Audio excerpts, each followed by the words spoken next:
Yo, what's going on, guys? It is Tuesday, I believe. Maybe it's Monday. I'm not too sure. Feels like a Monday.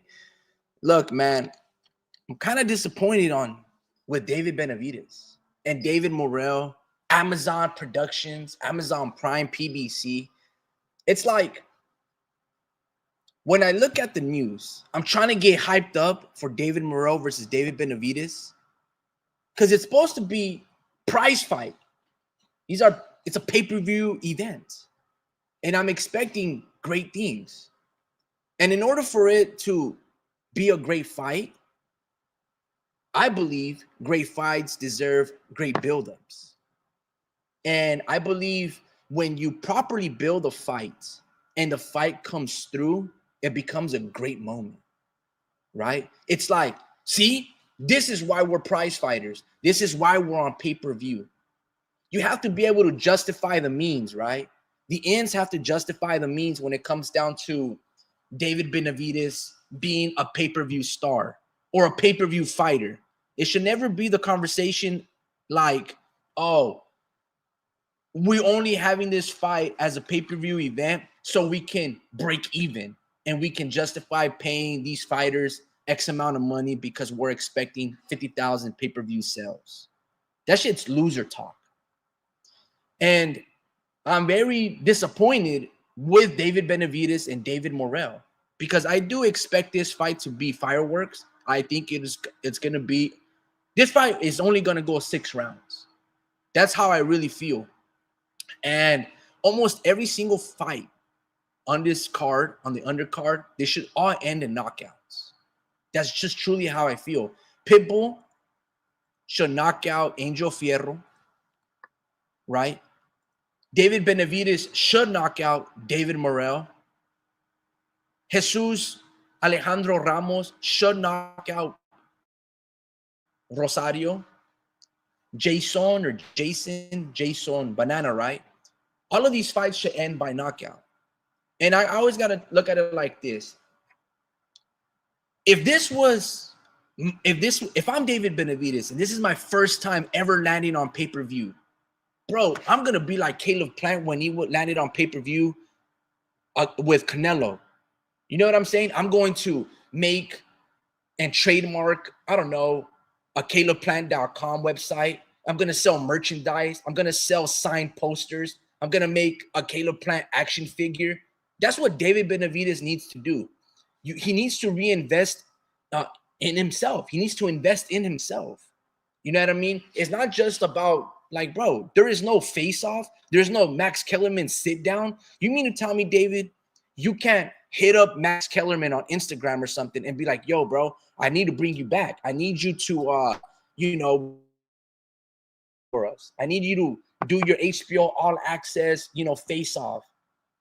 David Benavides, especially since this is his, I don't know, 3rd, 4th outing on pay-per-view, the dude needs to be able to sell much more.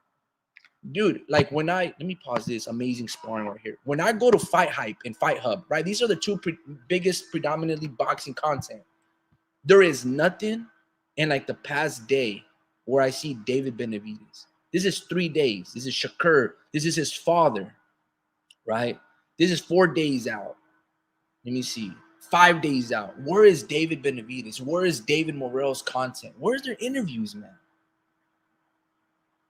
Look at this. Stephen Fulton's on here, and he's on the undercard, right? Brandon Figueroa. That's 8 days ago. Where is David Benavides? Where is a hot take? Where is an argument? There's nothing, bro. There is no content right here. 2 weeks ago, on steroids, I'm going to beat the shit out of him. If I go to Fight Hub, it's the same thing. There is nothing. It's lazy. It's simple laziness, bro. I totally forgot about, like, just because I'm trying to pay a lot of attention to this, but there is nothing for me to tune in to get excited about this. I go to PBC and they have a mediocre ass All Access. What is it? Premier Boxing Champions. Premier Boxing Champions.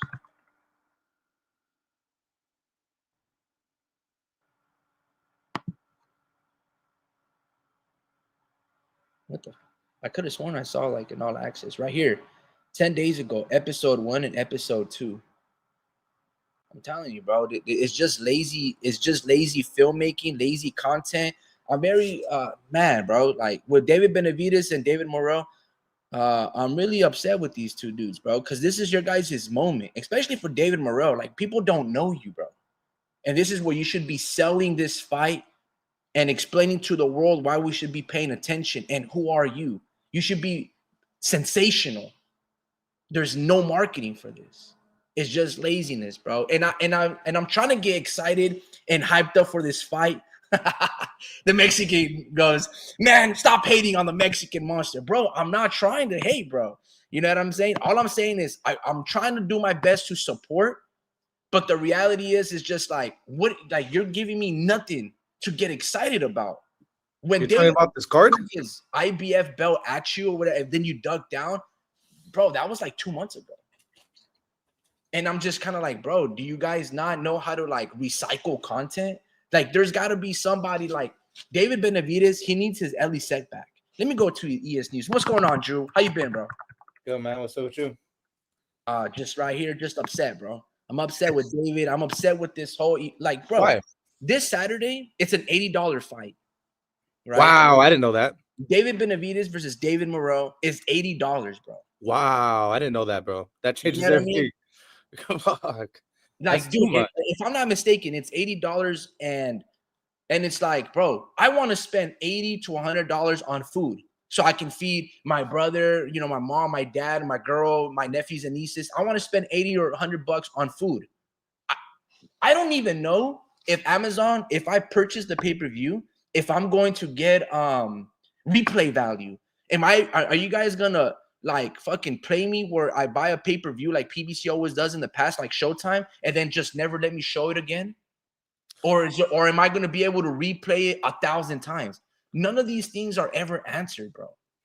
Yeah, I think some of the I'm pretty sure some of the people like within like the zone and like their camp, I'm pretty sure they're saying to themselves like, dude, this is like, I'm not gonna lie, this is pretty fucking expensive for a pay-per-view. Like, honestly, like $80 for everything. And I'm saying pay-per-view, the pizza, the beer, like really that should be your Saturday night, like with everything. It's like if you bought a fucking nosebleed ticket, is how much I have to spend. The Mexican kid goes, bro, you on some BS. There's no need for the extra bullshit. This isn't WWE. See, that's a fair point. That's a fair point. But you see, when the WWE, they have content, I don't know, they have Monday Night Raw. They used to have Tuesday nights ECW. I think there must have been like some Wednesday WWE as well. And then on Friday was Friday Night SmackDown. All of that stuff, as long as you have cable TV, no pay-per-view. But when they have their WrestleMania, their SummerSlam, when they have those events, Money in the Bank, there's hella promotion. You need to have hype videos. You need to have build-ups.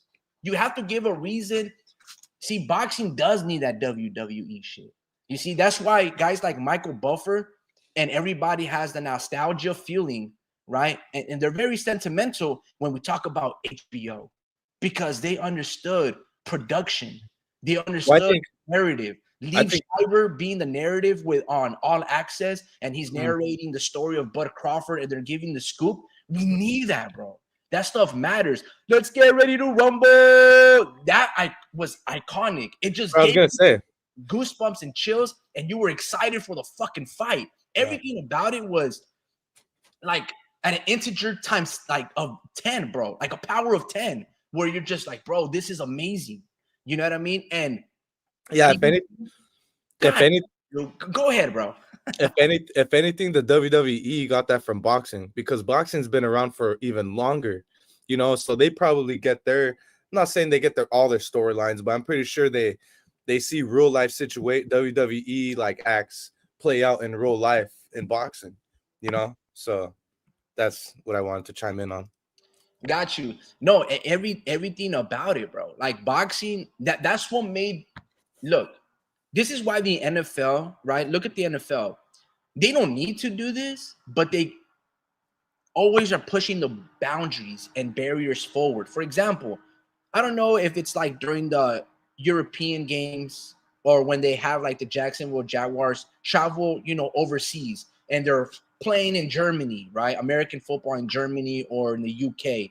You know what they have? They have animation of, basically like artificial graphics of SpongeBob throwing the ball to Patrick and they score for a touchdown. Like they have this animation, projections where they're catering to the younger audiences aged 5 years old. So parents can watch the football game with their kids and they're going to be like, oh, look, dude, SpongeBob scored a touchdown, bro. You know what I mean? Like that. Why do you think they're doing that? So they can always stay in tune with the relevancy of young fans. Because see, you and me, we've been fans since way back in the day. So they know they have you and me. They don't have to cater to us because we're already suckers for them. But when they try to bring in new fans, or why do you think they make deals with, the 49ers player's wife, Kyle Juszczyk? Because she makes dope-ass football apparel for women. So they're like, dude, we have to make her a partner because she's bringing in women, and women want to buy and wear sports clothing as well, but they don't want to wear baggy clothing and shit, an over XL size jersey that's a small and it fits them large. They want tight, skinny shit right down to their skin. And they're like, dude, we need this woman because we're only catering to the men. This is what PBC, boxing, this is why it's quote unquote a dying sport. That's why we're clapping our hands that Turki Ali Sheikh is pumping in so much money doing all these extra shenanigans. If you go to the Ring magazine and you subscribe for the year, guess what happens? You have your chance of winning like an SL 544 BMW vehicle. He doesn't have to auction off a vehicle, but he's doing it so people can tune in that extra to his magazine, right? To the subscription base. And that's in return how he'll maybe break even or profit or just bring hype and momentum to articles and magazines. And this is what for a long time, a lot of these conglomerates or these sports that were at the peak and now are like leeching on for survival, this is what they forgot to do. This is what they forgot to do. Like, for example, let's look here in Salinas. Century Theaters, I think it's now called Cinemark, right? Cinemark did great things. It used to be like, man, that's the ghetto theater where only like gangsters go in there. Now it's badass, bro. They have a Starbucks, they have Pizza Hut, bro. You can buy beer. It's like top of, and then I don't know if it's AMC, but you can buy these special edition cups and popcorn bins. Where the so quote unquote nice side of town here, like the Salinas, high area, they used to have another theater called the Maya Cinema. It was more independent and it looked flamboyant, like it looked lavish, luxurious and shit. Bro, you go in there, they don't even care about it, bro. Their popcorn looks stale, the lighting looks dim. It's like, bro, you guys used to be the pinnacle. Now you're just like, no one even goes over there. They all go to Cinemark. You know what I mean? And what's happening. You have to adapt. And these people refuse to. PBC refused to. Bro, you had all Golden Boy stable. You had Keith Thurman. You had Sean Porter, Errol Spence. Let's just say you have the welterweights. You probably had all the 135 pounders or could have had all the 35 pounders. You know what I mean? The 126, the middleweights, all of these guys. Bro, there is no reason why you should not be excelling. They just didn't care, bro. And you have to care. It's not just the WWE stuff. That extra thing goes a long ways. Like, for example, guys, let's say David Benavides was raffling and he was like, look, guys, come purchase some merch. We're going to have a coupon. If your number's selected, we're going to buy the pay-per-view for you. And here's this promo code. Insert it to your TV. Boom, you get the fight for free. Just because you bought, like, I don't know, a $5, La Bandera Roja headband or some shit. You know what I mean? Whatever the case may be. Anyway, before we start, well, I already started. Let me read a couple of these comments. Hopefully nothing gets bad. New Country goes, man, that pay-per-view is way too much. The Mexican G goes, I already read that one. I think we're fine, actually. The Mexican G goes, the WWE has to add the extra BS because they don't actually fight. In boxing, they risk it all, their lives. So the extra shenanigans isn't necessary. It's a very good point. Vince Vargas goes, I'm not too excited because I never really followed him. Adi Medi goes, hey guys, just tuning in. Are we talking about Jordan Fuentes? Oh my gosh, bro. Let me give you some backdrop, Drew. Um, Mm. Jordan Fuentes fought on Thursday, right? Or was it Wednesday? And it was the Golden Boy card. I think it was Thursday of last week. And dude, all of Jordan Fuentes' family was on the chat, like the live chat, whether it was like his cousin, his niece, Wait, when? aunt, his mom, when he fought, bro. Oh, So okay. they were all in the live chat commentating. They were like, the brazen bull, Jordan Fuentes. And when Jordan Fuentes fought, he looked very scared and timid. He wasn't sitting down on his punches. He wasn't like proper defense. He was with his hands down, and he fought this kind of herky-jerky dude that was switching from orthodox to southpaw. But if you just stand your ground, Jordan, you probably knock this dude out. And literally, it was a boring-ass fight, and he landed a check right hook that dropped the dude. So I know Jordan can knock this dude out, but for some reason, there's this, I don't know, bro, like everyone in boxing is afraid to get hit, right? And I'm not saying these punches hurt or they don't hurt. Bro, that's a nice-ass Cybertruck. I've never seen a pitch black one like that. But anyway, and Jordan just wanted to come out looking like a pretty boy.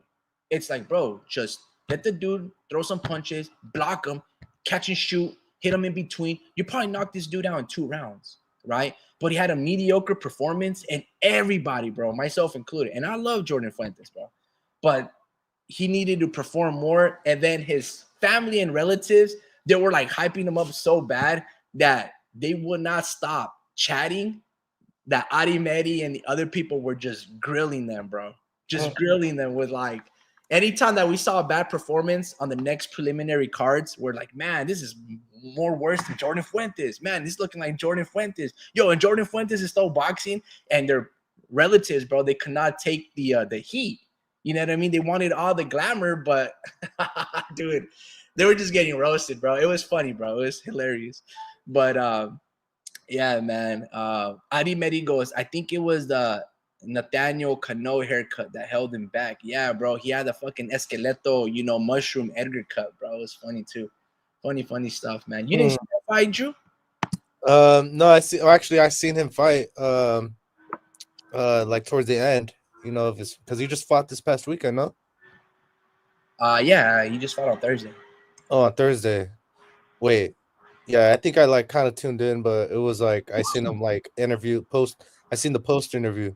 Yeah. And yeah, I mean, you could tell he's still getting used to like, getting in front of the camera and all that, but he's gonna get used. His first fight, he looked amazing, bro. I know. He looked like, he had good. traditional defense. He was shooting in between. Like, he looked very confident, like he's been doing it for 10, 20 pro fights. And then whatever happened on Thursday, it was just like, bro, do you have the runs? Like, why are you so like Anything could happen, bro. sure Like, your ability. I don't know, bro. It was a horrible performance, honestly. I'm still confident in him. I think anything could happen. And Yeah, no, he's still gonna be very good. It's just, you never know, bro. When you have your family hyping you up, you gotta deliver. Especially if they're all tuning in the chat. And the internet, bro. Like, they're gonna test the temperature, and they're gonna let you know immediately if they're fucking with you or they're not. And they were not that day, bro. It was funny, bro. It was funny. Trust me, bro. It was hilarious. Well, maybe Jordan Fuentes gotta get his mind right when that situation comes, because he's got all the tools, bro. I think it's just emotionally, maybe, or anything. You're probably right. Maybe he did have the runs, but Jordan Fuentes has way too many fights, way too many wins against big names, and he doesn't really like, I think I think they're just building him. Anything could happen. Yeah, But, no, it was good. In fact, it was a card of pretty much all of the young prospects that Golden Boy has signed recently. Oh, Moses. It was Eric Tudor. He was the middleweight that was the main event. And they looked great, bro. There was a lot of guys. I don't know all their names, but Zaquin Moses fought. Yeah, but I think that was PBC. No, I don't think he signed with I mean, that's with probably Eddie Hearn and DAZN. I don't think he's signing with Golden Boy. But be that as it may, like they had a lot of good talent. Some, kids that were like 6'1" and throwing like bombs, like looked really polished. So Golden Boy signing, that's one of the things about Golden Boy is like that Mexican, Arizona, California pipeline. They're always that's That's who he caters to, and that's like his base. So he always has scouts on the lookout, and he finds these gems. And that was pretty interesting to watch all of those, basically prospects coming up. I didn't know a lot of them.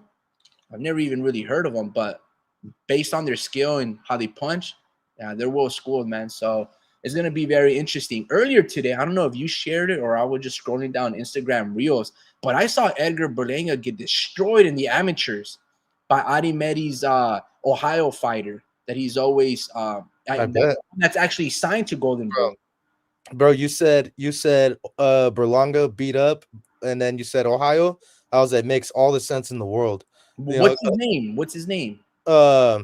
it could have been anybody, bro. Ohio. No, the one that signed with Golden Boy, the black fighter that just fought, that might be fighting Sebastian Fundora.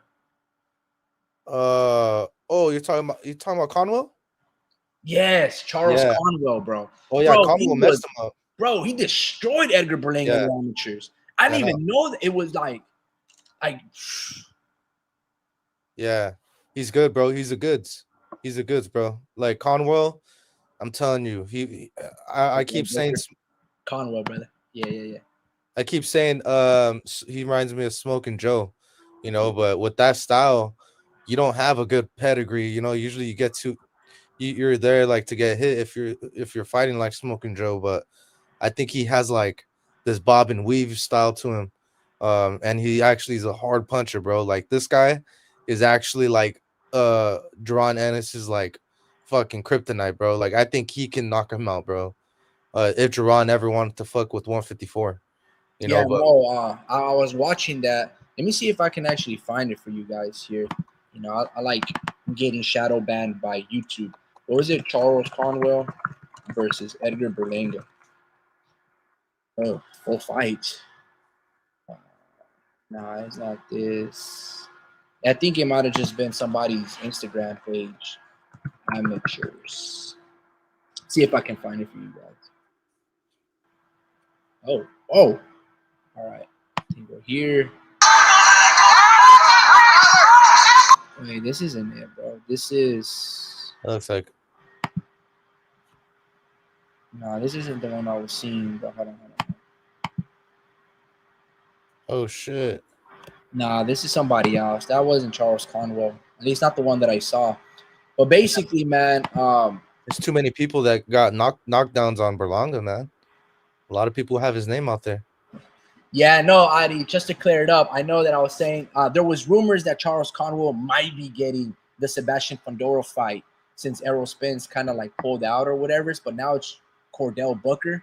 But the one that I saw earlier of the sparring session, 2 separate events, Charles Conwell was putting hands on Edgar Berlanga, bro. I think he got him like 3-4 standing 8 counts, and then like and I don't think that was Edgar Berlanga's like couple of bouts. Like this must have been like probably like a, Golden Gloves or something like that.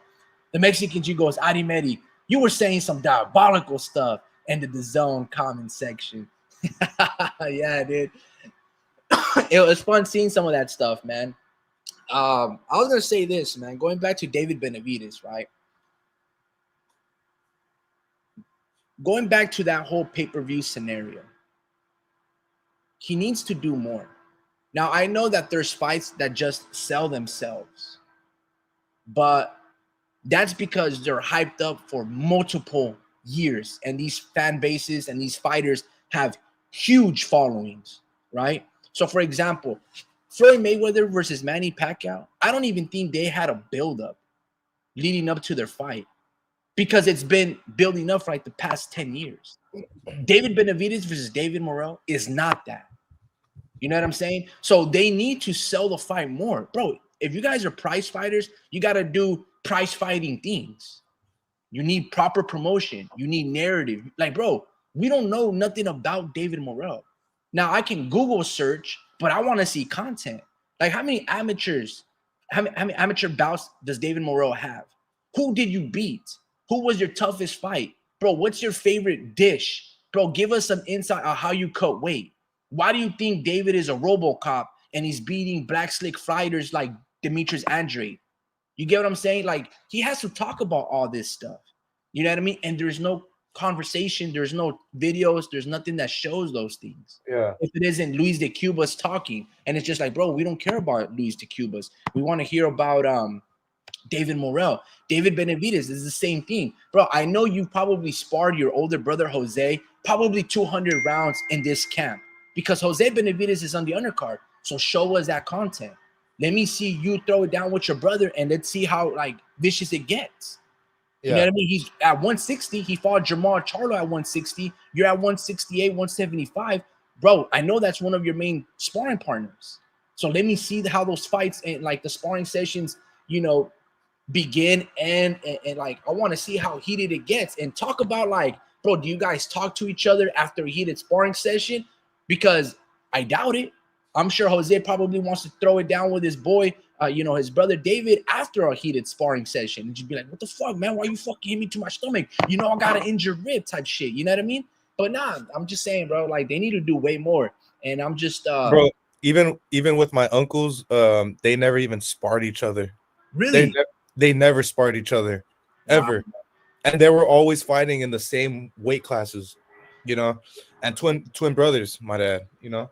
So they didn't even get in the ring together. They just didn't want to, or else emotions would take over, I guess. And I've seen them argue and almost come to blows though, in family dinners, but it's nothing like, you know, they wouldn't do it while they're training, you know. I don't know. That's just the way it is for a lot of brothers. Yo, no, absolutely. You know what I'm saying? That's gonna be with anybody. You know what I mean? You get punched in the face, it's gonna get heated. It's no more fun and games. You know what I mean? It becomes a real fight, and that's the thing. It's like you're already doing it, so might as well just have people talk about it and view it. You know what I mean? Look, in boxing, hold on, bro. I'm just trying to make sure I'm charging my devices. In boxing, there's really nothing new under the sun. There is nothing that fans haven't seen that hasn't already been shown to the world out there. Like everybody has the same, or they can copy the same mitt combinations. Everybody has seen the flashiness of mitts, right? With Floyd Mayweather, you know, everybody has seen the flashy footwork of the Cubans and the amateurs and Guillermo Rigondeaux and Lomachenko. Everybody has seen it. So just release it out there. If Dimitri Bivol got hit by David Benavides in camp, everybody gets hurt or dropped or maybe bloodied, or sometimes they're like, hey, dude, we got to stop the sparring. It's always happened. It happens to everybody. So there's nothing really new under the sun. I don't understand where this like gentleman act of like, oh, you know what, bro? We can't release that out to the public. Why not? That sparring, by the time that you leak it, already happened 2-3 months ago. Like they've already seen you fight. They've already seen you get dropped, David. You have 30 fucking pro fights. You can literally, bro, there's nothing new that you can really show us. You are who you are after 30 fucking pro fights. You get what I'm saying? It's just how you go about implementing your game plan, how you go about in that moment to maximizing, you know, that counter punch, you know, that body shot to like, dude, there's nothing new that these guys, that boxing hasn't already shown us that we aren't privy to. You know what I mean? El Pachuco, saludos, brother. Hopefully everything's going well with you, man. Arimeri goes, do you think David and Jose Benavides sleep on a bunk bed and speak about Canelo? Yo, bro, you think I'll ever get the Canelo fight? Jose responds, not if you keep punching me in my rib. You know what, man? I would. I don't think they share a bunk bed, but probably when they were kids, they definitely had those conversations. Not necessarily about getting a Canelo fight, but they'd be like, hey, bro, I can't wait to become a pro fighter. And what I'm going to do with my first $1 million, I'm going to buy myself a Cuban link chain. You know what I mean? They probably do have those conversations because everybody dreams, bro. Like, I'm not saying that I have not a diary or whatever, or a journal, but I remember, you know, me writing pen and paper. You know what I mean? Like, hey, this is what I want to do. Kind of like every year you have New Year's resolutions, and you have like a bucket list of things that you want to accomplish or go to see and travel and, you know, hike and see the world. They have those conversations because you would be a fool not to. Everything about shadow boxing, for example, is all about visualization. I remember guys like Timothy Bradley would say, when they would talk about how the fight the night before, they would talk about, okay, if I get punched and I'm rocked, I'm gonna take a knee. Joel Diaz would have these conversations with his fighters and just cover every single basis. Like, don't stand up too early when you get dropped, because you're not like, slowly get up. Let the blood kind of go, don't go out, because black out, you're gonna feel like you're seeing stars, and you know what I mean? Visualization is key. So those conversations, it's mostly like you see in the Hollywood movies, you know what I mean? But they would be dumb not to have those conversations. And Pachuco goes, yeah, man, the sparring talk was getting out of hand in the past few years. Yeah, absolutely. Like, it's just like, bro, just show us the footage. Okay, David, you gave Triple G good sparring. You gave Dimitri Bivol good sparring. You gave Kovalev good sparring. Bro, we get it. You're this fucking gym hero. Just show us the footage. I don't want to hear gossip. Show me visual representation. I don't care so much about that. Shit, I can tell you guys I'm the best fucking sparring out of Selena's region. You know what I mean? I can just lie all the time. Like, dude, show me. You know what I mean? New Country goes, if Morrel wins, it will be early, or else Benavides wins in the late rounds. Sparring is way different from being in the ring. That's for sure. Absolutely. You have, I don't know, 18, 16, 20-ounce gloves. You have headgear. You have a body protector. Some guys can be working on endurance, stamina, circling around in footwork. Others are, going all out. You know what I mean? Sparring doesn't, like, for example, they show us Canelo sparring Oscar Valdez, and it's cool. You don't see Canelo really punching back. You see Canelo sparring guys like Frank Sanchez and stuff like that. That's cool. But we know these guys aren't going to go all out because the size difference is tantamount. Like, one punch is going to break Oscar Valdez's whole ribs, even if he's blocking. You know what I mean? Same thing with Frank Sanchez. But they're still working on drillings. They're still working on reaction and stuff like that. Why don't you show us Canelo sparring 36 minutes of Alexander Volsky? That would be much more interesting. You get what I'm saying? Like, we've already seen you fight those fighters. Question, when did they not allow Cleto Reyes gloves?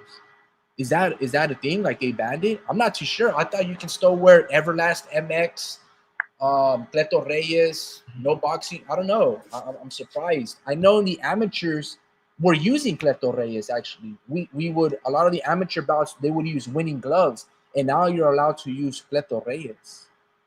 I don't know about that. I don't know. I love Cleto Reyes. Like, you notice when you hit somebody or you hit the bag, you kind of do feel like you're gonna break your hand a little bit. The only thing is, it wasn't my preferred gloves because for some reason my thumb would slide and it's almost like it was jamming up. And then after a sparring session, or my thumb would always get fat and swollen, and I hated that. But those feel great. I think I do remember, like, the like, it depends, like, on the state, and they have their list of gloves that they allow, and they'll actually bring those gloves. But yeah, there's like a whole list of it, but I've seen Cleto Reyes in fights. Like, I could have sworn I just got to look back in some fights, but I feel like they still wear that. Yeah, I think right here in this amateur bout, they're winning. They're using them. Those are Cleto Reyes. But okay. I mean, you could be right. I mean, I'm not too sure. I know that there's some, commissions that won't allow them because there's not enough padding on them. So there's always these, comments and complaints. But I think that's just more like preferences and what they agreed to in the terms of the contracts. Like, for example, David can be like, hey, yo, or, Benavides can be like, yo, I don't want you to be wearing winning gloves. You know what I mean? You're going to be wearing the same gloves that I rock with. And that's what it is. And Pachuco goes, the sparring narratives, get the hell out of here, Adobe.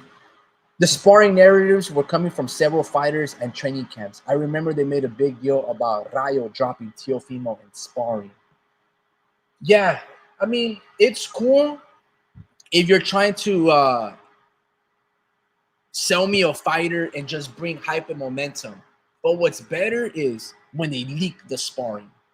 You know what I mean? Because it's just like, okay, now you're actually trying to brew a rivalry. You know what I mean? That would be much more shocking than, oh, Rayo drops Teofimo. Okay, I've seen multiple fighters drop Teofimo Lopez. Doesn't mean you're gonna beat him in a fight. Maybe that's exactly what that means. That you were exactly going to beat him in the fight. So when it comes down to the negotiations, that's why Teofimo doesn't want to fight you, because he's scared, and he has those moments where, like, dude, this dude has some great skill. I remember when he hit me with that body shot. We were when we were sparring. Imagine smaller gloves. Imagine not going light. Yeah, I don't want to. This guy's gonna knock out all my momentum. So I'd rather see the league sparring footage, to be honest with you. New Country goes, I always liked Leto Reyes. Those were Chavez's senior's favorite gloves. Yeah, no, absolutely, man. I'm not gonna lie. I think they're the best gloves that you can possibly own and wear. I've never bought Grants. I know Floyd Mayweather and a couple other fighters like wearing Grant gloves. I've never owned them. I mean, bro, they're like $400, $500. And I think they don't even have a website. I think you have to order them through Facebook. I don't know about now, but that was then. Yeah. But yo, bro, let me ask you this. When it comes down to David Benavides and David Morrel, right? How do you see that fight going? I see Morrel starting fast. I see him starting fast, and I feel like he'll show Benavides all his whole like arsenal bag, which will only take about a round or two. But I think Benavides is eventually just gonna break him down, and I don't see it lasting more than like 8 rounds, to be honest. I just don't feel like Morrel's ready. He's just too wild on his hooks. He's like really wide on his hooks, and I feel like Benavides will actually like go down the line, when he throws those hooks. Morrel is the biggest dude that he's faced, though, so I think you'll see that come into play like the first couple rounds, but then you'll see just Benavides is turning into a veteran. He actually, I've seen him fill out some of his opponents and not explode on them like in the first 2 rounds. So I think. Do you think David Morrel hits harder than Caleb Plant? Like if I were to tell you Caleb Plant's best punch is the left hook, does David Morrel have, I don't know, a right hook, a left straight, a left uppercut that is stronger than a Caleb Plant? Yeah, I'm gonna say Morrel's the harder puncher, but he's not as crisp. Like, look at his elbows, bro. Look how not tight his elbows are, and he's always just not clean, bro. Like, Plant is just on a different level when it comes down to that, and he actually knows punch placement. I think right here, this is where Caleb would actually close the range, but I think Morrel is definitely like a harder puncher. Yeah. Which is actually will give him a puncher's chance. I'll give him that. And maybe when he gets in trouble, that's when he might land 1 or 2. But he's just not. His defense not tight enough. It's not tight at all, actually. So he's just too in that fight right here versus Hot Rod, he had to do all the hunting. You know what I mean? He had to cut off the ring. He had to find them, but so he had struggle. He hasn't really listen, bro. David Morrel, I'm not gonna say he's had a fake career, but it's a career where he's at in his stage of his career where all you want is to get knockouts. You know what I mean? It's like they're gonna put up 154 pounders, 160 pounders, and have them move up and basically get knocked out. Kind of like David Benavides early on. He was fighting guys like Kyron Davis. That's a 154 middleweight pounder, right? They're having Ronald Ellis. I think at the time Ronald Ellis was fighting at 160. He would fluctuate a lot. So he was fighting a lot of guys and basically stopping these dudes early on, right? And that's what PBC does. It's like Deontay Wilder's resume. For like 25, 30 fights, it's like 2, 3, 4 round knockouts. And it's just like, but you're not really fighting anybody that has enough skill and technique, punch tolerance, can give you 4 or 5 different looks, can box 4, 3 different ways. And Hot Rod was David Morrel's first test. You get what I'm saying? Where David has passed multiple tests. When he was 18, 19 years old and he fought Ronald Gabriel, a Golden Boy, Floyd Mayweather undefeated fighter, that was his first test. And what happened to David Benavides? He got dropped. He probably lost that first fight.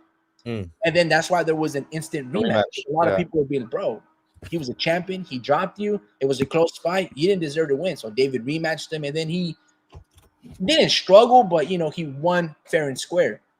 And then he went on to somehow become this Mexican monster that everybody fears. And like, oh, man, this guy is after everybody. But one of the things with David Benavides is, I'm talking about his whole career. He's letting a lot of moments pass him by. You get what I mean? And for example, going back to the beginning of prize fighting and you landing on pay-per-view, even this whole situation with Bud Crawford cutting in line and getting Canelo Alvarez in September. How many times have I talked about it? Or even this, Andre Ward, right? Andre Ward, when Gennady Golovkin, I don't know if it was Triple G or Abel Sanchez. Abel Sanchez said, yeah, Gennady can go down to 154 all the way up to 168. And there was rumors that Gennady was going to fight Carl Froch. Andre Ward said, yo, you ain't fighting Carl Froch. You have to come see me, right? And I didn't understand where Andre Ward was coming from. You get what I'm saying? Because in order for Triple G to go find you and go see you, he first needs to have a tune-up fight. And then Carl Froch. And then Andre Ward. If Triple G were to have an easy touch-up at 168, then fight a tough fighter in Carl Froch, and then if he beats both fighters, then he goes after Andre Ward, the king at 168 at the time. You don't just go from, you know, one middleweight division and then go to 168 and fight the top dog. Very rarely do you see that. You know, you see maybe Canelo do stuff like that. You maybe see Bud Crawford go from, you know, undisputed and go straight to a champion in Madrimov. He did it with Jeff Horn as well. You don't really see that. So when Andre Ward was quote unquote checking Triple G when there was rumors that he was going to fight Carl Froch, that's what David Benavides needed to tell Bud Crawford. Hey, you ain't coming to 168, cutting all the 6 years, 10 years of hard work that I've been putting to fucking fight that ginger. You can't just fucking leap 2 or 3 weight classes to fight him. Fuck that. If you want to get that Canelo fight, you got to come through the Mexican monster. Because I still want it, quote unquote, back in blood because you knocked out my brother who was 2 years inactive and coming off an artery that was damaged and shot through. That's what I'm saying. Like, there's a lot of moments that David is like pacifying. Like, it's just like, bro, you should be angered that Bud Crawford is getting that fight before you. You should go run up to him. You know what I mean? Like how he's catering for Steve Nelson, that he's going to beat Diego Pacheco and all of these things because he trains with him. You should be right there and you'd be like, hey, yo, bro, who'd you have to befriend and shit to get this Canelo fight? How come you don't want to fight me? He ain't really saying anything about Crawford. You don't make enough money. I don't care about making enough money. You think that's what David's missing a lot of key opportunities where he can be circulating and making this moment about him. And there's nobody that has ever ran up to Terrence Bud Crawford. Nobody. David should have been that Mexican monster. See, Mexican monster isn't just about what you do in the ring. It's about letting people not, like, you're a monster, bro. You're supposed to instill fear in people. David should have gone and imposed his will on Crawford. And he had the moment. It was Diego Pacheco's fight. He was there. You could be like, you ain't getting Canelo. You know, you got to make it. You know, what was that saying that Bud Crawford said? He was like, focus on your fight before you not make it to your fight. David should have been like on that type of energy and time. But that promotion, the buildup, it's not there. I don't know why. Yeah. But I think, like, honestly, I get what you mean. But there's also Warp Speed is in the lobby. But there's also that one like honestly, it's kind of already cemented, bro. Like, there's nothing that David can do really. It's almost locked in. So I mean, I think you're saying, like, prior to them making this fight, maybe he should have said something like, nah, bro, like, you gotta like fight me first, or at least come out with a, like I agree with that. Like, come out with a statement saying, like, hold on. So you're saying that Terrence Crawford could move up this many divisions, and I've been, calling out this dude for years. Yeah. So I think he should have took the opportunity to say that. But I think that train is like gone, bro. Like, that's not the Canelo fight. I think there's still an outside chance that he can do it, and that's if he beats the winner of Bivol and Beterbiev. That's the only way he fights Canelo. But at this, he needs to focus on those two fighters because that's really what's realistic at this point, and everything else is kind of wasting his energy. I think I don't eh, know, man. Like, yeah. why isn't David Benavides after this fight? Let's say he's victorious. He should be doing everything in his power to fight the IBF champion right now. That Cuban dude. Yeah, Skull. Yeah, Will Skull, Billy Skull, whatever his name is. Skull. That's who David's energy should be redirected after this fight versus Morrel. He should be thinking about 175 and the winner of Beterbiev and Bivol. Sure. But you have to also call out William Skull because he has something that you need that might be interest to build some type of traction and momentum for Turk Al-Sheikh to be like, okay, I got Canelo on this 3-fight deal. One is Bud Crawford in September. One is a fight in May. And then what's that third fight? David has to somehow build some type of traction and circulate, bro. Because, for example, David Benavides versus Canelo Alvarez is not a bigger fight than Bud Crawford versus Canelo. Because right now there's a lot of traction, right? And a lot of momentum that Bud Crawford has. Now, David should be more popular than Bud Crawford. You get what I'm saying? Not based on accomplishments or who he's fought, because Bud had that epic moment versus Errol Spence that has really like skyrocketed him to, I don't know, great lengths in the sport. Got Turk Al-Sheikh's attention, got Canelo's attention with that performance. It landed him on like, I don't know, movie deals and all this shit, right? But David Benavides hasn't really quite had that moment. The Caleb Plant could have been, but, he didn't get the knockout. There's maybe the Alexander Volzdik fight that maybe a lot of people are like, they lost. Well, he's got to move down. He's got to move down from William Skull. That's fine. He's a champion. He said he's not moving down anymore. Like he said he's done with 168. Like it's on in an interview. Got you. Yeah, man. So I don't know. I think those conversations, as long as he has Miguel Angel, Memo Heredia, I think he can probably find the will in him to be able to go down to 168. But you might be right. Yo, Speed, you there, brother? Mic check real quick. Yeah, he's there. Yeah.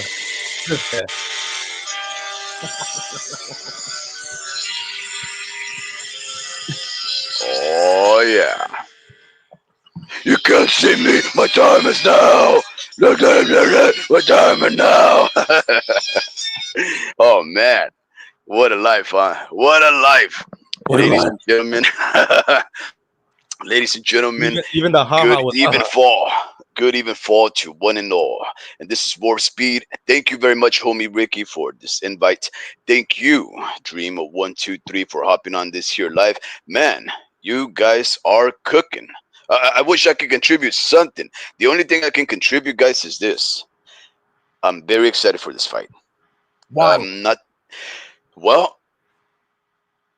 I'm very excited because both of these gentlemen, when they debuted a light heavyweight, they did not look dominant. They did not look spectacular. They both looked mediocre, which means that this fight, to me, seems even Steven, right? $480.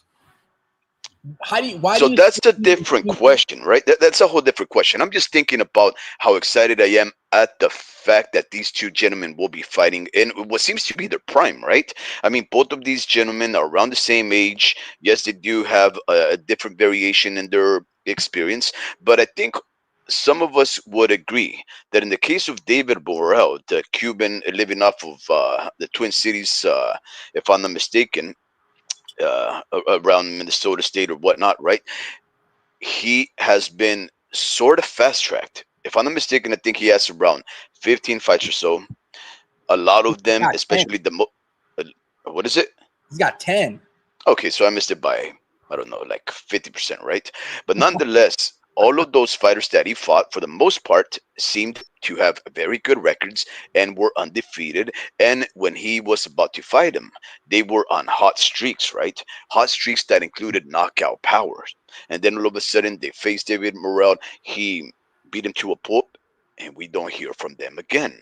Now, those kind of fighters, like David Morrell, that face off other undefeated fighters that have a little bit of hurrah and a little bit of heat behind them, when those kind of fighters get defeated by somebody like David Morrell and you don't hear anything from them, right?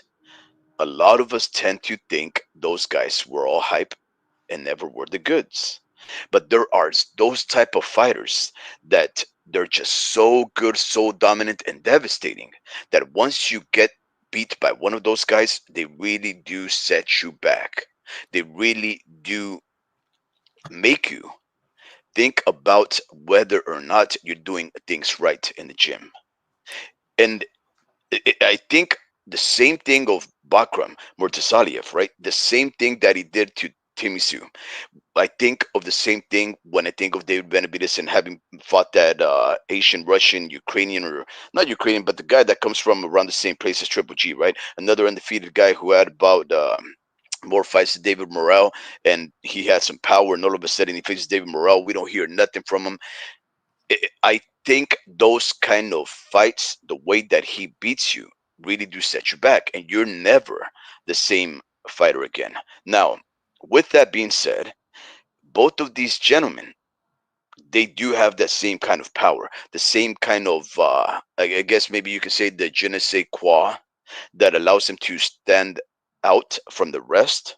They do carry some charisma, some allure, and I think most importantly, the way that they can win when they do win dominantly allows those other fighters to take a step back and never be heard from again. I think those are very dangerous fighters, guys. And when you think of a fighter as high risk, low reward, I can't think of anybody else more deserving of that title than David Morrell. Let's think about this. David Benavides, he's worked hard many, many years in the gym, in sparring sessions, through the rumors, and in established recorded fights to deserve that nomenclature. The title of the Mexican Monster was done and baptized onto this fella from none other than Mike Iron Tyson, right? That is more than a compliment, guys. That is an honor. And now this man is confronted with the fact that he has to live up to that moniker. If he takes on this fight, which he will, now that it's already penciled in and it's going to take place over the weekend with David Morrell, you best believe that he has to win. If not, all those years of blood, sweat, and tears, all those rumors, all the hurrahs and the plaudits that we hear showered on David Benavides, all of that will be for naught because a guy that nobody should even be given a chance to win, right? Off of the record, off of the inexperience, that guy could just make it all crumble like a glass house. So, in one sense, I'm very excited because David Benavides, all of those rumors can be dispelled with just this fight. And at the same time, I'm also very excited because if he does look very dominant, it opens up all those doors of possibility for light heavyweight.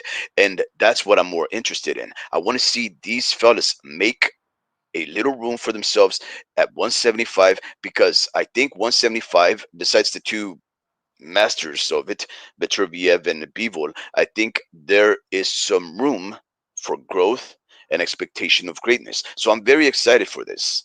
But the price range, right? It's very hard to get past the fact that it's going to cost us, what is it, guys, $80?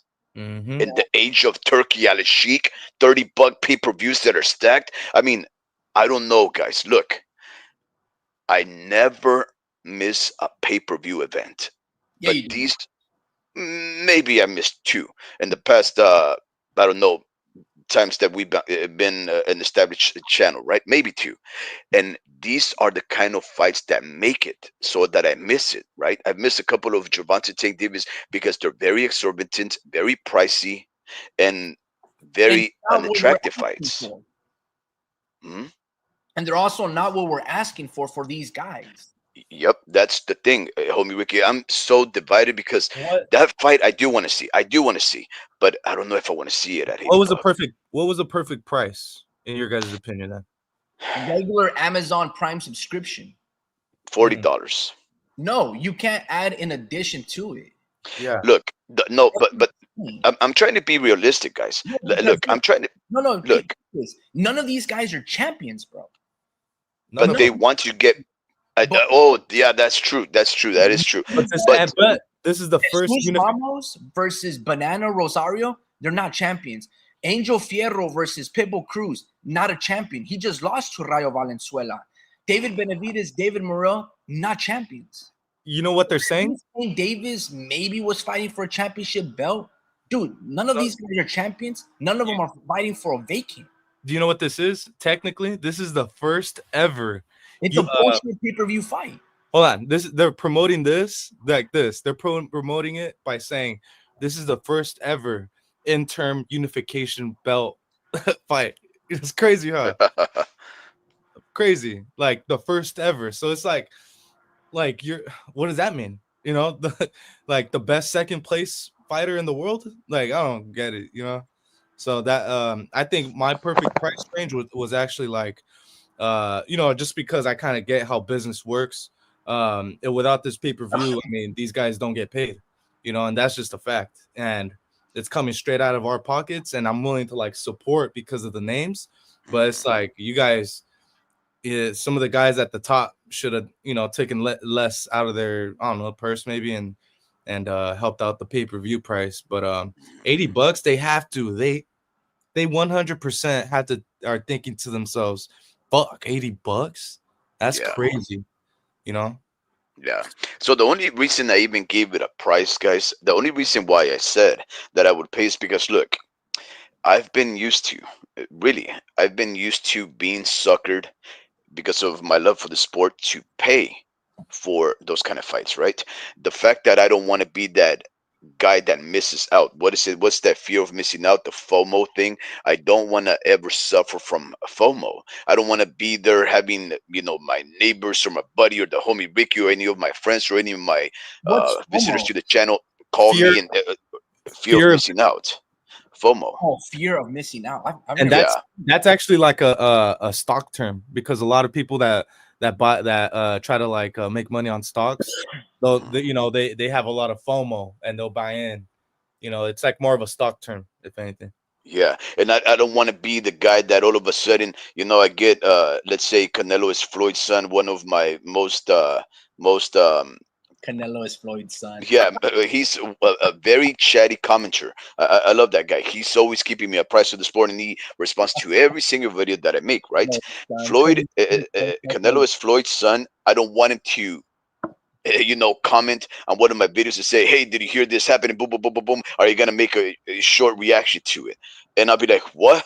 What?" I don't want to be that guy, right?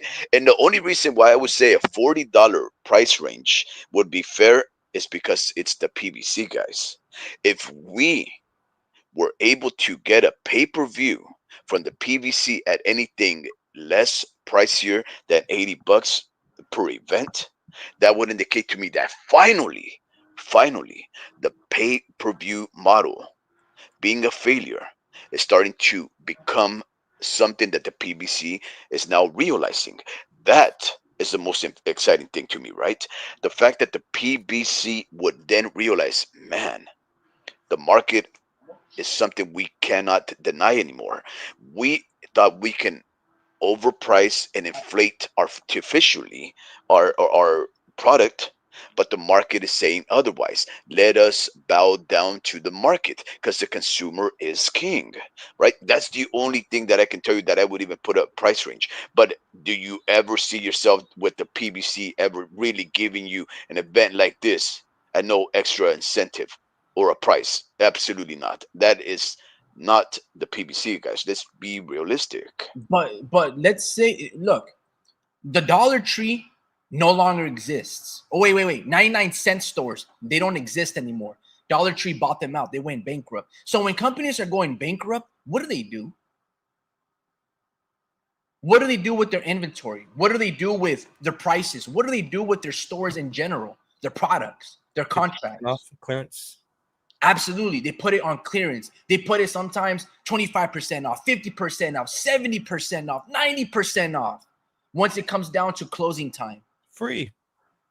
Exactly. This is what the PBC should be doing. Look, It's a horrible there is no reason why this fight should be $80. There is no reason why this fight should be $5. There is no reason why, if you're trying to make David into a prize fighter, into a star, into somebody to boom overnight, you put him where people can watch him everywhere. You put him, you make contracts with Kai Cenat and these streamers and these YouTubers and Mr. Beast, and you'd be like, yo, bro, can we use your platform to stream this fight? And you make promotions and contracts with these guys.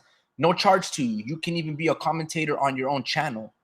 You show it as much as you can for the whole world to be watching on a YouTube stream, on Yahoo News, whatever the case may be. What you don't do is you make it even tougher and price yourself out. What happens when fighters price themselves out? The fights don't happen. What happens when you take, pennies on the dollar and you get scummed? At least you got the fight. This is what David and especially, it's not even David, because if you were to ask David, he'd be like, yeah, bro, I just want to fight. You know what I mean? But it's I don't know, bro. I'm just fed up with PBC. Like, bro, how many careers has PBC destroyed? Every single one of their fighters, every single one of their stars, everybody that they've had their hands on, their careers are destroyed. Tim Tszú's career, destroyed. Errol Spence, Keith Thurman, the Charlos, Deontay Wilders, Andy Ruiz, hell, David Benavides. All of these fighters' careers are destroyed. Iomantas Stanionis, bro, his career is probably destroyed as well. He hasn't fought as active as he should be, and now he's fighting Jaron Boots Ennis after fighting Gabriel Maestre, the Colombian, right? His rival from the amateurs. Bro, how many careers are they going to continue to kill and destroy? You know what I mean? Look, like El Pachuco goes, boxing fans are tired of overpriced PBC pay-per-view events. I think they're tired of PBC. I don't know if I've talked about it here, or, it must have been like some other people's channels, chat groups, or whatever the case may be. But one of the things that Bud Crawford has talked about when it came down to the Errol Spence negotiations is this term transparency. Basically, open up your books, open up the lines of conversations. Just show me the numbers, right? Where this money is being redirected, how you guys justifying X, Y, and Z, right? Al Heyman, throughout this whole time, has never done an interview. It's supposed to be his company, PBC. Now, he won't necessarily say that it's his company, but we know that everybody thanks him. They thank Al Heyman first, and then they thank God second, and X, Y, and Z. So this guy is pretty much the guy running the show. When we talk about transparency, he's never given us an interview. We don't even know if Al Heyman is an alias. You know what I mean? Like a fake name. The dude might have been Sam Watson the whole time. But what I'm trying to say is this. PBC has never shown us and told us why their events are on pay-per-view. Sometimes Steven Espinoza would talk about it, right? And try to justify certain things. But you have to be transparent, or give us the illusion that you're being honest with us. And Al Heyman has never revealed his face. There's not one Al Heyman boxing interview out there where you even can hear this dude, even if it was like a pre-recording or he's on the cell phone talking with somebody. And this stuff matters because, not trying to get all corny, but the voice is the fingertip of the soul, right? And if someone is selling a product, selling us a brand, selling us boxing. We want to be able to familiarize ourselves with that person. You know, maybe you can be like, oh yeah, bro, Al Heyman is a brother from the hood. You know what I mean? We got to support his thing. We don't know any of these things about Al Heyman. We don't know what he stands for. We don't know what is he trying to do with PBC, because there is no communication with this man. And this ultimately hurts the brand. So if I tell you, man, who is, you know, the owner of In and Out, or what does In and Out stand for, or what is their logo, or, you know, if I need to reach out to somebody, customer service, and complain, In and Out is going to have some line of communication with us. I don't think PBC. They're too pompous, bro. They're too egotistical. They think they're better than us and that they know better. Look how Leonard Ellerby is when you talk a little bit bad about a company or certain things. He gets all defensive. He starts saying shit. Oh, you don't know shit about boxing. Rather than trying to educate people, they just basically shut you down and try to embarrass you. You get what I'm saying? That's not a great like modus operandi to like build connection with fans, let alone communication with them. Like, bro, PBC is a shithole. Yeah. It's just like, bro, there's just no way about it. You can't justify any of this stuff. I Homie can't. Ricky, have you guys talked about the actual card itself? No, not yet. Okay. Well, let's just run through the names. And look, first off, I'm not interrupting you because I disagree with you. It's absolutely true. I think it's just become very redundant. Actually, quite boring to talk about the mishaps, the bad management, the faulty premise of the PBC in general. Right after a very hearty, healthy, and very exciting introduction to the sport as an establishment, right? I think that's one of the things that we can say about the PBC. They started off being one of the hottest things in the sport, right at the moment when all of these establishments were going the way of the dinosaur. HBO, Showtime, all of those guys, right? They were seemingly out at the door. And in the case of Showtime, I think, in fact, Showtime went out the door because of the PBC, right? But nonetheless, when they first started off, they were a very exciting notion to think that we would get the names that both Golden Boy, Richard Schaefer, and some of the former fighters from Top Rank and all these other places were now gonna be fighting for us for free at all these channels. It was gonna be very incredible, and then all of a sudden one thing led to another, and it's been a fracas, a complete disaster. But here's the lineup, guys. This is, of course, David El Monstro. I guess he calls himself El Monstro now. Benavides, David Morrel. Right, that's the headliner. An interim WBC light heavyweight champion, right, championship fight. That's one of them. And the non-televised action, which means that these are the fights that won't even be televised. This is incredible. I don't even know why they mentioned it. Jose Benavides Jr. is going to be fighting an 8-rounder against some guy named Danny Rosenberg. And Carmel Mutson is going to be fighting some guy named Frank Saldivar. Right? Oh, These are damn. non-televised, guys. Non-televised. So it's like, okay, let me get this straight, right? We know who David Benavides' older brother is, Jose. We know him, right? He's been an exciting fighter before. We know who Carmel Mutton is. We know that he's a very hot prospect. Why would you not televise those guys? If we're paying for this very expensive event, why wouldn't you throw those guys in there? Wait, Think about it. are they gonna be like on the PBC undercard, like on the YouTube stream to watch those fights, or no? Well, here's the key terms, homie Ricky. Non-televised. So they're just gonna be fighting like at 2 p.m., but they're not even gonna stream those fights. That's my understanding. Non-televised thing is it means it's not coming on in television at all whatsoever. Maybe there's going to be a link to a Facebook. Maybe there's going to be maybe The YouTube, yeah, I or, think or, so. or There's technically no way you technically can miss out on that. Like, no way. technically yeah, technically I guess if you were to go to the PBC channel and if you watched it from your phone, then you could technically say it was not uh, televised. It was just broadcast through a mobile device, which is different from a television screen, right? Maybe you could say that. But then again, what if you were subscribed to like the YouTube channel? You know, you pay $60 a month for that programming, and it's connected to your television, Let right? me ask you a So couple of questions because you said you prefaced it by saying a couple of things. One is Showtime still around? Not Showtime boxing, but just Showtime in general. uh, oof, I think they got bought out, right? I mean, I think it's an app now. Maybe I don't know. Is Showtime still Do around? That's crazy. do they have an app or did Paramount just buy them out? Because No, no, no. Paramount was like the parent So company or something. yeah, so Showtime Sports is the one that went out of business. Okay. They still show the movies and the channel, you know, but Okay, got you, that, got that you. was like it was called a subsidiary or something like that. And Okay, for sure. Yeah, that makes sense. And then another thing that you said early, you were like, this is an equal fight.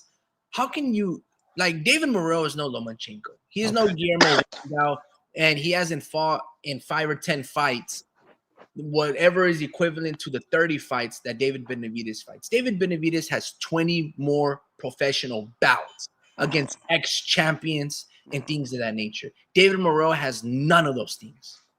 Bro, this is not an equal fight. This is as if Lee Wood was going to fight Kermel Moulton. I remember that talk. You get what I'm saying? Like Kermel Yeah, yeah. Moulton is a prospect, an 18-year-old kid that has a lot of momentum and is signed to Floyd Mayweather. Bro, he would get destroyed by champions. You know what I mean? He wouldn't be able to beat guys like Angelo Leo. I don't care what you've done in the amateurs. I don't care what you've done as a pro fighter, bro. You're a prospect.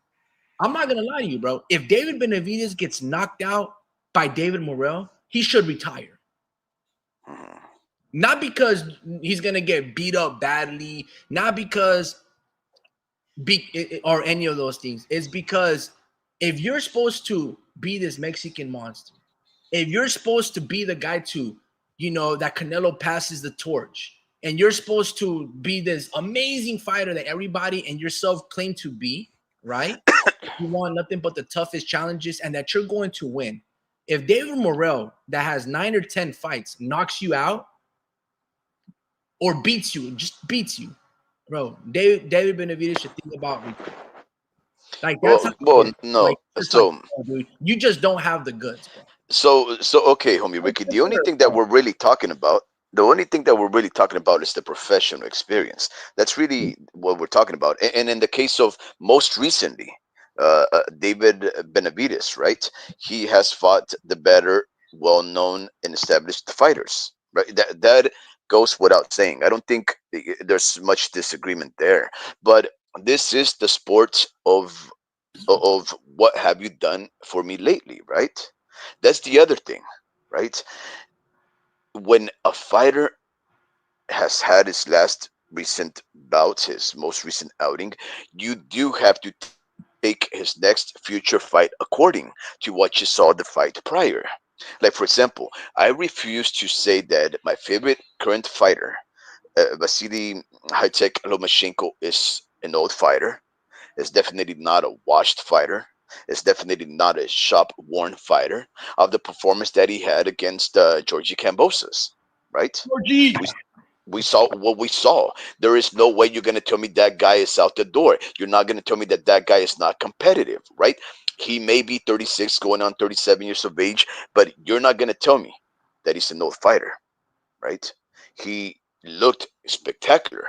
You put that guy right there with anybody at 135, he still looks spectacular if he fights like that, Who, right? George Cambosis?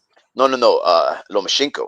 So with that being said, right, when we saw David Benavides last against what was it, Hot Rod? Was it Hot Rod or No, David Benavides fought Alexander Bostic. yeah, and Hot Rod is the guy who fought Morel. Okay, Correct. both Yeah. of them looked the same, guys. Both of them barely eked out a win. In some cases, people thought that they may have even lost or had a draw at best. But what I'm trying to get at is both of them looked to be in the same boat, which was not dominant, right? They looked like they were flat. They looked like their power didn't carry over. And now we're talking about two guys that at 168 people have said they're big for their weight, but yet all of a sudden they go up 8 pounds, 7 pounds, and all of a sudden they look small and they actually perform like smaller, weaker fighters. It's incredible, right? That's the irony about this sport, right? That Well, you're it does, big and powerful in one weight division, and then you just go up to the next one. It's only a few pounds, and you look, I wouldn't say minuscule, but look level. And that's just crazy, right? And this is the thing I'm trying to get at mostly. In the case of David Morrel, right? He has no more than 11 fights, guys. And look at his record from the second fight. Every person that he's fought has had a winning record. 15-6, 22-0, 26-3, 12-0, 28-2, 15-1, 16-0, 24-1, 28-2, 29-2, and now with David Benavides 29-0. Guys, that's a hell of a record, right? Now let's look at when David Benavides started to fight fighters with winning records. He went 13 fights, guys, until he fought a Kevin Cobbs, who had a record of 10-1. Maybe you can say 12 fights with Felipe Romero, who had 19-9 and one draw. But otherwise, he went on 13 fights, guys, before he started to really get tested. David turned pro like around 17 years old, though. Yeah, That, but that's the difference, though. So, like, yeah, man, like, I think he became the youngest champion at 20 when he fought Gabriel. You know what I mean? So he might have been pro at 16 and a half. I don't really remember, but That's that's why- the reason why Mike Tyson was the I don't know, it's youngest. like, Yeah. you know, people with like winning records. David Morrel turned probably age 22. Him and Benavides, they're probably the same age, probably like 28, 26 years old. I don't know how old they are. What I'm trying to say is like, look, going back to George Kambosos, I think you talked about George Kambosos and Teofimo. George Kambosos, you know, he was like 18-0, 20-0, but at least he fought like Mickey Bay. You know what I mean? I think Mickey Bay used to be a champion before John Molina knocked him out. But what I'm trying to say is like he has some experience. Now, he hasn't had that opportunity or that big moment, but he's been around the block or two. David Morrel really hasn't. You know what I mean? And that's what I'm trying to say with David Benavides is like, bro, you better win. This is a showcase fight for you. You see, 175, when you fought Alexander Volstik, that was you testing the waters against a top 10 fighter at 175. You know what I mean? Now, he hasn't had really tough competition, Alexander Volstik, since he semi-retired from when he got, you know, his first loss against Artur Beterbiev, but he had 3 fights in 2023. So when he fought him in 2024, it wasn't like you were getting a rusty Alexander Volstik. You know what I mean? You're getting somebody who was sparring with Canelo Alvarez and is in his camp as one of the main sparring partners. You're fighting a guy who has 3 fights and has been active the previous year. So it makes sense. And you're testing like, if you looked at it, 7 pounds when he made that leap from 168 to 175, 7 pounds is a lot, right? Yeah. And you're not fighting no Joe Schmo. You're fighting a guy who put Adonis Stevenson not in a stretcher, but basically the dude was in a coma. Yeah.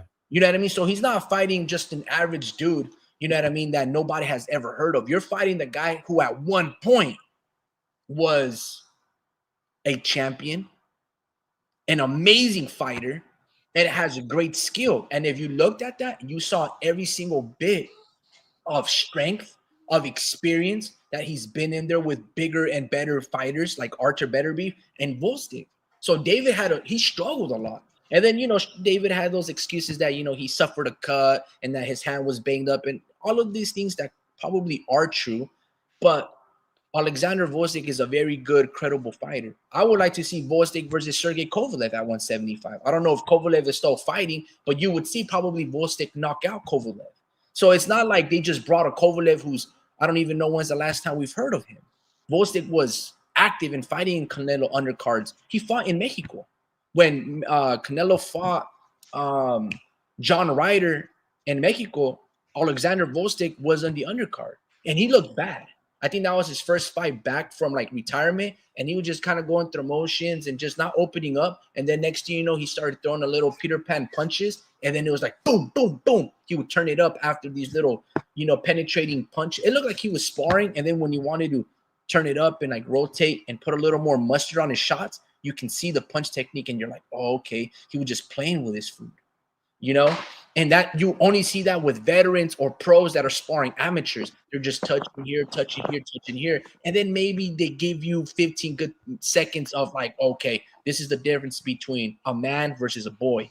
And so yeah, I knew David was gonna struggle, and I think I even put money on Volstick to beat David Benavides, just because I was like, if there's ever a guy that can upset him, it'll be this one. But yeah, man, David Benavides, look, he should knock out David Morrel, man. I haven't seen anything. Look, David Morrel's fights, if we exclude his last one that he had with Hot Rod, he's been knocking these dudes out like in his past 4 fights. They've all been basically 1-rounders. They've probably been under 1 minute. So this guy does not have rounds in his bag. If you look at David's, besides Volstick, you can look at like even Anthony Morrel, Caleb Plant. We know David Benavides, that is, can go the distance and he can maintain his output. We don't know if David Morrel can do that. He barely fought one fighter that wasn't much larger than him, but that had good legs and had experience. And you saw David Morrel was pretty sluggish. He lacked punch creativity. He was throwing nothing but hard shots. He couldn't cut off the ring properly. He wasn't really establishing his jab. You can see that he has power from his left hand. You can see that he's got a great straight left, but it's like that shouldn't be enough. It shouldn't be. And if David gets knocked out or he loses, like, bro, what was the last 10 years for? To lose to a guy that's a prospect. That's insane to me. That's insane. Well, I don't think he's a prospect, though. That's the thing, right? I mean, he's been fast-tracked, homie Ricky. Is what I'm trying to get at, right? I mean, look, he had one fight as a pro with the guy with the losing record. And then from there on out, from the second fight upwards, they started putting him against guys with way better records and way more experience than the guy. Why? Because what they saw in the very first fight said, you're head over heels over these guys.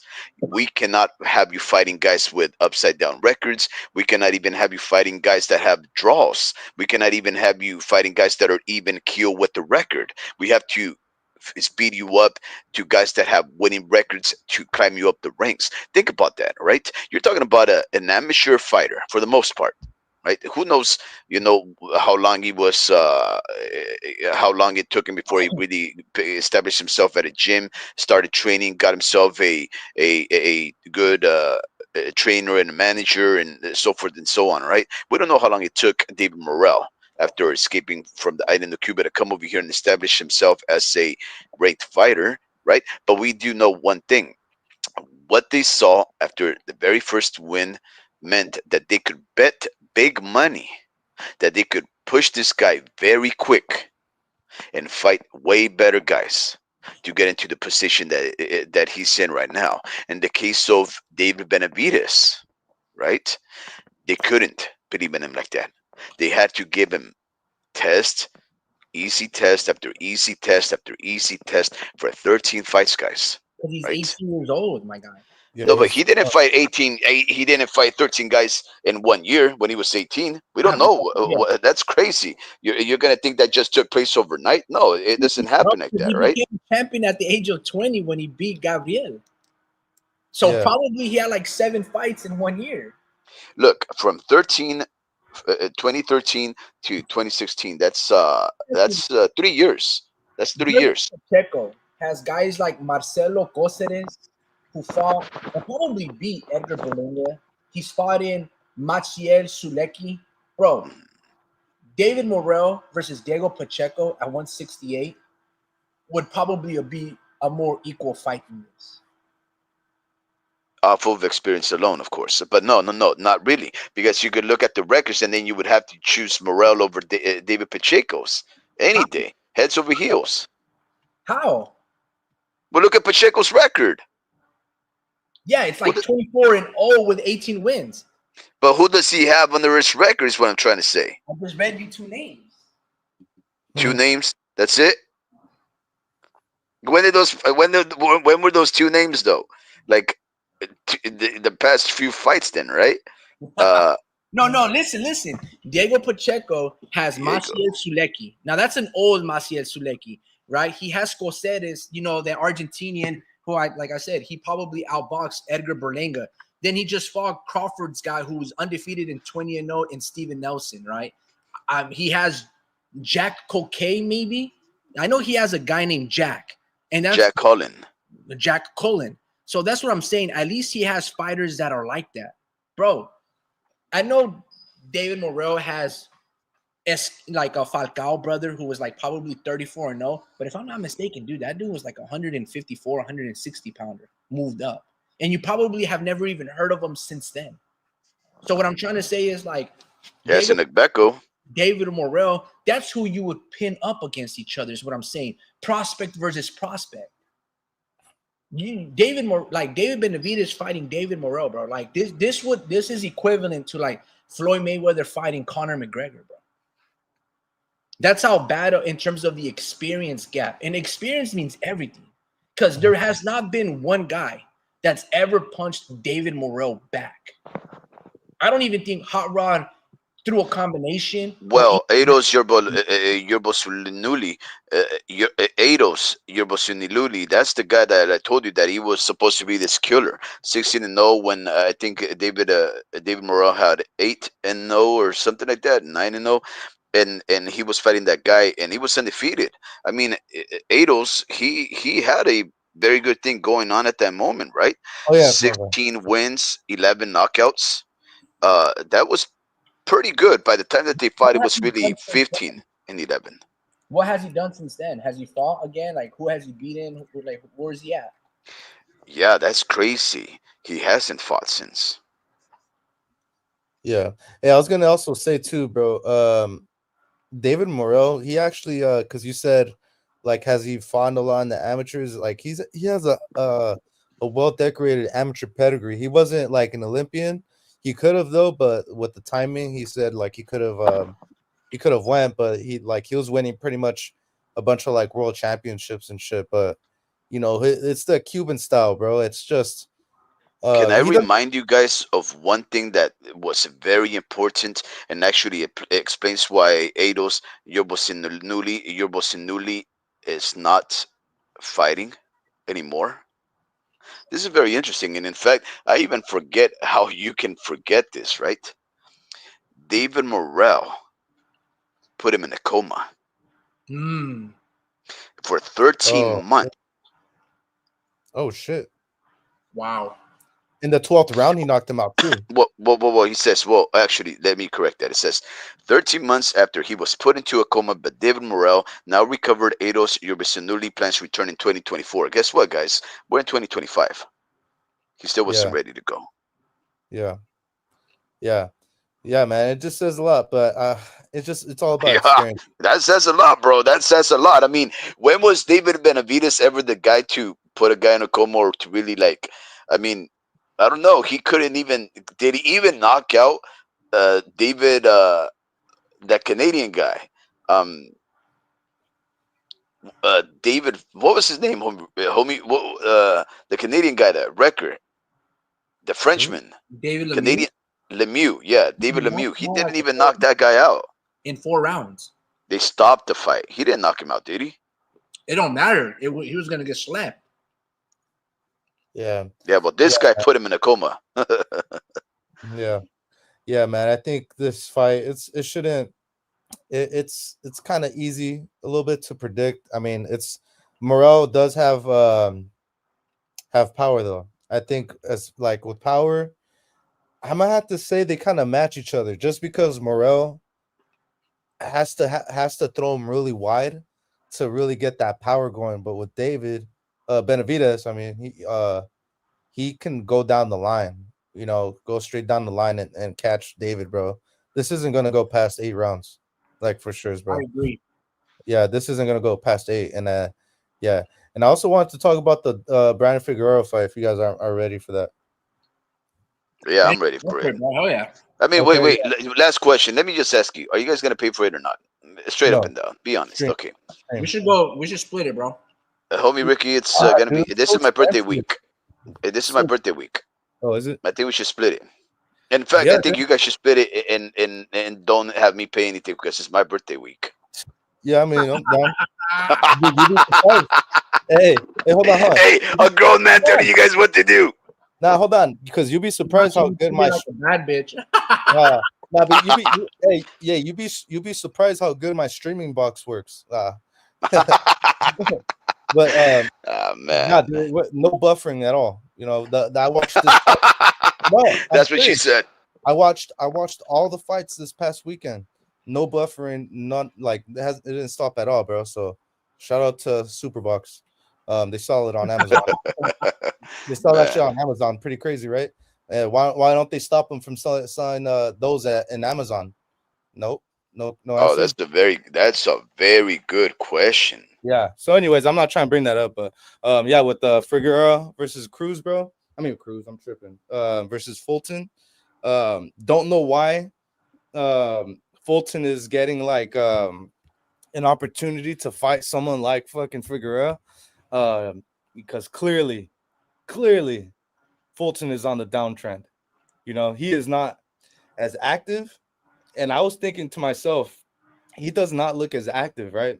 And he doesn't look like he's hitting the gym a lot just because of the difference in the Inoue fight and I think he fought some dude named Castro and gave him problems, actually knocked him down, had him hurt and all that. But yeah, I think he's clearly on the downtrend. And matter of fact, I'm actually like on like a couple of podcasts. I hear multiple like people say like he has not been in the gym at all. Like he is not taking the sport serious at all anymore. You know, so says a lot, bro. Just because just someone like him, someone as good as him, like in the amateurs, just all that work you put in the amateurs for you to like not improve. You know, I think I actually like that fight, bro. Yeah, dude, honestly, I don't, just because Fulton is gonna get slept. And I think Fulton is a smaller dude, and he's actually moving up. And it's like, why are you moving up when you clearly couldn't handle the issues from the Castro fight? You know, Figueroa is a way better version of Castro, and he's gonna get slept, bro. And it Well, sucks. here's the thing. I feel it's fair. And the reason is when Brandon Figueroa and Stephen Fulton first fought, that was at 122 pounds, bro. Yeah. There is no way Brandon Figueroa at that frame should be fighting at that fucking weight class. What do you mean? That's good size. That's a good size for that weight. Bro, Brandon Figueroa is like 5'11", bro. Oh, I thought you were talking about Fulton. Yeah, no, Fulton, you know what I'm saying? So, yeah, so I feel like now because my only gripe with this fight is that it's happening like 5 years after the fact. They should have ran it back the first time because they were both undefeated and there was both unification. They should have been like, let's run it back again. Right then and there. You know what I mean? I don't think Stephen Fulton wanted it. I don't know. I don't remember all that. But I'm just saying, like, they should have had it right then and then after the fact. You know what I mean? Yeah. And then Figueroa was like, I got to move up in weight. He fought at 126, went relatively fast, and he went up to 130. And, you know, yeah, that's probably another fight where Fulton should get knocked out and probably lose because, you know, Naoya Inoue did a job on him, bro. Like, he did not recover. He got outboxed. He was getting out-jabbed. He was slower. He was not confident in his ability to land a punch and get Naoya's respect. And Naoya was, bro, I've never seen an ass whooping like that in terms of a black fighter getting outboxed like that by a foreigner. I've never seen something like that. Yeah, you know rare. I mean? Bro, I saw something like I've never seen anybody. Naoya did like a split. He was doing the splits. He threw a jab to the pit of the stomach. And when Fulton tried to throw a right hand over it to counter, Naoya also hit him with a harder left hook on the split stance, bro. He went boom, boink. And I was like, what the? I've never seen that. And let me see if I can even find it here. Watch this. Naoya Inoue. Yeah, bro. Inoue just does things in whatever position he's in, he's gonna throw hard. And if anything, you throw harder the wider your stance is, you know. And yeah, Yeah, and just I want to add a little bit, a quick note. I'm looking at all these fights in the undercard. Like, I think they're all gonna end in knockout. Yeah, I think so. Majority of them, at least. You know. So Benavides. Okay, go ahead. What were you gonna show? No, you're good. I have to Okay. find it. I have to Okay, find yeah, it. but yeah. Speed. Who you got? You know, what do you think about the co-main? Yeah, I don't do that, bro. I don't think about it. I don't have that kind of those faculties to think about stuff. I can only just tell you whether there's a feel to it. I don't mind. I don't mind It's the actual running it title. back. It's the only fight in the whole card that's actually for a title. And I don't mind that at all, right? I don't mind people that run it back years after the fact, because that's exactly how Muhammad Ali ran his back. That's exactly how some of the best fighters in the world have always done it, right? They lose a fight and they don't go and revisit that fight, not until they drop down in rank. The other guy moves up, and then they catch up to them, and it usually takes a few years. So I don't have no problem with that. The first fight was a very good fight, if I'm not mistaken, right? It was a very good, hard fight that Mhm. that I thought was pretty good. Did they need to run it? I'm I the don't same. know. Yeah, I'm in the same boat. I think Figgy should be going at it with like Inoue or something, bro. Yeah, bro. Dude, I wanted to talk about a fighter, but I'll bring him up towards the end of this podcast. And But Pachuco goes, yeah, Fulton looked shot in his last fight. I had him losing. It's a combination of factors. Typical PBC inactivity, and he may not be the same after the Naoya Inoue beatdown. Inoue outslicked the slick fighter. Inoue was faster and had the better foot. And Pachuco earlier stated this. Boxing fans are tired of overpriced PBC pay-per-view events. The PBC stole a lot of Golden Boy fighters with the help of Richard the Snake Schaefer. That was egregious and low level. When they start like that, it's no wonder the PBC is nearly done in boxing. Yeah, absolutely. Just a little recap. So, Golden Boy, Oscar De La Hoya, there was those leaked information, those photos that came out. Now, this is just me talking here. I don't even know if I'm allowed to say this because you can get sued for slander and defamation. But I wonder who was the people that took and tried to extort and blackmail Golden Boy. Who were those women and who were their pimps, right? What if they knew that Golden Boy Oscar had a coke addiction and Schaefer and Company? I actually, you know what? I shouldn't say that stuff because, bro, that's like, look, nah, I'm not saying that. 'Cause I can get sued, bro. Like, you know what I mean? yeah, don't get sued, bro. But basically, what if the people that benefited PBC and Company wanted to already push out Golden Boy and owned everything that he had created with his blood, sweat, and tears and boxing career, right? And what if they're the ones that try to blackmail him? And if they don't, this is how we're going to push you out as CEO of this company and try to buy him out, right? What if it was, I don't know if I should scratch all that. Maybe not Richard Schaefer. I'm just joking. It could be somebody like in around the boxing sphere and try to exploit, right? And extort and ruin Golden Boy's image, Oscar De La Hoya. So they can eventually, they tried the nice way. Like, hey, dude, we want to buy you out. Golden Boy's like, nah, this is my baby. This is what I worked for all my 30 years of pro since the winning the gold, the gold medal, all my, being a pound for pound fighter, being a, multi-division champion. This is what I've earned. This is me. This is who I am. So they tried nice by buying him out. Since he didn't want to play nice, guess what? They're going to blackmail him and extort him, right? So they're going to force him out of the company. And then there was Richard Schaefer with the key man clause. Any fighter that he brings in, which is pretty much like 200, 300 fighters, if he gets pushed out as a CEO, guess what? They become free agents. Input, PBC, and Al Heyman swipes all these things. Bro, that sounds pretty fucking realistic to me. How many stories have we heard that are similar to that?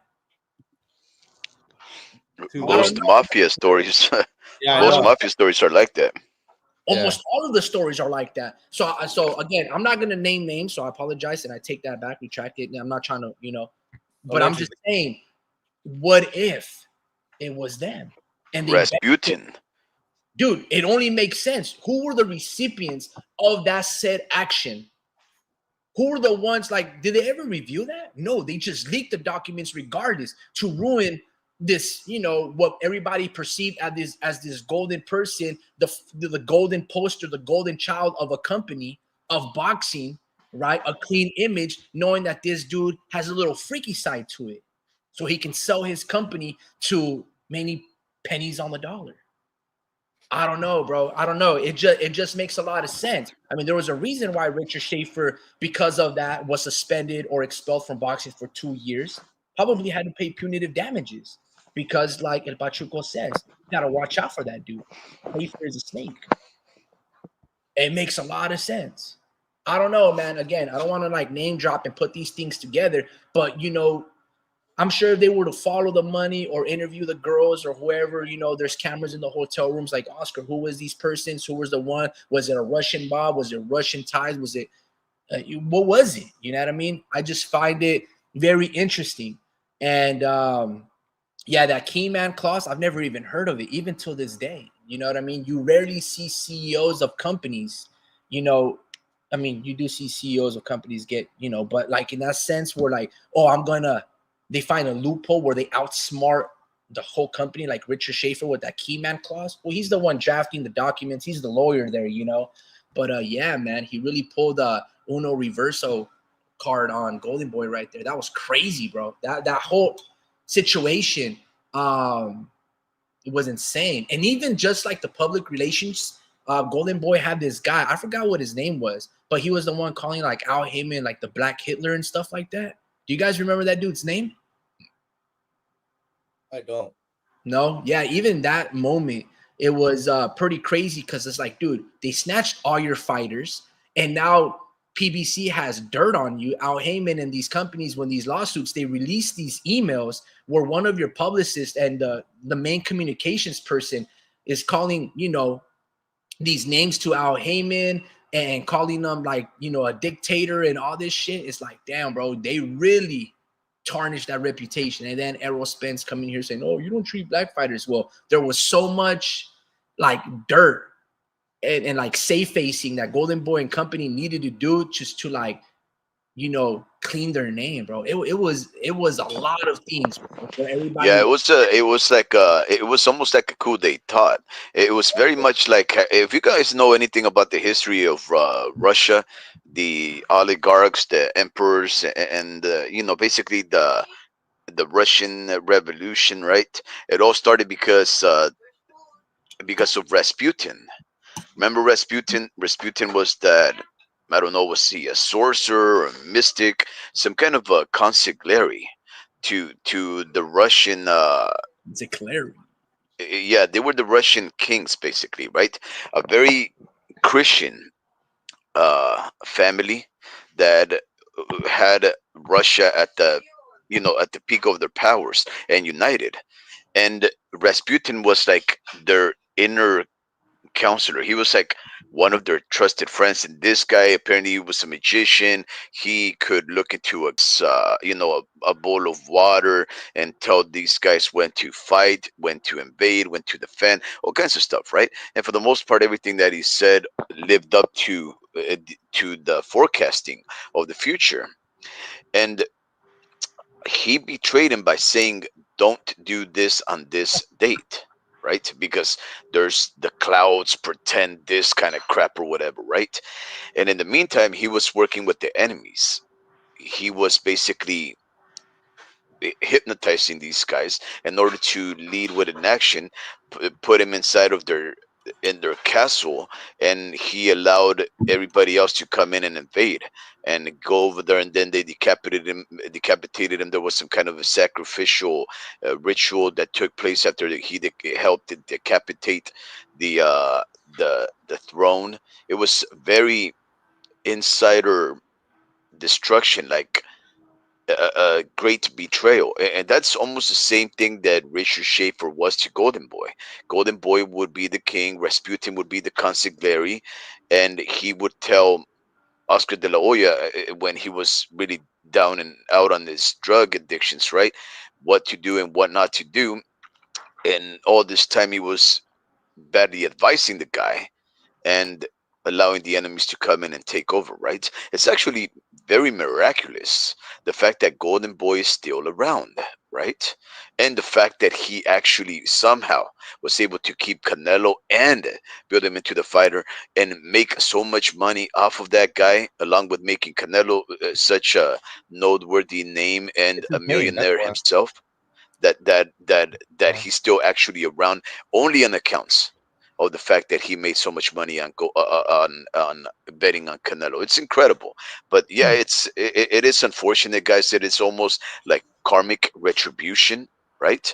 That the PBC is suffering through so much. I don't know if Dream is actually, if Dream is actually just joking about trying to stream the fight, right? But I think I would feel better if we actually just not watched it and see if there was some other event taking place, right? Yeah, I hear That's you. that's And hilarious. goes, I have never understood on Oscar De La Hoya. He's an all-time great fighter, amazing resume, even the infamous pictures. He was with 10 supermodels at the time. All I can say is noise. Yeah, that's funny, man. Yeah, no, I like I said, I'm a big fan of Oscar De La Hoya, his pro career, and what he's been able to do after it. Not only just saving the money, but investing back into something that he truly knows, boxing. Right? He knows the ins, the outs. He knows the amateur circuit. He knows what sells. He's very astute and aware and observant of everything that has taken place in around his career, the building of a star. He knows all of that, right? Hence the name, the brand, everything. So I'm a big fan of it. Now, is he perfect? Are there things that I like I want to emulate? No, absolutely not. Is he like without flaw? Absolutely not. But I'm just trying to say in totality, the I would say the good outweighs the bad. Like, am I gonna ask Oscar De La Hoya father advice? No, because I hear he's not a great father. You know what I mean? But when it comes down to boxing and boxing business, yeah, bro, nobody tops him, man, for sure. As a boxer and a boxing promoter, he's the best Dude, one. he's yeah, and if you think about it, he runs his own company. He's actually his own eye. He knows what to look for in talent, and so he doesn't have to rely on other people. It's solely coming from his decision. And dude, he Sort of. sees. Well, yeah, I'm pretty sure they have people, like looking Yeah. and recruiting for him. But he's the one that decided to, hey, let's sign Ryan Garcia at the age of whatever, 16, 17, I forget what age. And then Jordan Fuentes, and and he pretty much runs the whole LA area as far as like talent, Um, so yeah, and it's the way he's branded his whole company, bro. Like when you think of Golden Boy, you think of Oscar De La Hoya. Like you're not like it's just he just branded it the right way, and he obviously executed on Canelo's whole career, and not whole career, but his career actually brought up Canelo, Golden Boy, and not only that, but he's also pushed other names too. But the list goes on. It's not just Canelo, you know. Um, and it makes you want to show up. I'm pretty sure you hear Golden Boy card, you're like, damn, I kind of want to go to that, because there's gonna be a Mexican fighter and a good Mexican scrap in there, and so yeah. How do we get to that subject? Oh no, I was just reading El Pachuco's comments, and he's Oh, talking gotcha. about how Richard Schaefer stole a lot of PBC Golden Boys fighters. Yeah, no, man, it's gonna be. He's done very well even after the fact. I mean, there's not a lot of people that are talking good for PBC, and with Golden Boy, he always finds a way. He finds a way to survive, to last, and that's I don't know whether it's self-preservation, a little bit of luck, a little bit of building, and it takes a whole community to see something really pop off and flourish. But yeah, it's mainly off the name and the blood, sweat, and tears and the sacrifice of Golden Boy. So now we have Turkey Al Sheik and company. So we'll see if he buys out Golden Boy and whatnot. But look, man, let me ask you guys a couple of questions. We've been talking about David Benavides, David Yeah. Morrel, all of these Yeah. fights. You guys mentioned undercards, the preliminaries, the untelevised portion of it, right? But so far, when it comes down to boxing, right? As of what's been announced, what are you guys looking forward like the most right now?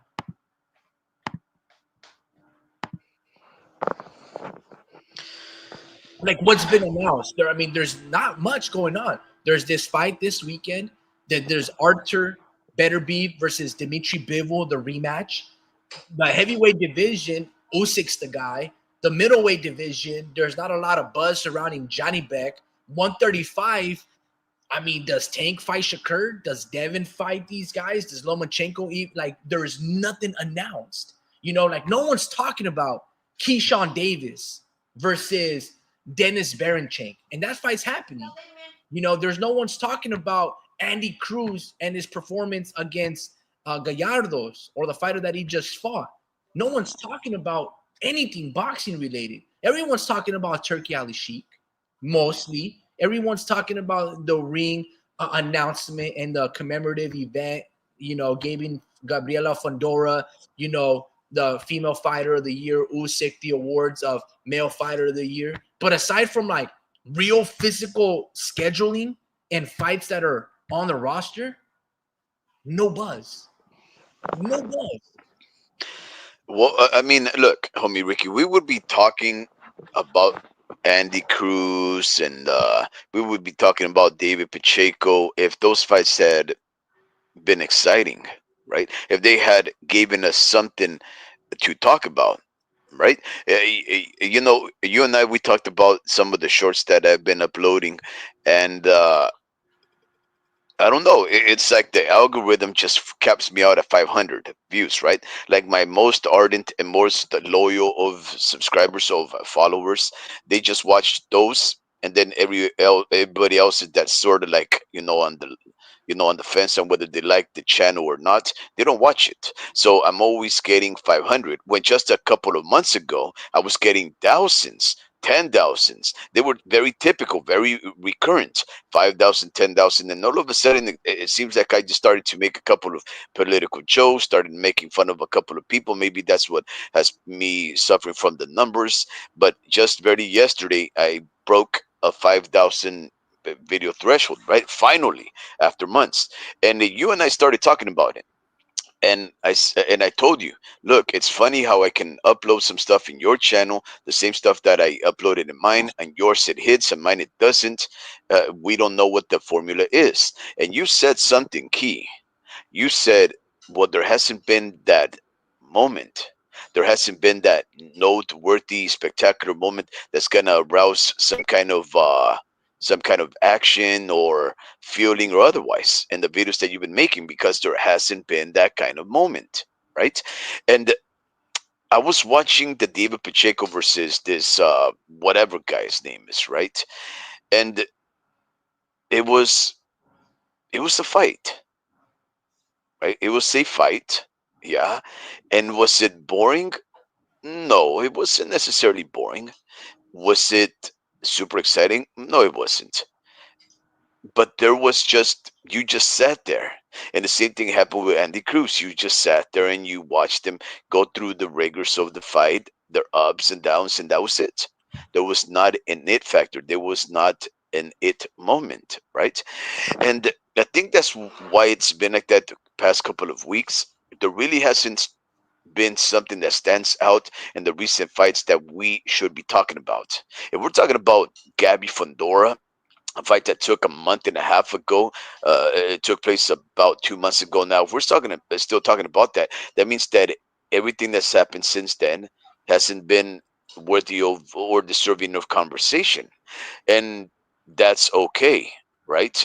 That just likely means that these fights are equally matched, right?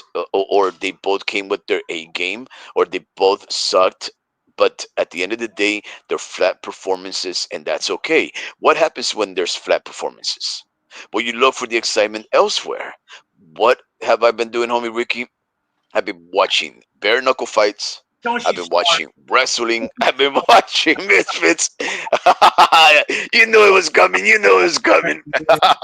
You know, guys, I've been watching pillow fights, and it's so amazing. Oh my god, dude. Sorry, dude. Nah, man, I hear you. I hear you. And yeah, no, I hear what you're saying. It's just right now in sport, or maybe there's just more important things going on in the world that sports in general, boxing, basketball, football, uh, misfit boxing, pillow fights, all of this stuff has taken a back foot. Everyone is not leaving their homes.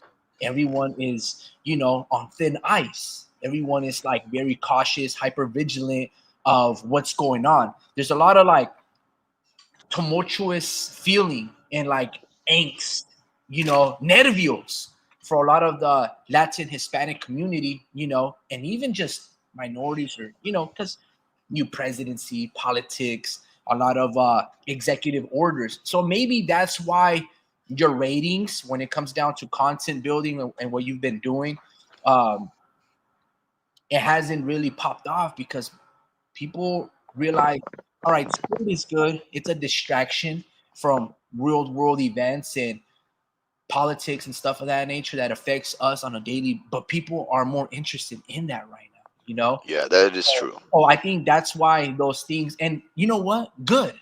I'm glad that people are very aware or really paying attention or trying to inform themselves and tread carefully as they should, because this stuff is much more important than some Yeah, fucking boxing. yeah, And I go back to the beginning of how I was talking about this fights.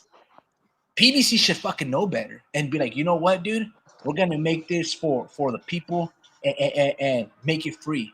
But no, these yeah, people are so clueless and they don't even, dude, just everything yeah. about They're so out it. of touch, right? Oh, toma, bro. Hold on. El Pachuco goes, Oscar de Loya is also big for boxers from Mexico. He probably owns the Mexican and Mexican American boxing franchises. Whoa, I didn't even think about that. Oscar Neither speaks did I. Spanish well and proficiently. That helps his recruitment process a lot.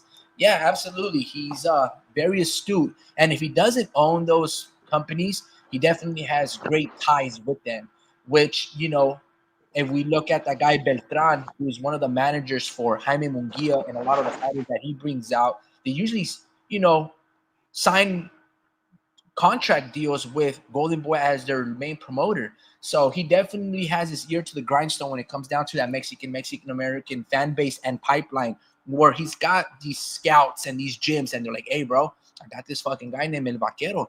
He's a little sloppy, but he packs that punch." And I'm sure that he gets all of these news. Eric Gomez, also Mexican American, speaks well fluently. I like Eric Gomez, and I wish Roberto Diaz, the matchmaker, was still with Golden Boy. I felt those three pairings. Dude, that was great, man. I'm still a little salty that Golden Boy didn't want to pay him a little more, and he went with Eddie Hearn. Yeah, Still mad about that one, and he's from San Francisco, type of stuff. So yeah, I didn't really like that departure, but at least they did it amicably, and they wasn't like revealing secrets. They always kept it professional. But yeah, I wish Roberto Diaz was still with Golden Boy. But look, man, I know you were talking. Hey, yo, Drew, you still there? I know that you guys were. I don't know if you mentioned it, Drew, but you guys wanted to dive more into like social economics, politics, or was that just more like, oh no, we just need to build content of every single thing that's going on, or who was that? Can we talk about that or no? that may have been me, homie Ricky. I was. I think I told you. I don't know if this is what you're referring to, but I think I told you that I was going to make, or I was thinking of making, better yet, I was thinking of making more short reaction videos Mm. about news in general. That means not only boxing or sports overall, but of just anything, right? that seems to be noteworthy at the moment. And I got that idea because I really went through a streak of just a couple of like, maybe like a month and a half or so. There was a whole month that I really didn't do anything because of the whole holidays and all that. But for like about a month and a half in total, besides those dates, that my shorts weren't really getting no traction, right? And the one that I made in jest was, the inauguration of President Donald Trump, right? And lo and behold, that thing actually kicked off. I think it got like 1,500 views, Mm. and it was surprising, right? Because I was like, no people come to this channel to really discuss politics like that. Do we discuss politics? Yeah, we discuss politics about the sport. We discuss politics and world affairs in our lives, but we don't really go and make content about politics in general. And I was just mostly trying to, make light of the whole situation, right? I was trying to laugh and it break that ice that a lot of people feel, that anxiety of President Donald Trump taking over the inauguration, right? And I thought I did a pretty good job breaking down some of you know, the going ons in a sarcastic, sardonic, and pretty funny way, right? Um, Trying to be neutral and impartial while trying to show the people none of these guys are your heroes. Not Trump, not Biden. These guys are all working for the same people. They're the same puppeteers. Don't hold your faith according to what these men say, right? A lot of people think, Biden is the Antichrist. Trump is the Antichrist. Trump is the prophet. Trump is the Messiah. And I'm thinking, guys, these guys are not that. I mean, the prophet, the Messiah should be yourself or your father, right? They should be your heroes. They should be your guides, not these guys right here. Jesus should guide you. And these faulty, powerful, corruptible men and women are not it, right? That's what I was trying to get at. And I I saw think, that it got such heat, and I figured I should do more of them. But I'm not too sure if that's what you're referring to, homie. yeah, I mean, maybe, man. I'll say this. I've always, I like politics. I like history. In fact, those are my, I just love those topics. You know what I mean? Those are interesting topics, and it's great to know and see different people's culture and point of views as well, to what leads to them to behave and think a certain way. Because if you understand who their heroes are and what they look up to, and the same beliefs and creed that they have, then you can understand behaviors and how they act or behave. How they are, and maybe, talking about all this stuff, I'm not really too concerned about presidents. Concerned about the boy Elon Musk, man. That guy right now, he's dangerous, bro. Not just Yeah. because he's one of the richest persons in the world, but he's getting involved in different politics in different parts of the world. You know what I mean? He has interesting thing in what he's trying to buy CNN. He wants a social media platform, right? Twitter or X or whatever. He has his hand in the cookie jar in every single thing, and now it's politics. Where the point where, like, he'll say a comment about the UK, he'll maybe say something about their German leadership, and people are like, yeah. So he's getting involved in these like political affairs in other nations, and he's being opinionated. You know what I mean? You rarely see, I mean, you see a lot of corporations and companies and people, donate super PACs and things of that nature to political campaigns. But this guy is he's changing dialogues, and he's putting his money into certain things that he wants to see. I don't know. That dude is very dangerous, bro. That's Yeah, the no, no, that's what he is absolutely dangerous. But it's everybody worse than anoints that, him. homie Ricky. Hold on. Everybody anoints him like this Tony Stark, like our American version of Tony Stark. Oh, I don't know, man. This dude, I always look at it like this when it comes down to the industrial revolution and machineries and robotics and stuff like that. Any single time or any person, right, that is making like self-driven vehicles and using technology to outsource jobs, right? People got to work. People got to do certain things. And this guy, every single automation that he's building, I don't know, bro. He's literally trying to replace humans. And it's been going on for many years, right? Some jobs just get obsolete, whatever the case may be. But this guy doing it on a mass scale. Your boy Elon, man. Where you been, Drew? My bad. It's because we're potentially getting a new dog, and I have to meet the new dog. He's fucking too. He's already ours, but he's too, like, for me at least. Too big. He's too what? Huh? He's big. Oh, too big. Oh, okay. What kind of dog is it, man? Bro, he's like a purebred, like, American Terrier, and he's like a big old dome, bro. I was like, God damn, you know. But I had to get to know him a little bit. But yeah, man. Yeah, I know, man. Everything we're talking about Elon Musk and everything about crazy. Man, this dude, he is going to be one of those people, not just influential, he already is, but he's probably the biggest, not two-faced. I'm not saying that, but in terms of his intentions, he's played us off for a fool, and we've made him extremely powerful. What this man could become, dude, dangerous, bro. Yeah, Dangerous. people think. Yeah, see how the Trump people think that he's they think that he's the next Tony Starks, right?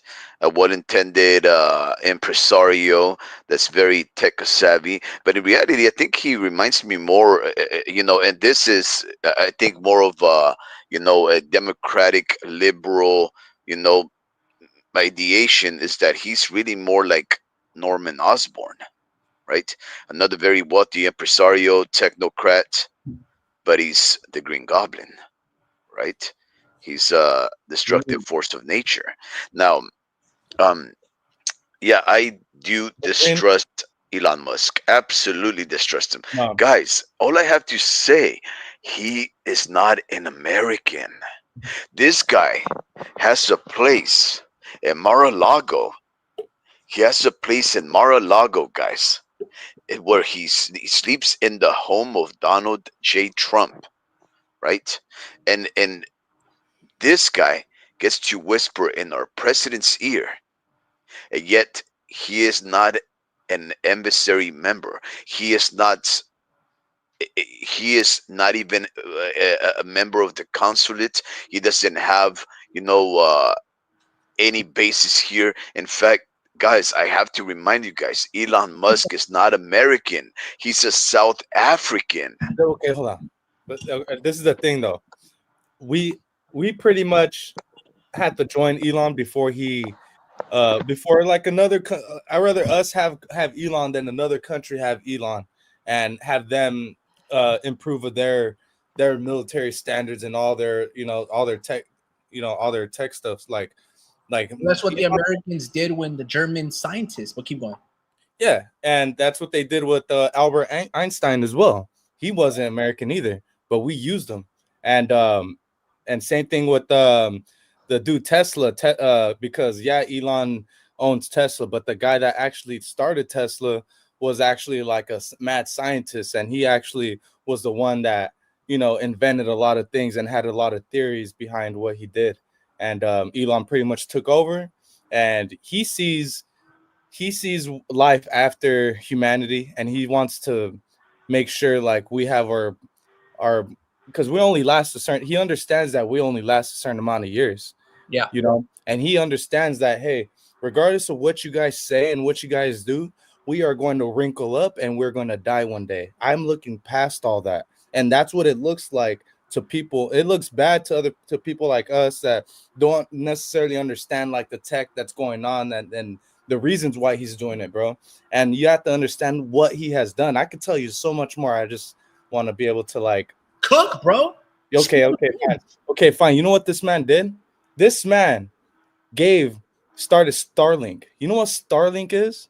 Starlink is when you have internet in any part of the world, anywhere. You have internet, you have service, you can watch cable. That was not existent a couple years ago prior to the pandemic. That right there is a game changer for not only obviously podcasters, but for the medical field, for the police departments, for every type of communication you can think of. And it also improves other countries as well. You know, because not only is the United States using Starlink, but other countries are using Starlink as well. And on top of that, nobody in the world is doing what Elon is doing. He is breaking the barrier of physics almost. And he is actually reinventing a lot of things, bro. And without him, we would actually be in deep shit. Like we would actually be in deep shit. And we wouldn't. No, I think the opposite. I think we're in deep shit because of him. No, you have to Guys, understand. I do But understand. I've been following these things for okay, many years, man. but this is Men the thing, though. Wait, with hold so on, much power. hold on, Speed. Keep going, Drew. Keep going. Okay, but this is the thing that this is but this is a fact that this is what he's saying. He's trying to. You think that he's actually trying to gain full control of the world? He That's is. not that, and that's not the issue. The issue is he's trying to get as much control as possible because at the end of the day, when the AI takes over, he will not have any control over it, and he understands it. Once AI takes over, the energy demand for AI will exceed the amount of panels that is on every single roof in every single country of the planet. And once that happens, that's when our grid gets tested, and that's when shit shuts down. And guess what? We don't have internet, but guess what? He has Starlink. We still have internet. Like he sees things past. He's trying to see if we can last past a certain amount of years because of the grid giving out and the population. And he's looking at all that. It looks bad from outside looking in, but he's looking past all that. You know, and See, AI see, and that's AI a was very going good point, actually. AI He's was going to going. take AI is going to take, and there's nothing that he or you and me can do about it. Ooh, okay.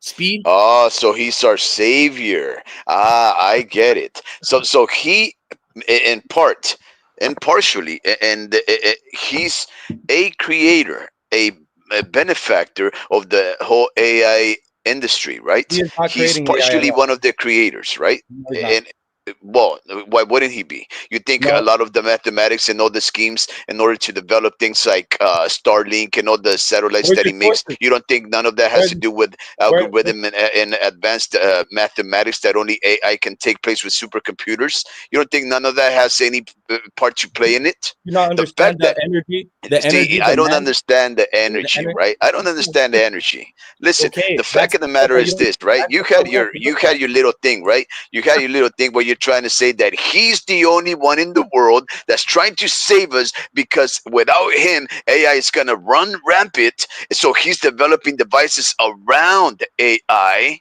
right? So that he can somehow keep some notion Yes, and some because people. semblance of what this Yes, modern technology looks like because AI is gonna run rampant. Listen, that's ridiculous. You think that somehow just because he flies satellites in the sky, that those satellites are gonna no, be devoid that's of not the the reason why. influence of AI? That's That's not the reason why. ridiculous, bro. That's not the only reason why. That's what you're insinuating. That's what you're insinuating. I would say That's exactly what you're insinuating. I'm not feeling. You think that he is somehow getting in bed with President Donald Trump without any kind of ulterior motives? You think that he wasn't against Donald Trump just a few years I'm talking ago? about tech. I'm talking about tech. I don't give a fuck about that.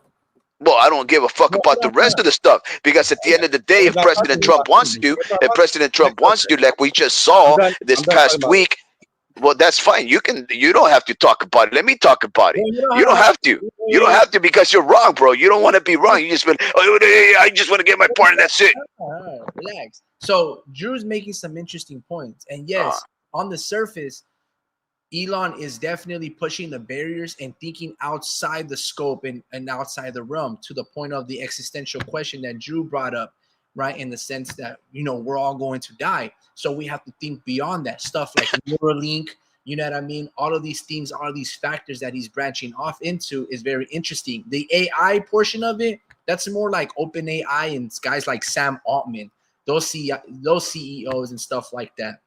But El Pachuco says this: I'm glad that you guys are into Elon Musk.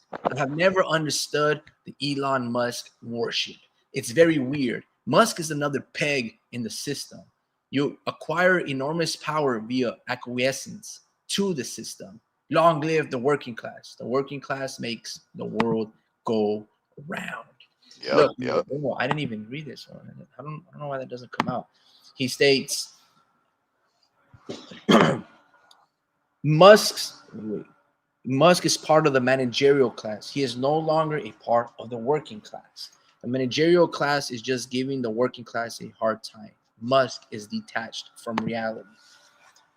I agree, man. I think there was when he started becoming more ambitious and he wanted to really buy out Twitter and all of these things about free speech, right? And censorship. A lot of people were like, yeah, yeah, yeah. They're rooting for this guy, because on the surface, you're like, man, this guy really is trying to, just adhere to the Constitution. And you Speed, you brought up this topic about like, oh, he sided with Trump and stuff like that. Well, when you look at his Now he did. inaugural Before he speech, didn't. right before he didn't, but when you look at his inaugural speech, he really like started throwing fist pumps when it was like, yeah, we're gonna go to Mars, right? So that's what his ties are, when it comes down to like, okay, going back to what Drew was talking about, expanding, thinking outside of the scope. I don't know, maybe you guys have to enlighten me, but what the hell is so, I don't know, eye-catching to Musk and this concept of going to Mars? What the hell does Mars have that is just like, oh, dude, Earth is, we should not be investing in Earth. We need Mars. What the hell is, what is that? What's going on in Mars? Is there like some minerals? Is there another planet that we can inhabit? Like, what's going on? What is the like the fantasy when it comes down to like, oh, we gotta be the first one to be at Mars, like the Martian and freaking. Well, what the hell is going on? I have no clue. Oh, I mean, it's the dream of the human, right? It's a dream of the human to venture out and to break through the walls and to conquer everything, right? Why do humans do anything? It's just the adventurous curiosity that compels us to discover, to live, and to find what else we don't know about our existence. So I mean, just on the notion of itself, the fact that we are thinking about populating what seems to be an uninhabitable world, you just have to imagine the possibilities and the power that it would bring to civilization as a whole, that we would even be able to devise a way to live in a planet so extremely far and what seems to be unimaginably uninhabitable to human life forms, right? So maybe in that there is a clue: human life forms, right?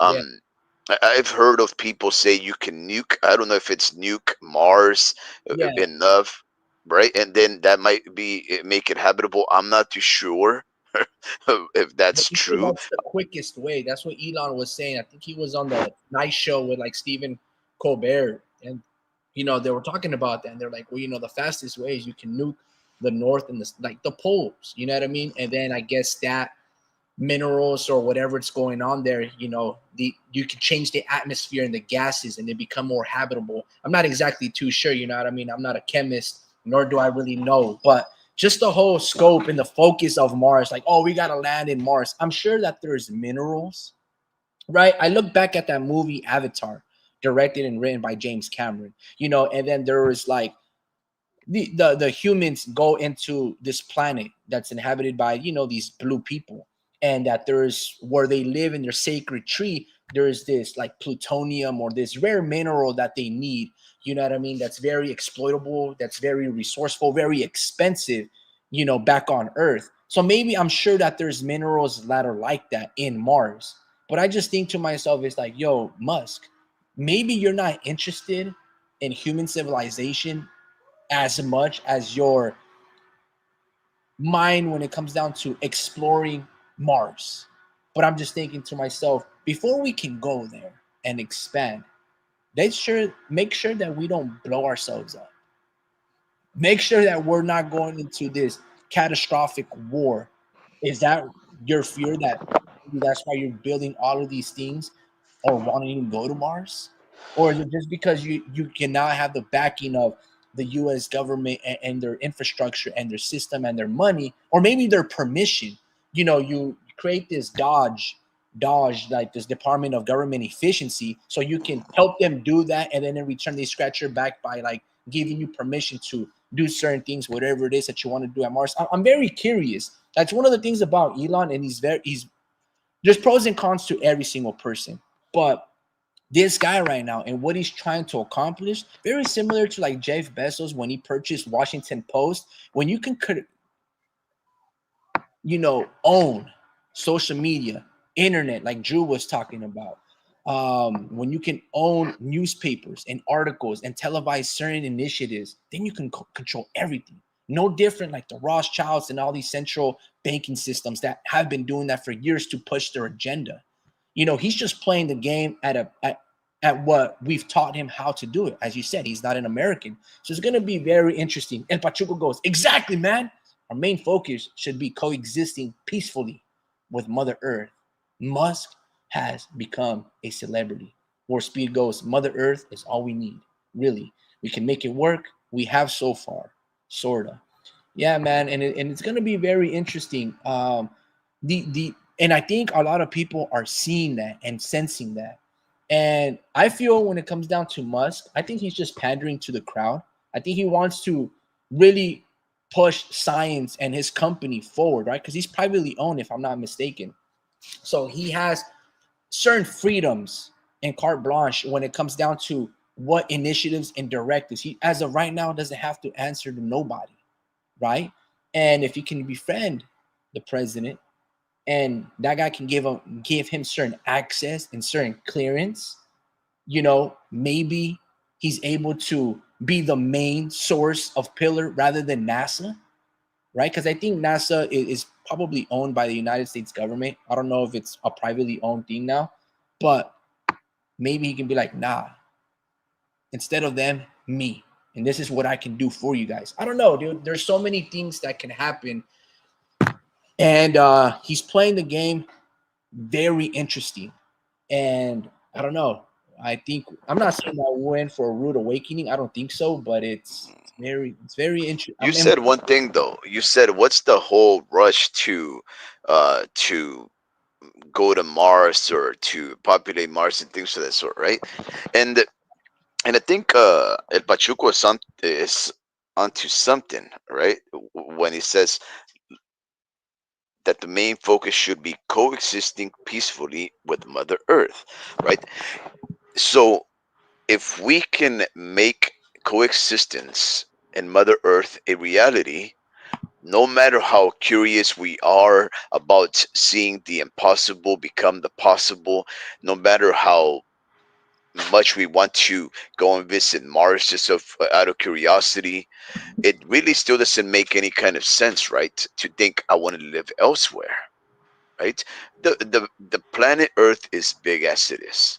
The planet Earth has so many, different biospheres, ecospheres. It has so many different things going on, different land types, land masses, environments, that if you aren't content with where you're at right now, you can go elsewhere, right? And it's beautiful. Everything is so beautiful and so different. So there is so much out there in our world that you don't ever have to become bored of it. And that's where we start to think, why do people want to leave the earth? Are they bored of it? Is it not beautiful in their eyes? What is it that makes it not beautiful? What is it that they don't find planet Earth to be wonderful and wondrous? Right? Now, when we think of virtual reality, right? I think you have a virtual reality of Sony PlayStation 5 VR set, right? And I remember you Oh, put yeah, it the on. Oculus. Yeah, there you go. And you let me Trash, use bro. it once. Horrible. It crashed? No, it's trash. Like it's whack. What do you mean it's whack? Like I don't know. No, I think you just never invest in more money. It's different, and it gets a little bit No, it's you pretty get good. used It's to it, pretty good. right? Like Resident Evil 4, I played a few games on it, like, but it's keep going. Yeah. So when I wore your goggles or whatever they are, I remember that there was a video about a dinosaur. It was like Jurassic Park or something like that. And you can walk into these things and you can see these dinosaurs in 3D and you can walk around them and all kinds of stuff, right? And it was like you were experiencing another timeline. And then you just start to imagine, what if I was at the Louvre in France, right? And then you just select the destination and it'll take you there. I And you're think so. walking, yeah, and you're just walking there and you're just seeing all these things. And it's almost like these people, these technocrats, these overlords like Elon Musk and Jeff Bezos and Bill Gates and all of these other powerful individuals that have us tethered to their technologies and to their whims and their whimsies. It's almost like if they feel that they've experienced everything they wanted or that they think they can experience in this here planet and that they're bored of it. They've experienced it so much that they want out. Hmm. And and I don't believe that one bit. I don't believe you can connect yourself to a simulacrum of our reality, a simulation through VR and be content. Right? I don't think you can fool yourself and say, "Oh, well, I put on these goggles. I was at the Louvre in France, and that's it." No, you have to be there to touch these things, to see these things, to smell these things, to taste these things, because the detachment of the five senses make it a falsehood. Every time you aren't connected with reality through the five senses, it is a false reality. And we know that to be the case. Unless, of course, you're devoid of one of your senses, you're blind or you're deaf. But still, every other sense has to compensate to provide you a full, real sensation of being in the here and in the now. So I don't believe that's the case for me, Ricky. I don't believe that these people want to leave the earth because of that. I think more likely they are so tapped into very advanced forms of technology, supercomputers, forecasting systems, and all of these things that have done the mathematical calculations of everything that's possible, and they think something horrendous is coming our way. Things such as mutually assured destruction, the thing that makes it seem like atomic and nuclear weaponry cannot ever really be used in the theater of war, because then one person pushes the button, the next person pushes the button, and then we'll all die. And that really is the deterrent, right? That if everybody dies, then there is no winner, and that there is no winner, then what is there to brag about? That egotism of humanity that says that somebody has to come out on the top, a survival of the fittest. That mad is the only thing that makes it so that we will not destroy ourselves mutually, right? And I don't think that's impossible, that all of our world leaders can choose to destroy the planet. If every single one of them is in cahoots to destroy the world as we know it, I think they would do it. And maybe Elon Musk and Jeff Bezos and Bill Gates and all of these guys that have these incredible supercomputers in Wales and in Iceland and in China and all of these underground and subterranean bases, maybe they know Hmm. the future. And maybe they know that it is going to take place. And maybe they know when it's going to take place. And maybe that's why they're in a rush to make these technologies so universal and accelerated and well ubiquitous and accepted, because they need everybody to get the hell on out in order for us to even survive as a notion of humans. If what Dream was talking about and the way that he was depicting and Oh no, you describing were a the jerk to potential, him, bro. what is it? You were a jerk to him. No, no, no. He was a jerk to me. He was allowed to talk for like 5, 10 minutes, and then when I tried to retort, he was interrupting me, and he was just being all out. And I'm not gonna talk about it right now. That's ridiculous, bro. You're a child. And Let's have a dialogue. before you start going, El Pachuco goes, exactly, it's an outright conflict of interest. So let me get this right. Musk is pushing agendas that benefit his company. Obvious. Just follow the money. Keep going, Drew. I mean, Speed. Yeah, but what? Look, okay, just playing the devil's advocate, and maybe Dream has, maybe he's logical, maybe he's reasonable with what he's saying. Maybe Elon Musk is a type of savior, right? Maybe that's why he needs to conglomerate all of these technologies, these systems, in order to gain enough control over things that will influence us and most importantly counteract against the advancements of AI and other forms of artificial thought that can think and act quicker than the human mind can because of their calculi, right? Maybe he knows that. And maybe he is a hero, guys. I'm not sure. Maybe he's thinking to himself, I may look like a corrupt individual, but I'll take that if I'm able to save the world, right?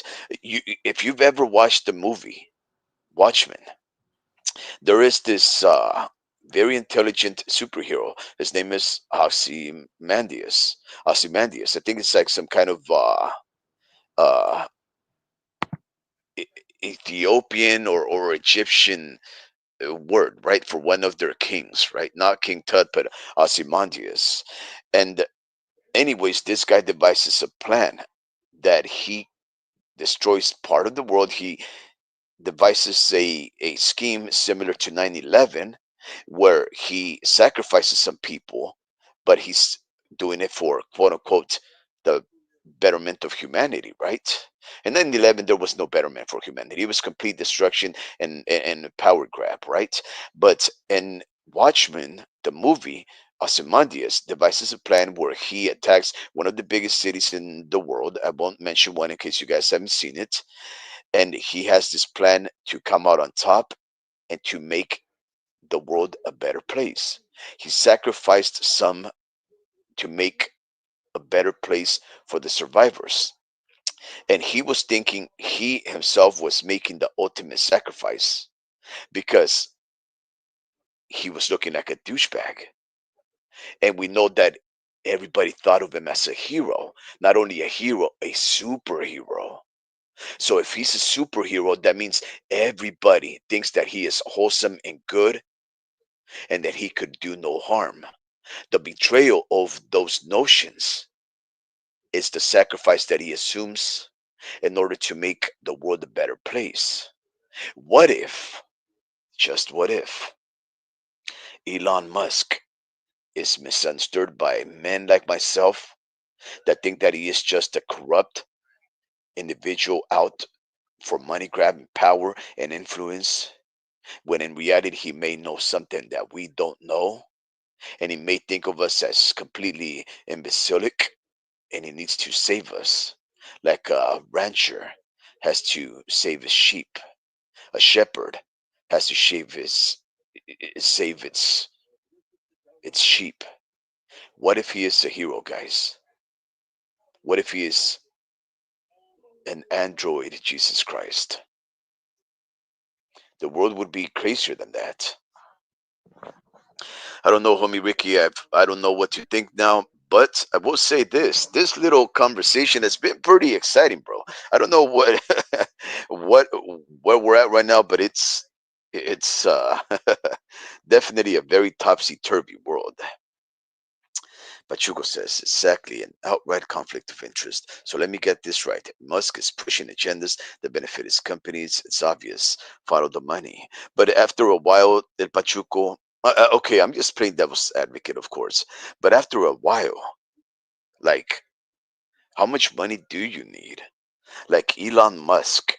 I saw a video, I think it was on Instagram, and the person was saying this is how much money the average US citizen has in grains of rice. And the person puts 2 grains of rices there. And it said that the average worth of the American, I think it was like $75,000, right? So 2 little rice of grains equal like $75,000. And then they go on to say this is the top 10% of people, and they're in the millionaire range, from 10 to millionaire range. And then you see the little bundle is like, I don't know, a couple hundred, right? It's like 200 pieces, but it makes the little 2 grains look like nothing. And then they go on to talk about the next bigger class, the millionaires, the multimillionaires, the billionaires. And then you see the billionaires compared to the little 2 grains of rice that signify what you and I have, the commoners, right? And we're like, wow, that's huge. That's like a big mound. Like if you got 2 shovels and you just went vroom, vroom, and you just packed it with 2 shovels, and then those are the billionaires, and then you have that's the average billionaire, by the way, 2 shovels full of rice, and then you have your 2 little pieces of rice that represent what your net worth is. And then they show Elon Musk, and Elon Musk was the size of the table. In fact, after they pan out the camera, all you saw was this big old heap of rice grains, and there was no other little circles because they all disappeared because they were so insignificant. The only one that you could see was really the billionaires, but it was like 1 billion to 500 billion. It was nothing, right? And then you have to think to yourself, after you consolidate so much money and power, and especially influence, right? Because you don't have to have money or power to have influence. You can just have position. After you have all 3 of those things, what else do you want? What else can Elon Musk want? When you have that kind of power, money, or influence, there's only 2 things that you can do. You can do the most good or the most bad. There is no in between, right? We have to ask ourselves, is Elon Musk doing good or is he doing bad? And if it doesn't look completely good, is it necessary for him to be gradually good because of the other schemes and machinations that would go against his steps to be good? Or is he doing bad and his malice has to be gradual in order to not be caught onto what he's plotting? There's so many questions, right? But I do say one thing: no one man should have all this power.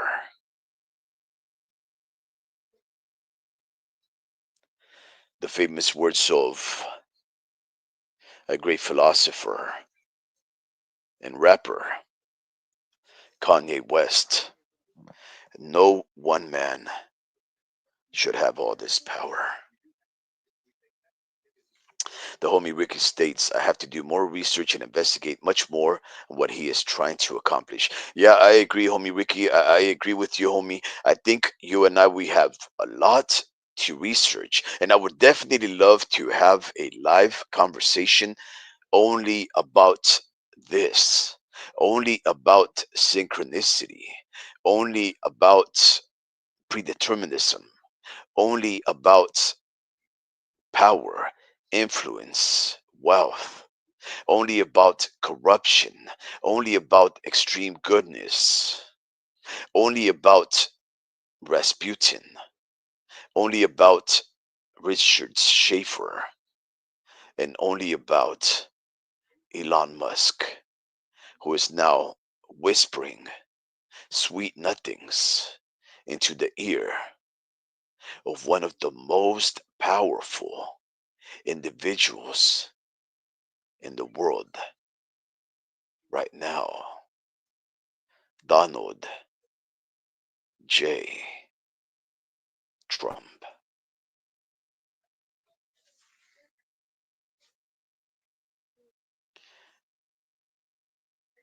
The lobby, he says. He's in the lobby.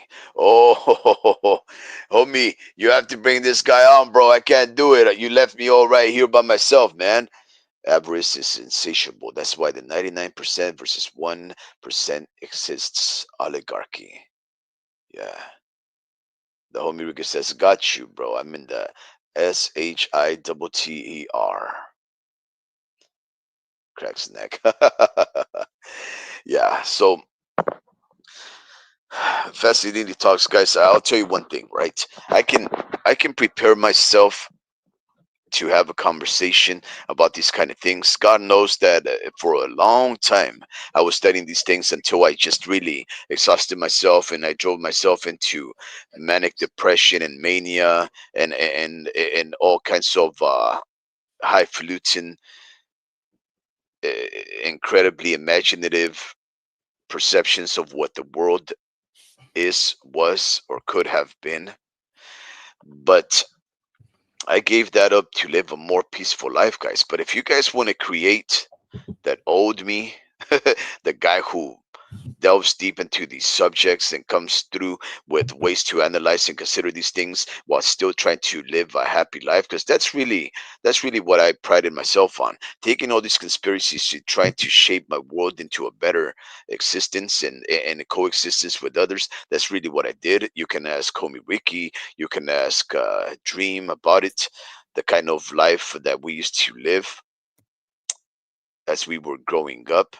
Very conspiratorial, but never letting those things ever bother us. If you guys want to go there, if you guys want to go into that rabbit hole, if you guys want to bring the old me back, yeah, we can do that. I think these are very, very important matters to address.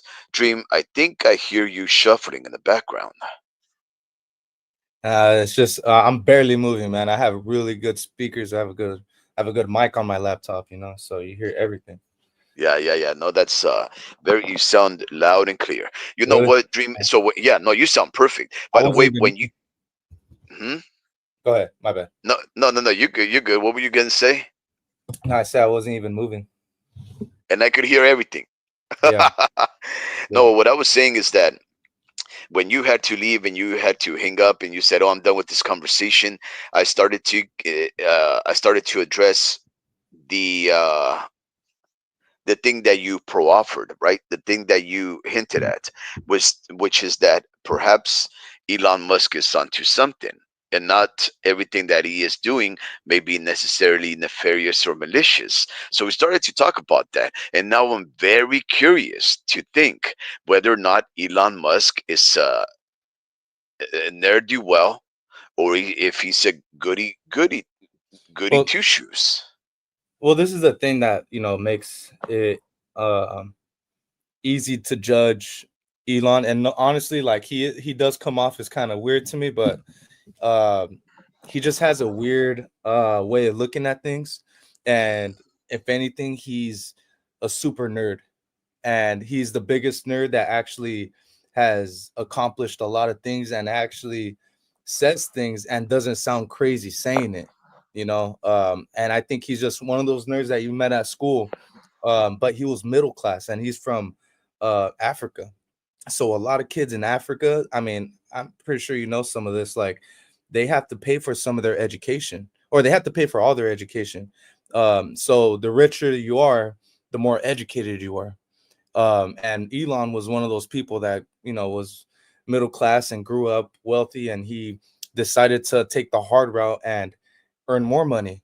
What middle class person wants to be even richer and take over the, like, not take over the world, but kind of lead the world in innovation in a sense. And when I say that, innovation is a rocket ship, right? Elon's not the only one that's doing what he's doing right now. There's China and there's other leaders that are actually, um probably, I think the reason why we're doing Elon's doing it is because he knows China has the same capabilities. you know. So they're actually holding back on a lot of the technology that you see. Elon is showing all of his cards. uh China's been able to do all that you know, like the rocket that lands back on its where it took off from. They've been able to track your like your like Wi-Fi out there is a lot more expensive in China, and they actually there's a lot more crimes in like as far as scammers in China, and that's been a thing the past 15-20 years. Like dudes have been able to solve that tech stuff way before the Americans did. So they're slightly ahead as a whole. And the United States, we have more innovation, and we can play our cards right as far as the capabilities that Elon Musk is giving us, like Starlink. And and obviously he sees what's going on, and with the AI, and that AI stuff, you have to do your research, bro. Like honestly, like I don't did have you done your research on like the advancements of what AI has been doing on its own? No, Yeah, absolutely dude, not. it's crazy.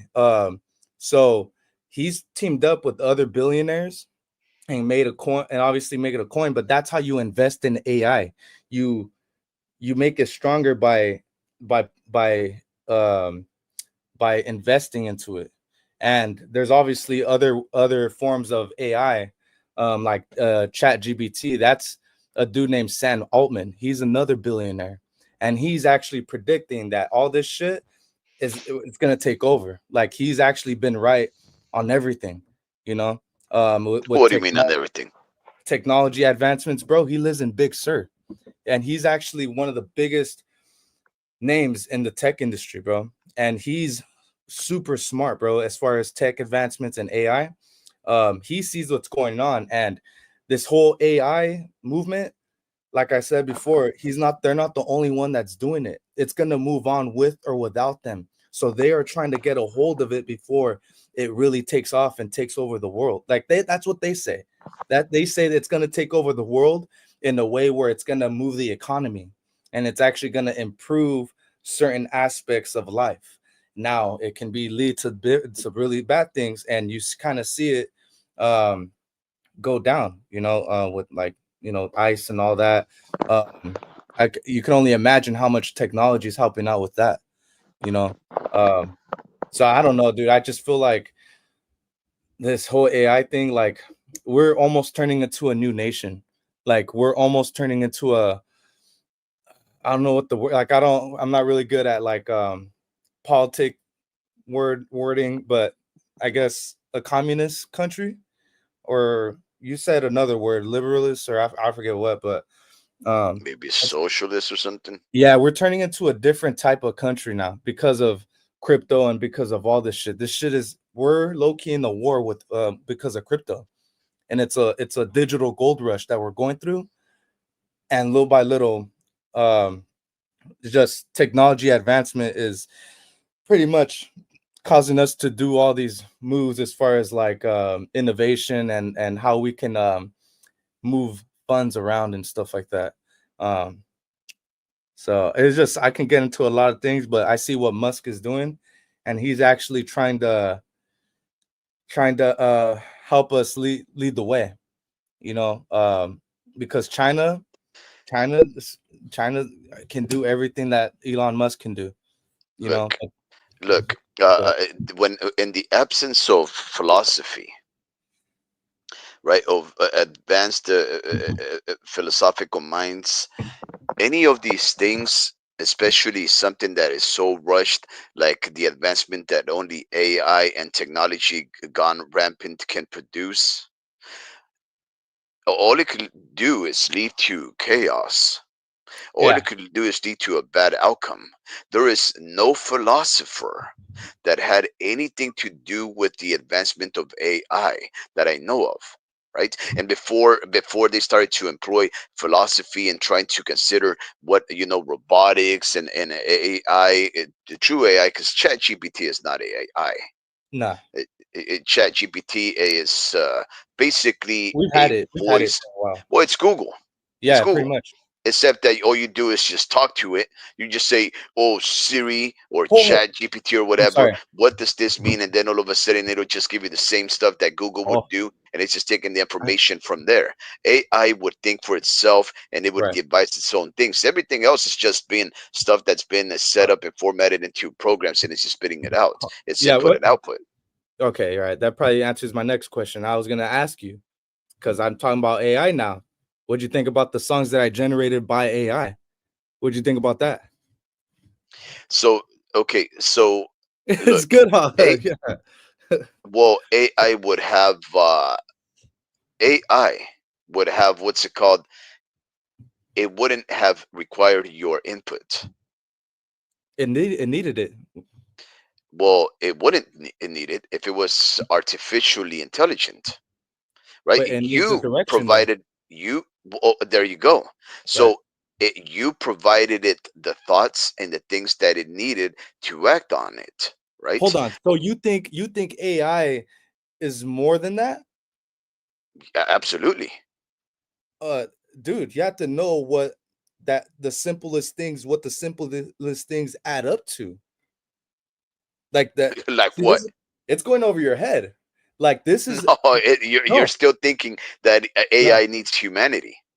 no, That's what you're thinking. no. I know no.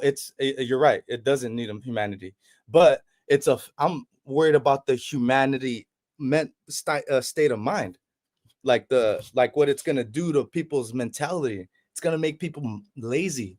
It's gonna make people Yeah, of dumb. course, we know that through the movie Wally. We already knew that. That's something that Wally, that's everybody understands that any technological advancement has always made it so that made we us can dumber. be more at ease. Right. Exactly. That's why we're no longer burly. That's why we're no longer strong and hairy and and those kind of things, right? Because we did not need to do as much physical labor for the past few generations that we did before in the past. Why? Because of the fact that we didn't have to use our muscles, right? Right. There's actually that's exactly what happens, right? So we become more mental creatures. Less So blood what? flow.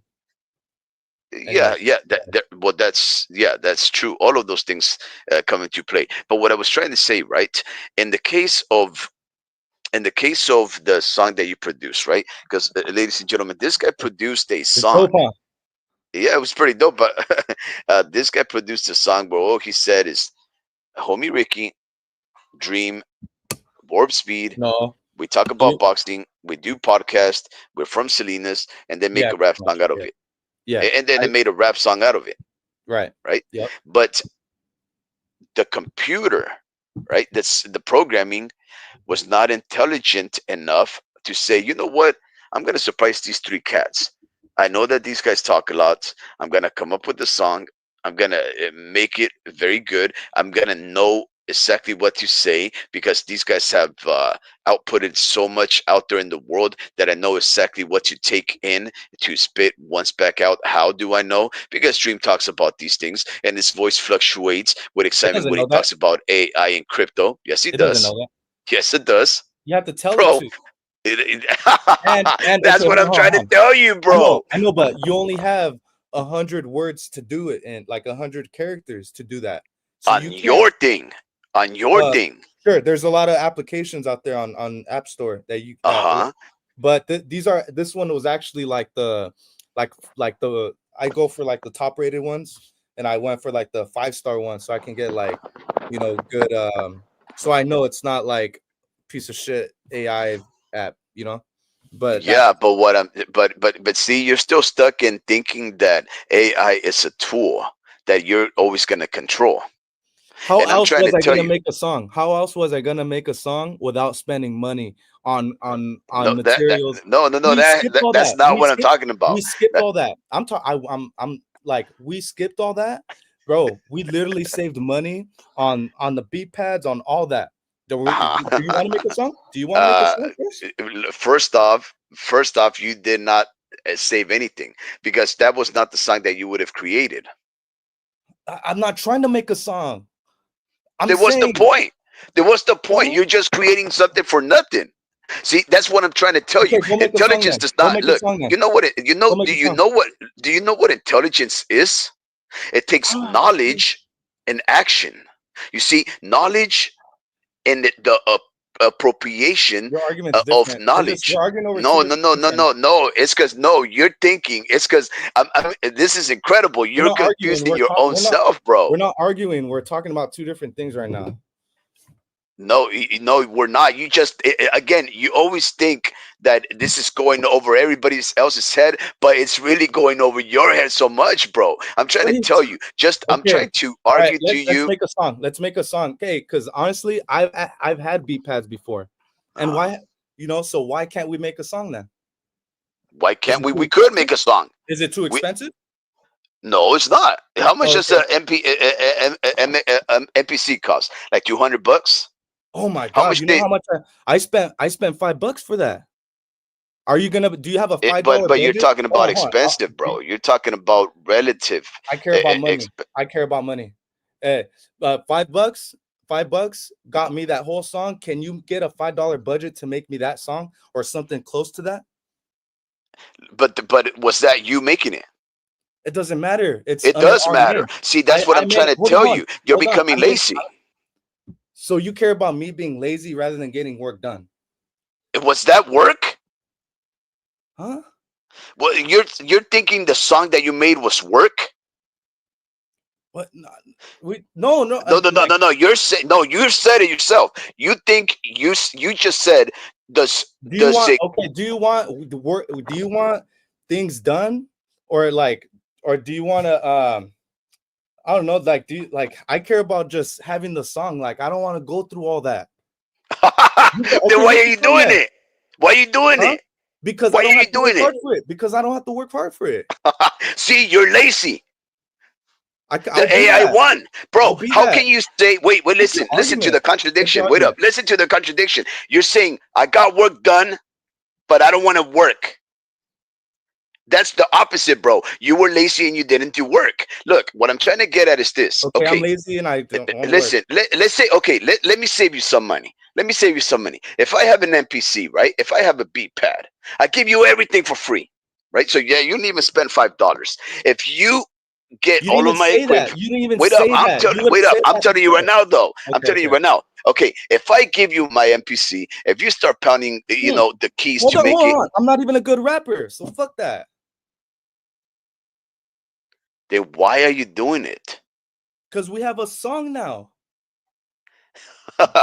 Listen, man. What I'm trying to get at. Look. So wait. In your opinion, in your way of looking at it, AI can never do no wrong, right?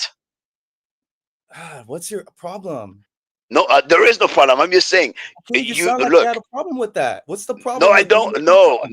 It's because no, I don't have no problem. I'm just saying. Look, when no, wait. Listen. Okay, when you when you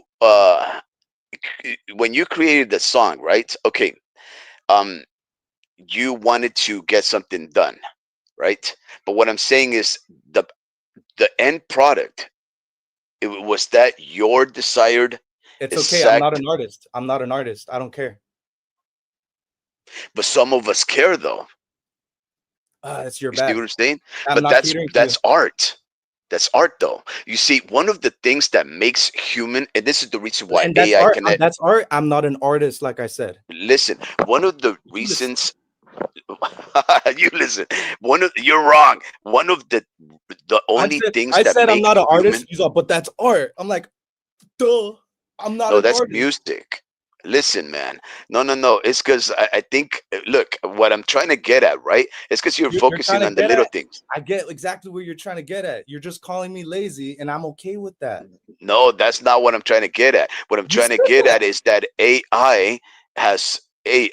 has a lot of bad things that can result from it. Okay, look. I made that song, and I still was able to work on my shirts the same day I made that song. I know, bro, but why are we focused on the song? That's not what I'm trying to tell you. That the whole point. Yeah. Okay. Yeah. I'm talking about the AI, but I'm not talking about the song. What I'm trying to talk about is this, right? When we talk about AI, No, no, no. Look, it's because I don't think you understand what the word intelligence is, and I don't think you understand what artificial means. But I Right? don't care. It got my work done today. I got my work done today. Let me talk to homie Ricky. Homie Ricky, do you know what intelligence is? When you describe the Central Intelligence Agency, do you know what intelligence means? God. It means knowledge. It means information that you have that you implement. Right? That means you take information and you use that information in a work or in a task for a result. Right? Because otherwise, then it's just data. Right? Inf- Intelligence is data worked productively, right? And what Dream seems to think is happening with AI is that you input data and you get intelligence. Like, for example, the song that you made, even though you didn't make it, it was just you inputted the stuff. This program made it for you. The program is not intelligent, right? All it did was organize things according to the input and it produced something, but it doesn't know what it's doing. That's okay. The real definition of artificial intelligence is an entity that can think for itself and, most importantly, take action for itself. That's what Elon Musk is probably trying to avoid from happening.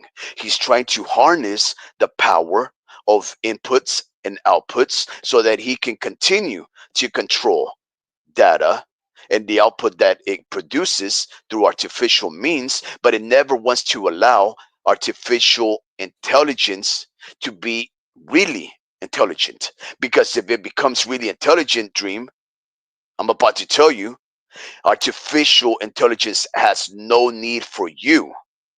It has no need for me. If an entity develops consciousness, right, then it's an artificial intelligence. Right now, you're just playing with programming, human set programmings, working off parameters set by humans. But what I'm trying to tell you is that there is already entities that don't need you to program nothing into it.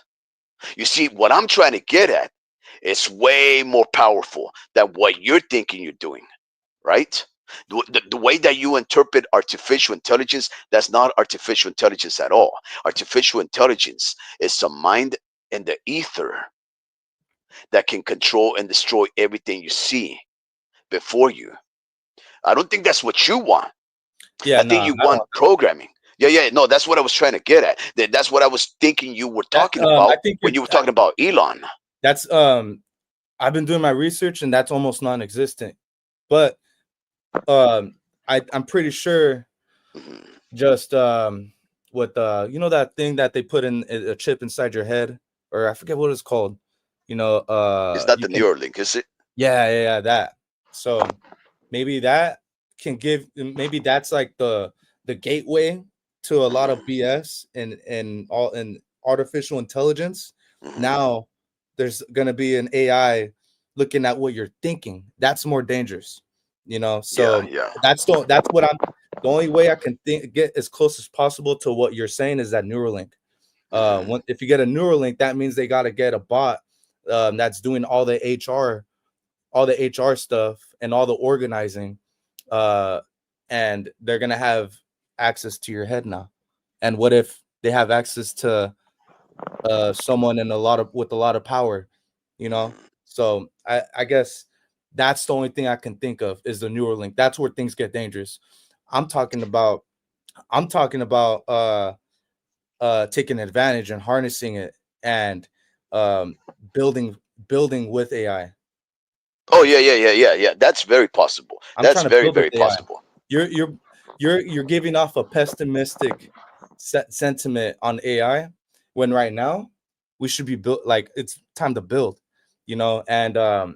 and AI is just in its birth right now, just because of what people have been able to do with it and and start cults with it. There's actually AI bots that manage Twitter profiles, and they actually bring in organic people in, and they actually get organic tweets, retweets, or whatever that is. That right there is the start of AI, because now you got a fake human being on X, and it's actually giving off facts, but Yeah.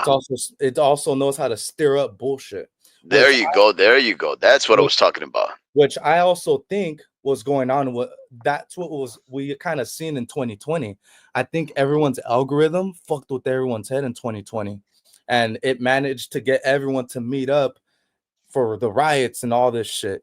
Like that's just my crazy way of thinking. I always felt like, Yeah. like honestly, that I know that probably might not be true.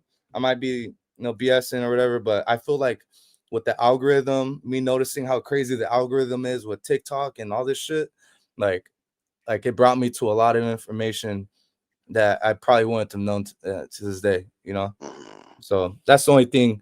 Neuralink and all that. That's all I can think of. But I know AI is on its own right now, or there's AI out there that's actually thinking on its own, but has its own capabilities as far as like what we gave it, the capabilities that Oh yeah, yeah, yeah, yeah, yeah.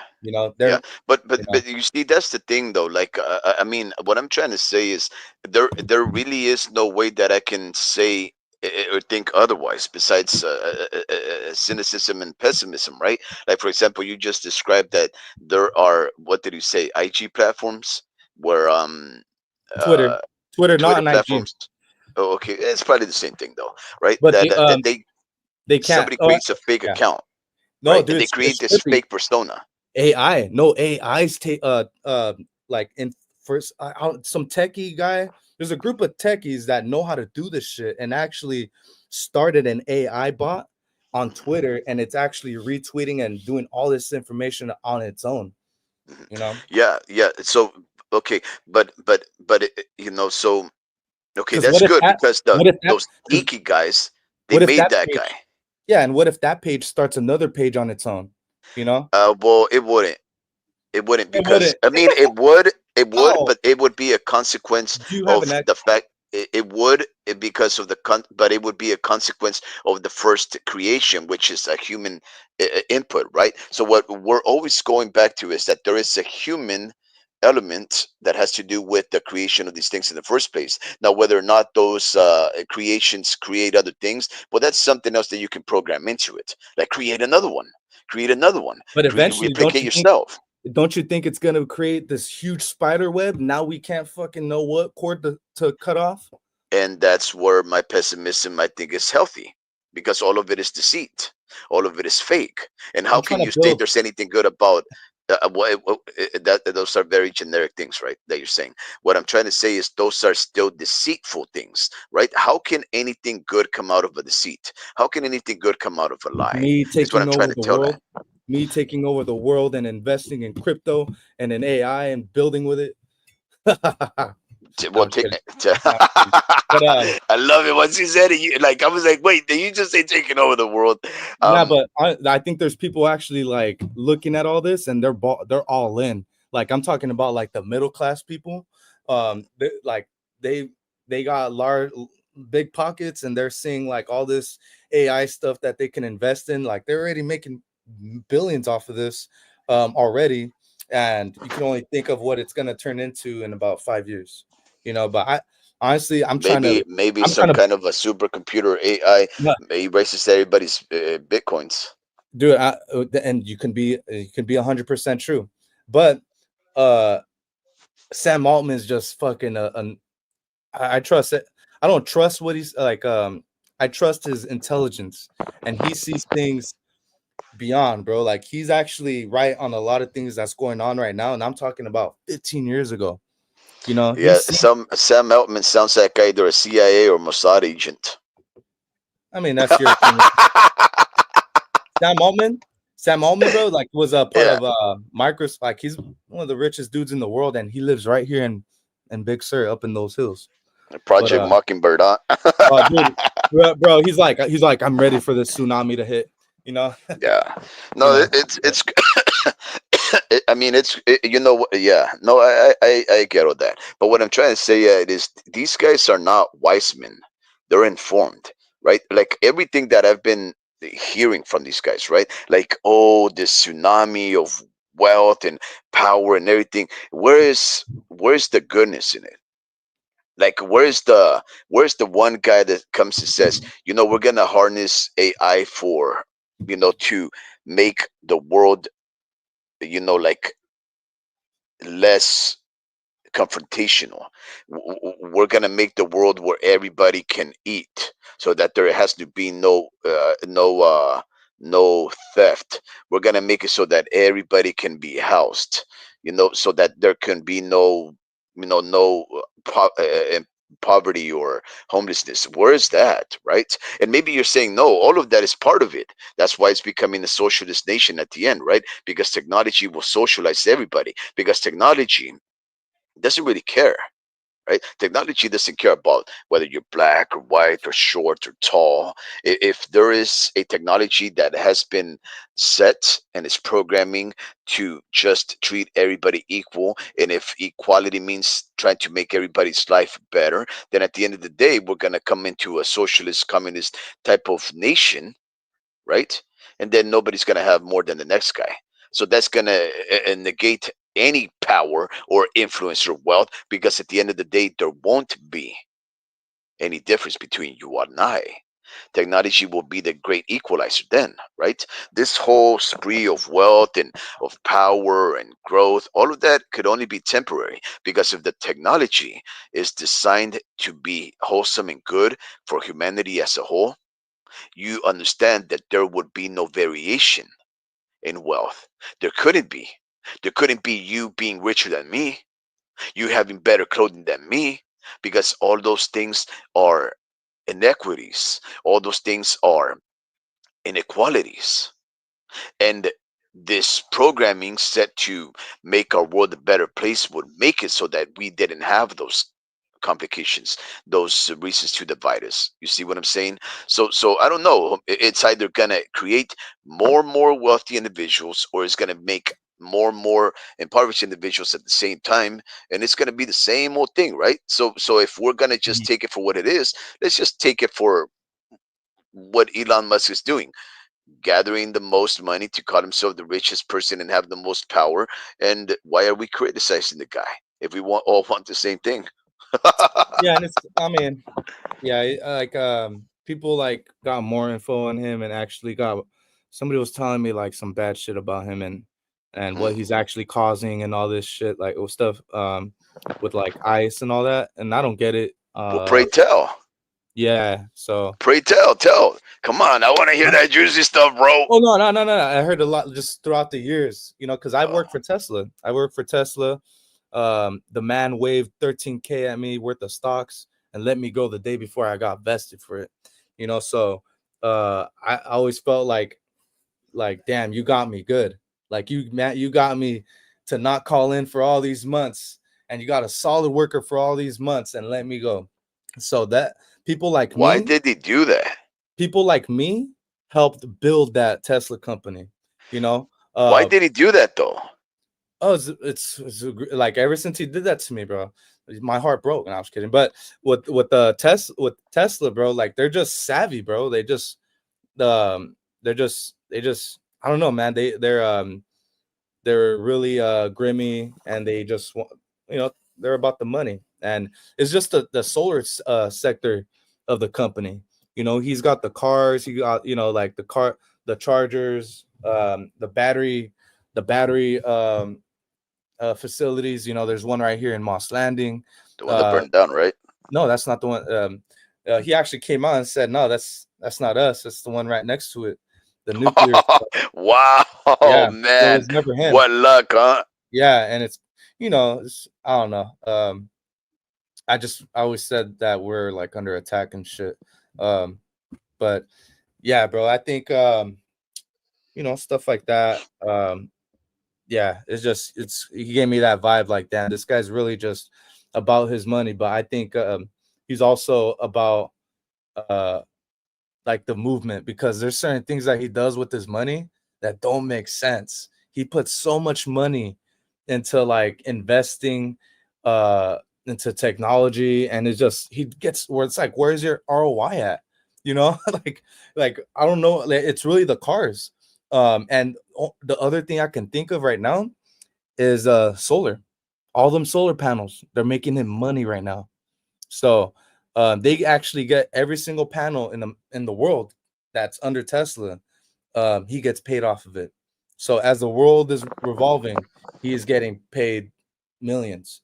You know, so that, and then batteries. That's a game changer. The batteries actually saves the grid. So if anything, if it wasn't for the batteries, I'm pretty sure we'll have blackouts like pretty often, you know, but that right there alleviates it. It doesn't stop it. So he's looking at all these things, and he's looking at pretty much us as a whole, PG&E bill as a whole, and saying, okay, like there's gonna be this many humans and this, and we're gonna have to use this much power. We're gonna have to require everyone to have solar, you know. So he's focused on all this stuff, and the world's, like, I guess carbon output, or I forget what it's called, the carbon imprint or something like that. He's worried about. He's genuinely worried. He's genuinely looking at all that by the numbers, and he's saying, how can I alleviate this? And he puts millions just to alleviate that, and it's not doing anything, you know. Man, you But make him seem like he's some kind of a he's savior, bro. no, but this is the thing though. I think if you're religious, you know, I feel like stuff like this could only lead to violence, and, you know, all this technology advancement, you know, Mhm. like it can't be perfect, you know. It's hard to imagine a perfect world, you know, uh because that's what he's trying to insinuate, um but I don't I know, could bro. see that. I could see that, but I don't think. I don't think. Well, I don't that's what I'm think. reading on. Like That's for what I'm example, lithium. Going to another country like in Mexico, Guanajuato, but Michoacan, to destroy those people and to knock down mountain sites and mountains and hills and scavenge other parts of the world just to, to make batteries that will explode uncontrollably at 5,000-degree temperatures. Like, I don't think the carbon footprint, maybe the carbon part of it is different, because what about the lithium footprint? What about the toxicity? It's like right. you're just switching Yeah. out your And this is your the thing though. venoms. Pick your poison. Yeah, exactly. Pick your poison. And this is the thing. Um, Going all electric is that they say it's actually worse for the planet. You know, so I'm confused. Like like all this like, you know, like all the chemicals that were all the chemical reactions that make electricity, because some of it is natural, but most of it is actually chemically induced, and that's how they create electricity.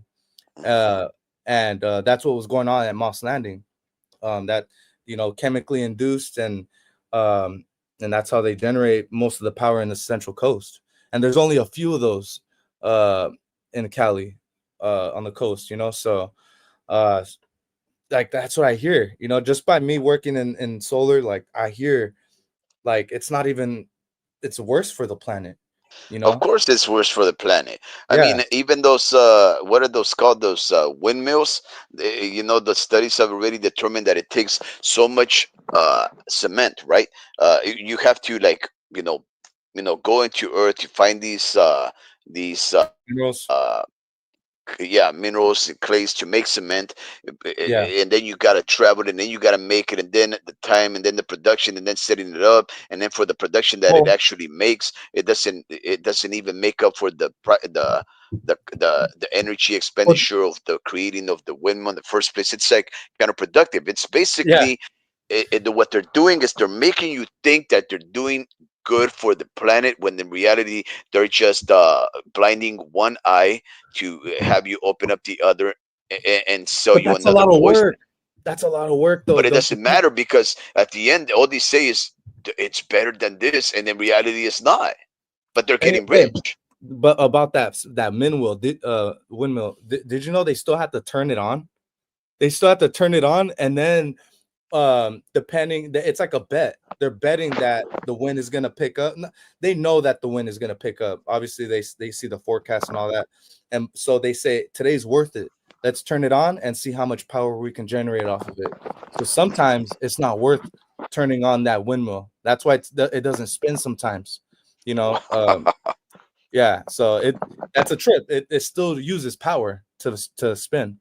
You know, but it's those things But I'm telling actually, you, they're trying yeah. to fool the middle class wannabe goody two shoes and thinking they're doing the right thing by buying a Tesla vehicle because they think that electrical is better than carbon or petroleum based products.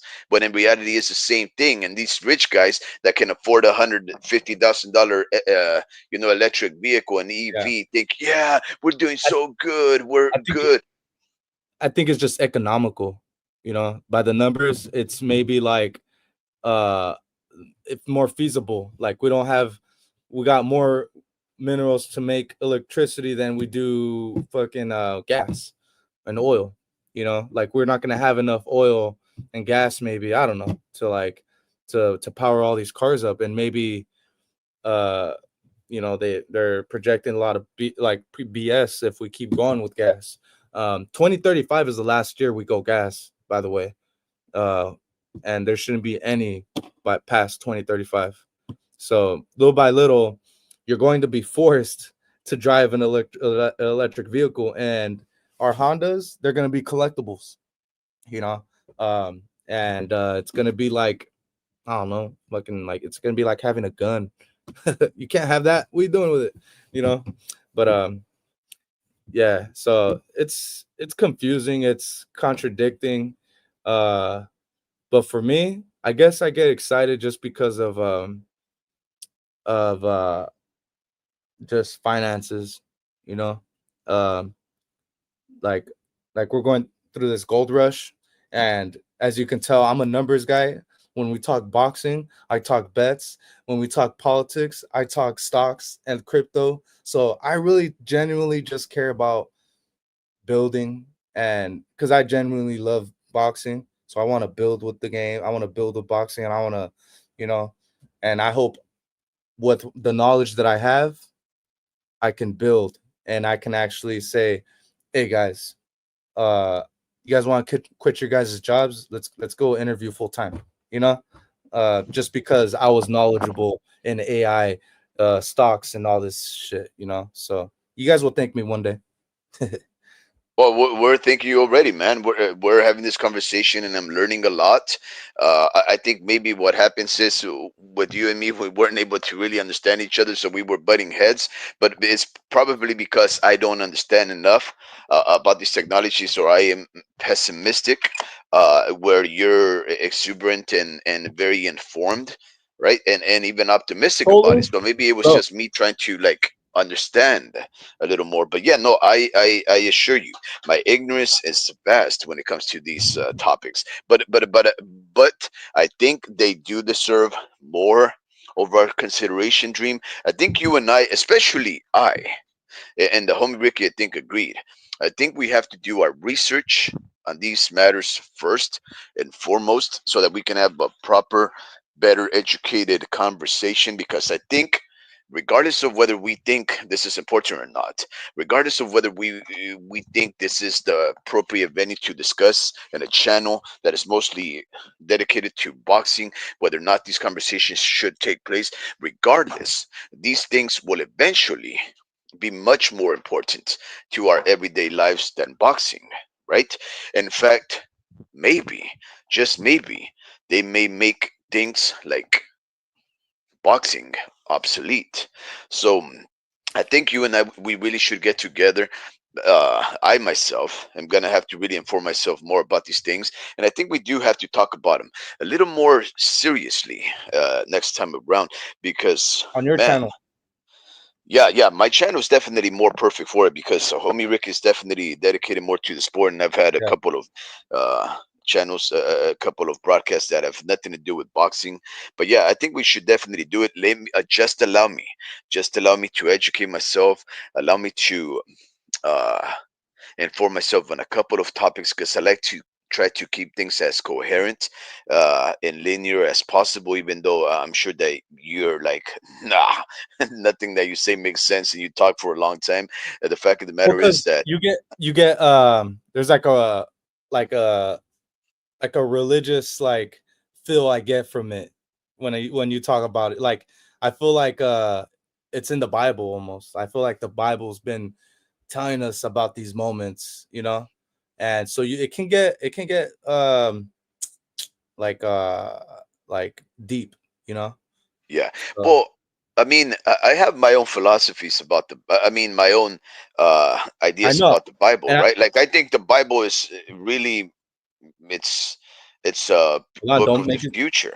It's a okay. book written by a futureman Yeah, that I know. Yeah. so it has, I don't think it really these people existed, or if they existed, like Jesus, Well, they they get existed more in the future. well. I think what they the older I'm getting, uh, like I'm getting more like closer to God and all this stuff. I'm not sure if you can say that on YouTube, but can you? I'm this Well, sound dumb. It sound dumb. I'm my bad. So hey, yeah, just dude. go Like ahead, bro. This is freedom of speech, man. okay, but yeah, bro. Like fucking like I feel like if you're religious, like they just knew how to get sentiment and human sentiment and what the evolution of human is. I feel like they had a good idea of that, you know. And they knew that somebody was gonna outthink someone and was gonna start to innovate, um, because they seen I can get so deep with this, man. But yeah, You ain't yeah, saying nothing, bro. Come on. yeah, I know. I'm just like so, like this is what happens when we talk about this stuff. It gets tied into religion because I feel like the Bible kind of warns us about this stuff. Not warns us, but Yeah, no, I uh, agree. It warns us. That's yeah, exactly the one thing it does. yeah, and I think what it does, it tries to explain is how human nature is. Like we're competitive. Once we see someone doing better, we want to do a lot better. But it took thousands of years to even get to this point. You know? Wow, wow. Check this out, Dream. El Pachuco goes on. I know we've been rambling on for a while and he hasn't been as communicative. I know he's probably doing work in the background, but he chimes in on some very important things. He says, all of these highly advocated new technologies are strongly pushed by big money interest. Yeah, Follow the money. I also work on lithium ion batteries. There is so much to say, maybe a talk for another day. He continues and says, the extraction of the transition metals used in Li-ion batteries, such as cobalt, is highly controversial for the people who really know what is going on with the extraction.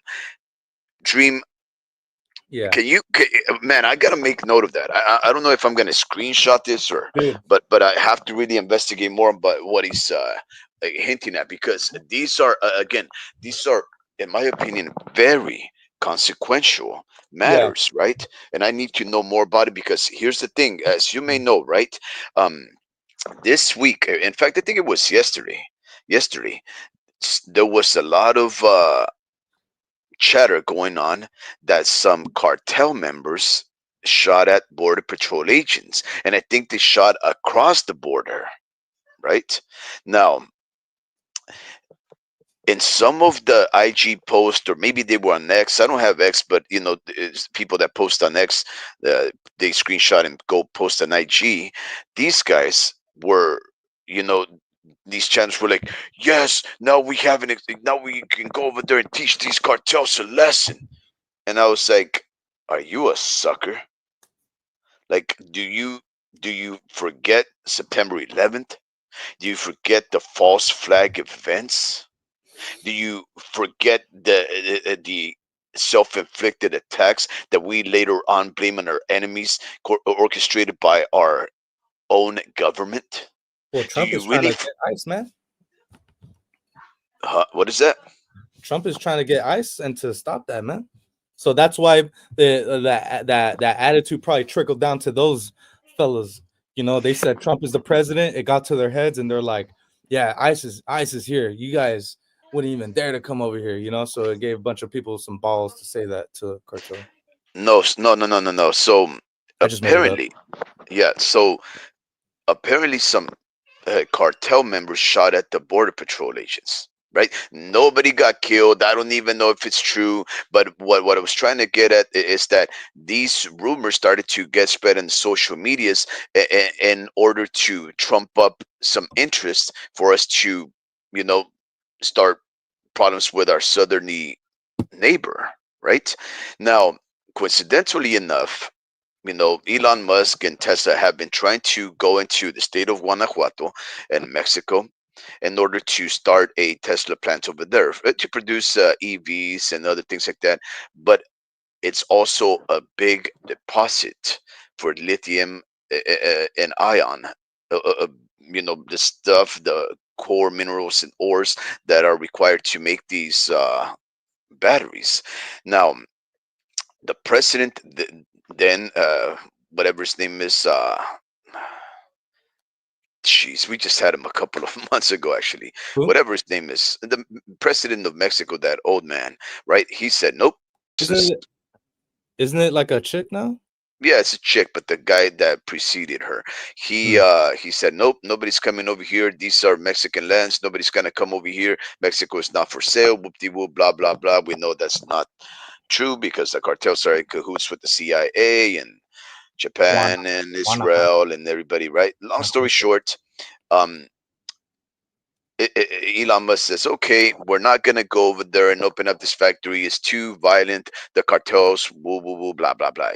Those are lies. Elon Musk could go over there to any of the cartels and says, look, I need you guys to defend this area. Don't kill the people that work here. We give you $10 million a month. He could easily do that. That's the backdoor, business tactics that they have. But he decided that he will pull out. But if they decide to go to war with Mexico by deeming the cartels what President Trump did at the very first day of his presidency, he deemed them terrorist organization. As we discussed about it on the prior live, declaring in any entity a terrorist organization allows you to circumvent the declaration of war that has to go through Congress and be voted on, and you don't have to abide by the laws of warfare, NATO, Oh, and all of those things. You can basically just say that there are terrorists in Mexico. You can invade without having to deal with any a, entity that will stop you from going it, a or even judge, declaring war, and you can go over there and just take over land. They've done a, it before, a and it judge seems blocked like it. they want to do it now. A judge blocked that. I seen that. That what I forgot to send it to you, but a judge blocked it, and pretty much mentioned like the 12th Amendment or something like that. But a judge blocked that from happening, and I didn't know that can happen. But Good even fought to you, Nacho Martinez fake. Nacho Martinez fake. Good pronunciation of Guanajuato. Yeah. So Guanajuato, yeah, Guanajuato. Guanajuato. There's yeah, and so what I'm trying to get at, right? When they let out these messages where they're basically trying to get a feel for whether or not Americans want to go to war, right? So that whole thing, it could have been fake. Maybe no cartel member shot at a border patrol, and even if they did, right, who cares, right? One person shooting at another person just because they're a cartel does not justify a whole nation going to war with another nation. That's stupid, right? Why kill millions or whatever, or hundreds of thousands just because one idiot shot at a border patrol agent? And how do we even know they shot him? How do we know the border patrol agent didn't shoot him? How do we even know that really happened? How do we know that's not a psyop, a psychological operation meant to influence us into making us think that we are being attacked and we have to defend the homeland from our enemies? How do we know that it's not just another act to make us look like suckers like they have done before, right? Coincidentally enough, again, President Donald Trump declares cartels terrorist organizations, which means that we can invade without declaring war. Even though this person, this judge, said no, guess who's the general in chief? Trump. No judge is going to stop Trump and his military influence and his captains from going to war if he wants it. Nobody will stop him. Absolutely nobody. Not Russia, not Mexico, not Canada, not Cuba, not Salvador, Honduras, not Nicaragua, Panama, and any of the Central American nations. Oaxaca, Nobody. Oaxaca, no, it's a little state of Mexico. Nobody is they're little. stopping the U.S. I know from they're going into little. Mexico if Trump wants to go there. You said they're little. It's That's a messed little up. state. It's a state of Oh, Mexico. It's not a country. I thought you Oaxaca said is, they're little. I thought you said they're mostly little. I was like, what? It's messed up. that's well, I think that's a what is it called? They're like dwarfs, A right? stereotype. There's a lot of short people from Oaxaca Yeah, no, and some of them Chiapas, are but they're actually, not all. but like there's a lot of them that are actually like can't isn't it you diagnose someone with dwarfism, right? Yeah, So yeah, but yeah, so that's a genetic thing because of the procreation and the genetic swap that takes place over there, right? That's why a mhm, lot of those people have the same colorations, the same height, and everything because of the mhm, lack of variance and gene interchangeability. But no, no, no, it's no, they're very strong, very hardworking people, very resilient to disease. If you don't know that, they yeah. never really get sick because of their work My ethic and my practices. my uncle, the one that was the twin, the one that boxed, he's Guatemalan, and he a lot of his family is actually Salvadorian, and and they actually like immigrated from over here, and I've learned a lot like their struggle, man. They go through so much, man, to get to the border. Um, it's a lot like any other Central American country out there, But yeah, you know more than I do, as Well, far well, look. So Nicaragua, uh, El Salvador, Honduras, and Guatemala are neighbors. They're just like literally. Like I mean, Mhm. you can cross all those three nations into Guatemala, into Nicaragua, in about the span of Is it 8 hours. is in Bolivia there too, or is that somewhere else? No, Bolivia is more Central America. Oh, okay. More central than all of them. So I think Mexico ends around Chiapas or maybe Oaxaca, and then you have El Salvador. Then you have wait, I think El Salvador is Guatemala first, and El Salvador. Salvador, and then Honduras, and then I Yeah. think it's Nicaragua. But long story short, all of those people once belonged to they were all part of the same big old sphere, what they call Mexico, right? Mhm. Mexico used to sacrifice those people. Um, Mexicans and Salvadorans are very close to each other, except for the dialect. They were once tribes that coexisted until the Aztecs became much more savage in their worship of the sun god and the other celestial entities, and they started to sacrifice their own. And Salvadorians were part of their own. It's just a Hmm. bit more, on the outskirts of the centralized Mexico, which was Tenochtitlan, which is now known as Mexico City, um, El Distrito Federal. But all of those people are the same people, man. It's just the borders divided other people, right? What It, Belize? What about Belize? Belize is a little island, isn't it? It's like a Dude, it looks couple big of. right here. It looks big right here. I'm looking at the map, but Oh, really? yeah, I'm looking at Is it. it right outside of Haiti or It's right below Quintana Roo. Quintana Roo? Yeah, and Ah, actually, okay. I've been to Cancun, and they took us all the way to each Cadet, and that shit was like 4 hours out. But that's where I Jeez. learned. That's where I learned like a lot of those places out there are actually still native, like Mhm. close to their native ancestors or whatever.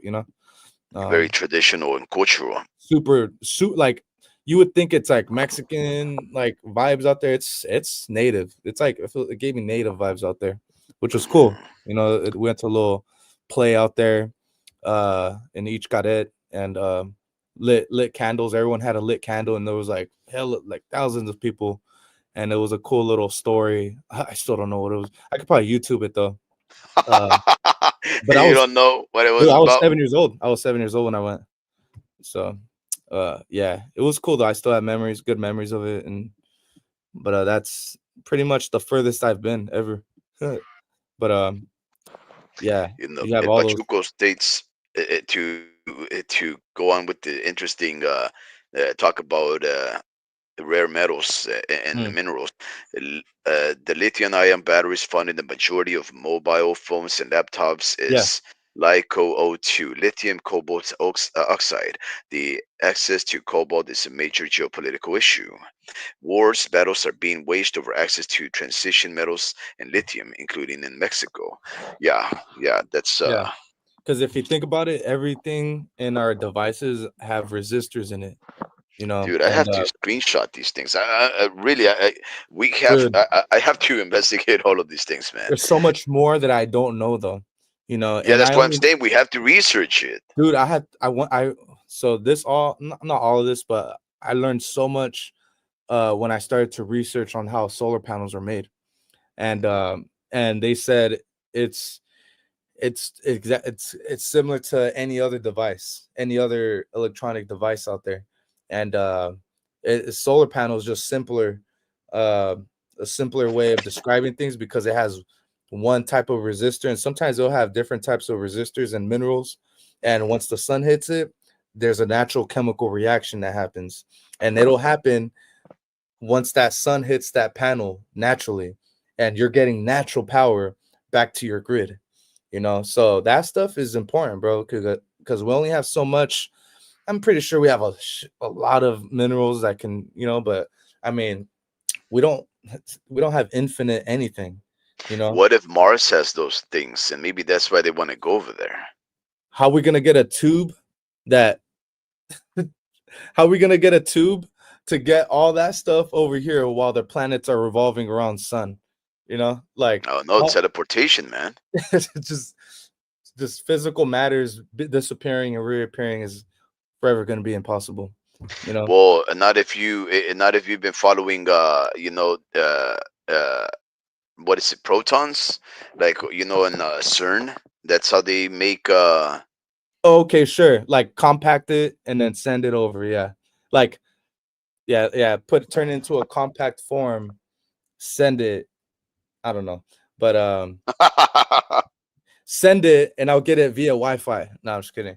But but like honestly, it's just like it's like beyond my imagination how we're ever gonna get anything from Mars over here. Because if the day we can do that and we get that on a 2-3 day delivery shipment, it's like, dude, we just 2x our lifespan, as far as human civilization. Like we just created a whole new set of humans uh on in this universe. So a lot of deaths will happen because of that. But hey man, I mean, I won't be alive for that probably, but I'm happy here on Earth. and Earth is nice, man. Earth is nice. yeah, because we came from here. This is the mother we came from. Why would we want to? I don't know. I feel like anywhere else that we'll try to live at, we'll get sick and we'll die, even if we have all the natural things around us. Like if we're not native to that seed, then we will die of sickness. That's just, I don't know. Ever since I don't know. Hey, Dream, are you investing heavily in the market then, or Yeah, or crypto. that's your investment? That's Crypto. it. It's just limited to crypto. No, because the thing is, everything is getting tokenized.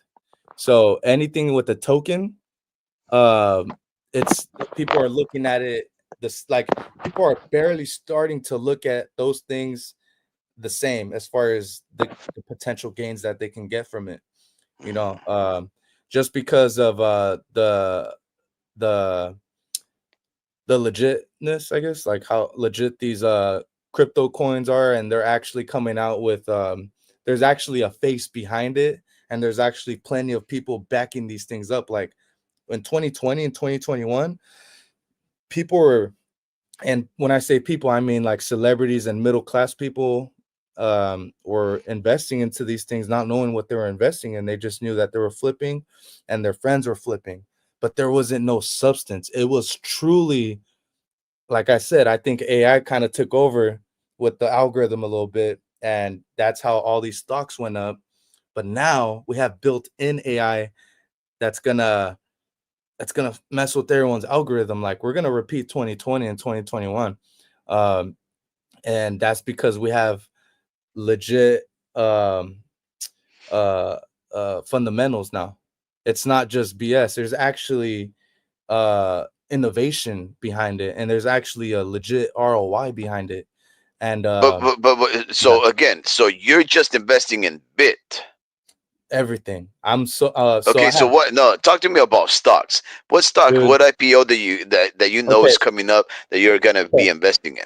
okay, so right. So my uncle, he said he's gonna be a millionaire off of this stock. Now he's worked for banks, and he's actually like a whale in this project or in this stock, and pretty much he's an old timer, right? He came up, he's like your age, and he actually is a Marine and all this stuff, and he actually been knowing like the the .com boom. Like he knew exactly what was going on and made tons of money off of it. And now, and he also made some money on AMC when that went up too. And he was like, dude, this is gonna go up like crazy. And then he told me like, nah, this is all hype right here. Literally, something is happening behind the scene, making these things go up. Not insider trading, but people are legit FOMOing in. On And it's what? on it was AMC. Remember AMC and GameStop? You Yeah, really? yeah. So people were FOMOing into all that, and that's what. And But like I that's a said, meme. dude, it's a meme stock. Yeah, that's where the word meme stock got So started. are you saying that your uncle is No, no, investing in no, a no. meme stock? I didn't finish. Hold on. I So know you. I didn't finish. Hold on. That was just a side note. That was just a side note. So Okay. he did make money off of it, but he told me like it's risky, you know. But this right here, dude, the Saudis are investing into this company, right? And what it is I'll type it into the chat right here, or do you want me to just Yeah. tell you?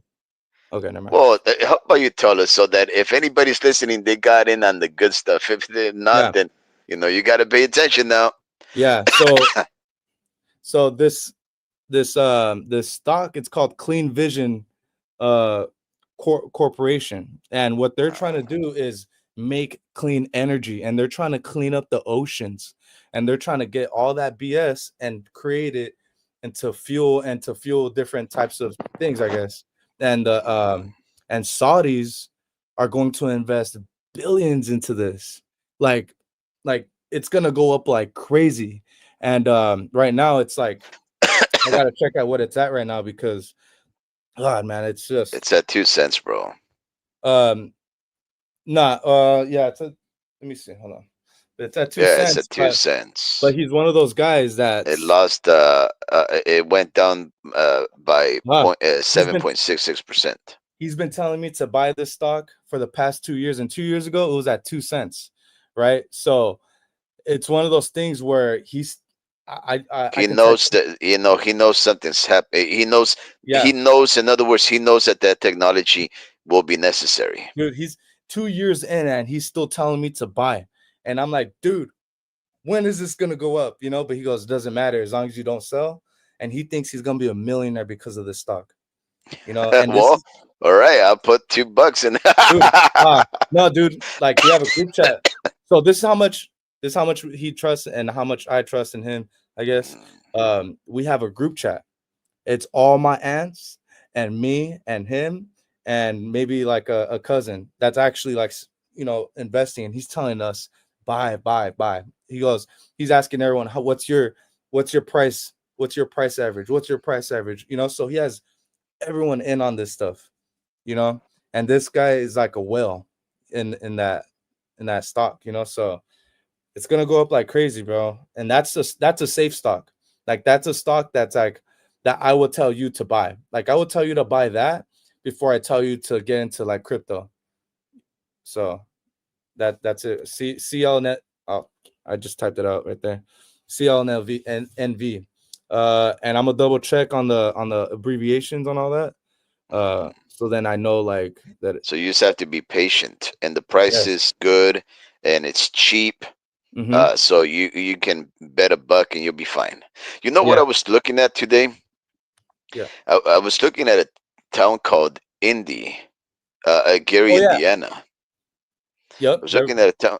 So Gary, Indiana. It used to oh, be it used to be a blue collar town, building vehicles and harvesting corn and all kinds of stuff, right? And then these industries left like they always do, and after times change or the population changes or otherwise, they go to places that they can get the work done for cheaper. NAFTA destroyed these industries and whatnot, and now it's very impoverished. It's a lot. Once back in the 90s, it was the murder capital of the United States, and from a point where it had about 200,000 people living in there, it dropped to like around 65,000 now, right? Over the past decade or so, because of the violence and everything. Very violent. You know, Gary, Indiana. And I was like, okay, because I know that when the VA, the Veterans Affairs, it goes and starts giving grants or low interest loans to their veterans, I know that that means that wherever these veterans decide to go and purchase a home, they're going to be safer, because veterans, they don't take no crap. Veterans have guns. Veterans gather together. Veterans will call the police if they see any kind of crime. The police will respond because they respect the military and so forth and so on. So I was thinking, okay, is the VA system giving out grants in Gary, Indiana, and they do. But Gary, Indiana has very serious problems. And one of the very serious problems that they have also is that it snows. And it gets pretty cold some months of the year, right? Long story short, I was like, well, I got to park my money somewhere, right? So I was looking at these places. Dream, you can buy 7,000 square feet of maybe a rundown house that oh they yeah. probably Rick was stripped the talking about plumbing. this. Yeah, you can. It's stripped of the copper and everything like that. But you can buy a house that you won't be able to live in. You gotta have to demolish it completely, right? But you can wait for better days and get some grants, get some cheap loans, because these places want to reinvest, and you can build a house for the Dude, cheap for like about $15,000 to $20,000. it's crazy You know, because one. you know how much a payment of a $20,000 ramshackle home comes out to be? Oh, About 150 bucks. mm, Think about it. dude. The one Yeah. thing that always goes up and is scarce over any crypto, over any clean vision Yeah. stock or whatever, is land. You never lose Yeah. land. Yeah. I agree. So Yep, and so that's I'm gonna just run. letting you That's know, gonna if you run with have it. Land is gonna run with it. Like always be king, and it's always gonna run with the whole market. Like mhm. own land. Yeah, I agree. But um, But who wants I to go guess to India? In no. Gary, Oh yeah, Indiana? dude. Once who was talking to me about that? Was it you or Rick? I think it was Rick that was telling me about that land you're telling me about, and it's because there's no work and because of the weather. Yeah. That's and it's always getting taken down and it's always getting rebuilt, and then it's either it's just horrible weather, bro. It not horrible, but I'm saying a tornado. If a tornado is possible in your area, then it's like yeah, you can look at sunny days for 2 years straight, but that one day that tornado hits, it's like fuck, lost investment, I guess, or unless you have insurance, which you know more about, But you think people in Scotts Valley had tornado insurance? Yeah, they're wealthy enough. No, they're not, dude. I think there were crackheads out there, bro. There's a dude. They got a trailer park got hit. The, uh, like in Scotts Valley. Like out of all the nice areas, like there is nice areas, but dude, talking to someone that does surveying like up and down the coast, like there is a lot of crackheads in fucking Scotts Valley. There is. It's just a fact. That's hilarious, bro. Yeah. It's like they got stuck up in the hills and they're like, fuck, man, I need to ride back home to Santa Cruz. They got stuck up there. But I don't know. That's hilarious, bro. But yeah, dude, it's just that's what the it's in Indiana, you said? In Gary, Indiana. Yeah, so probably, bro. Like I heard that. And then Detroit. I heard a lot of BS on Oh Detroit. yeah. So Detroit is another very cheap place to buy. Yeah. A lot of young people are moving over there. It's now becoming very hip. Like Yeah. it's becoming like very musical and peaceful. And there's a lot of like open farms where you can just grow food, and like it's trying to develop a community. It's trying to really build off of that reputation of building My- up. A lot of black people are really doing good in that city right now. Dude, my grandma was married to a man that was from a black man that was from Detroit, and he brought over his daughters from Detroit, and they started. My mom said that they started mooing at the cows because they never seen a cow before, so they don't have cows out there, I apparently. guess not, huh? Yeah. So it's like, what kind of produce? Like, what are they growing out there? It's too cold. Well, sometimes of the year, but not all the time, right? Yeah. Well, we don't know. I don't know nothing about those places, right? That's really the only thing I know. And then if you watch Carissa Shields' interview with Andre Ward, he talks about the crisis of the Flint, and it's been going on the Flint water. Like it's not just Still? Flint.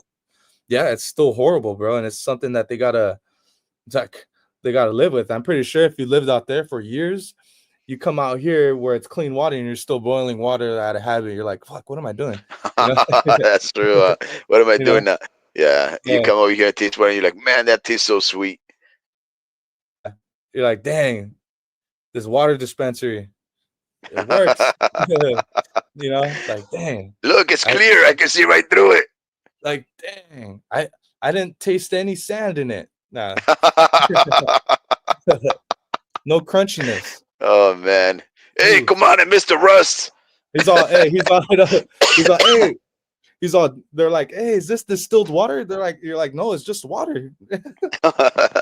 Whoa, this feels like I'm up there in the Rocky Mountains. What are we in Man. Shasta?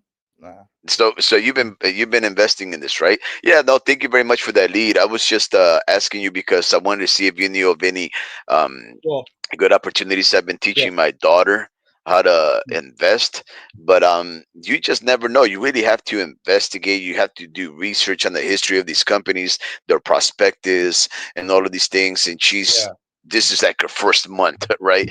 And and I told her, look, baby, all you have to do is to be on the safe side, and at least to always be atop of inflation.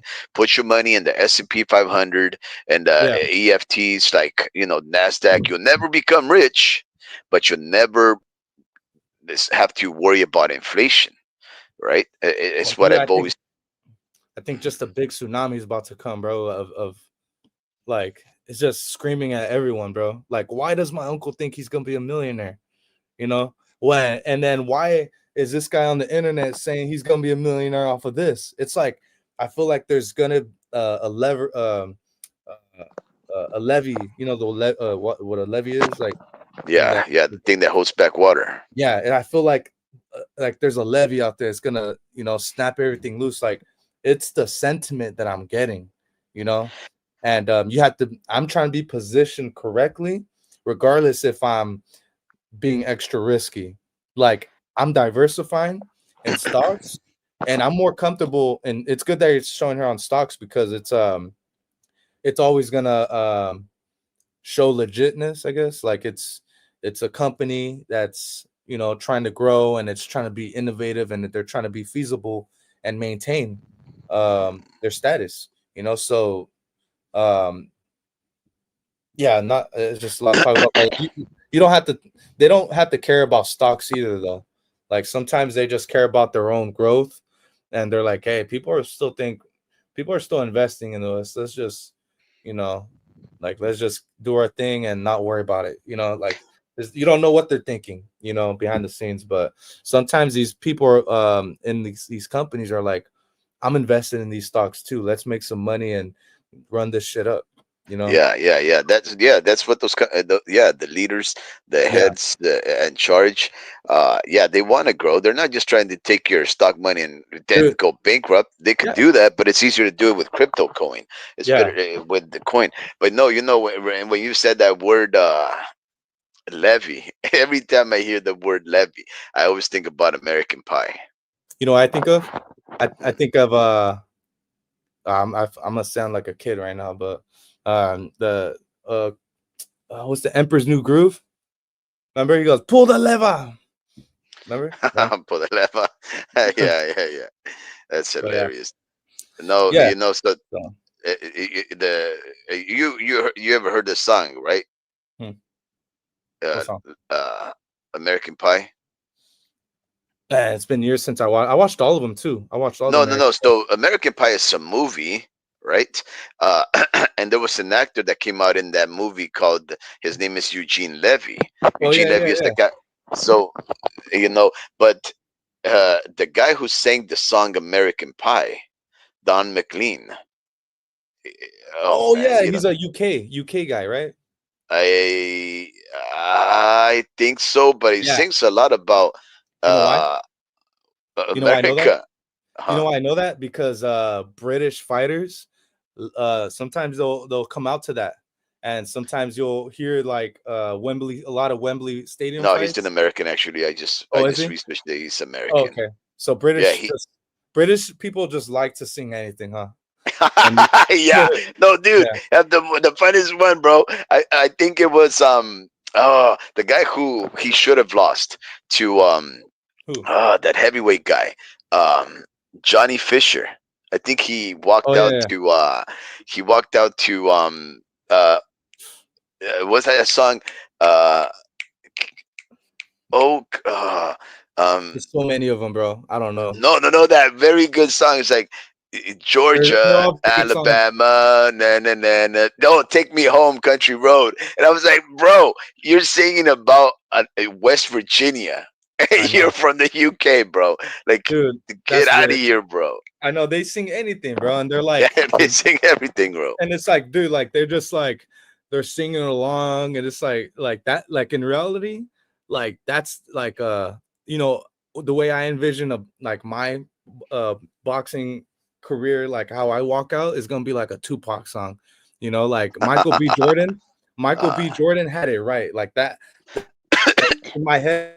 I always had myself walking out to a Tupac Hail Mary song, and he did that, so he didn't steal my idea, but he was thinking what I was thinking, and and that's an American way of thinking, I feel like, because we all think Tupac, we're like, oh, that gets us amped up, and it makes us, look hard, I guess, makes people think gang activities. But anyways, with all like with British fighters, that's their moment right there. They're like, dude, I've been dreaming about this moment my whole life, singing along with a packed Wembley Stadium crowd. Like that's just the way they think, bro. And that to them, yeah. and Whatever honestly, moves bro, them, huh? yeah, and honestly, I think some of them go pro just for that, because To have that moment, to have that huh? moment, just Singing because, up why to I the say that, perfect song, huh? dude. Yeah, you know why I say that? Because they put so much energy into that, and not into their. I'm gonna sound like I'm talking some shit, What a jerk, bro. I know yeah, what you're saying, bro. Come but dude, on. how many of them are as good as they sing, as good inside the ring? Whoa. They all Whoa, lost. bro. Fury was up there. Whoa. Fury was making me start Damn. to think, was making me think that maybe, He was barely making you think, huh? yeah, I was like, dude, maybe the singing's making them better, but you know, but You're crazy, bro. bro, Listen, who okay. who is undefeated right now? Yeah, who's the undefeated UK fighter? Bro, because they don't go on 30, 40 fights under the belt fighting no hopers, bro. They fight, their competition, you know, look at no man, I don't know. I'm not gonna go there, bro. I'm not gonna go there, man. Yeah, That's I'll good. go there. But look, Don McLean, right? Okay, these are the two albums that I would definitely suggest that all of our listeners listen to. The American Pie album from 1970. You know, uh, that's an incredible song. It talks about American Pie. The song is about the end of rock and roll when you know When was that? When was the end of rock and roll? well, the night that rock and roll died apparently is when, what is it, not Richie Valens, well, yeah, Richie Valens and the Big Bopper and the other guy, I can't remember. Elvis, No, not Elvis, he wasn't there. uh they they James ended up Brown. Okay. no, but they Jimi were the Hendrix. biggest guys. No, no, no. These guys were rock and roll. These guys were right before Jimi Hendrix. Richie Valens was a Before? Chicano rocker. Yeah, yeah, yeah, yeah. Before, because Jimi Hendrix was in the '60s. These guys were in the '50s, right Damn, before '59. Yeah. that's considered scat. On February Nah, 3rd, 1959 is when Richie Valens died in a plane accident where 1959. mhm, That's yeah, crazy. these are the guys who died. I didn't even Buddy know planes were Holly, around. Buddy Holly, the Big Bopper, and and uh, and Richie Valens died in a plane crash. Right? They were headed to, I think, this incredible like concert, and this was right when Richie Valens was becoming like the biggest star. Right? He was like his full name was Richard Valenzuela, Richard Steven Valenzuela, but because they couldn't actually sell the last name of Valenzuela, they had to just reduce it to Valens to make it sound, I don't know, like more Italian or something like White. that. And yeah, yeah, yeah. So they reduced it to Richie Valens, and he, man, right after he became like famous with La Bamba, because you gotta understand the song La Bamba was crazy popular, bro. I was even listening to La Bamba in the early '80s. Ba-da-ba-la-la-bam. And then the Bamba song came out in the movies, and then they had another revival. Anyways, the song American Pie is about the end of rock and roll when the Big Bopper and Buddy Holly and Richie Valens died in the plane crash, and it talks about how all of these young, and then, oh man, you never heard the song What? Para bailar la bamba? American Pie song? Oh, yeah, yeah, yeah.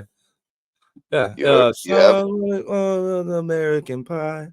Ah, Right. yeah, yeah, yeah, yeah, yeah, Yeah. yeah. There you go. That's an incredible song, and it tells a great history. And if you're listening to it, it talks about the Beatles. It talks about Bob Dylan. It talks about Hendrix. It talks about all of these guys that are gonna come up and replace Richie Valens. And it talks about the kids going to war and gonna be killed for the politicians. It talks about so much incredible stuff right there through the '50s and '60s, and how the '60s was the end of. And it talks about Charles Manson, but it doesn't say those names. It just hints them, and he describes Oh. them by other names, like the Joker is Bob Mm, Dylan, right? The but joke. that's really bland, no? That's like really general. Well, no, not really, because who would you call the Joker? Anybody? Like anybody you were beefing with before? I don't know. Yeah, But I mean, you could say it, but gotta be more direct to beef with me, you know? it's But like yeah. it's like that. Yeah, I mean, well, yeah, obviously, but these guys aren't gangster rappers, man. It's not like. Have you ever heard of? I know you've heard of these guys, Steely Dan. Mm-mm. Sounds familiar though. Is he Yes. No, they're punk two rock? guys. No, Steely Dan are two guys. They're Rock band, some no? of huh? Are they a rock band? Nah, it's like I think I heard of them before. soul, funk, Oh yeah, jazz, yeah. That's old. That's like 80s, right? '70s. Okay.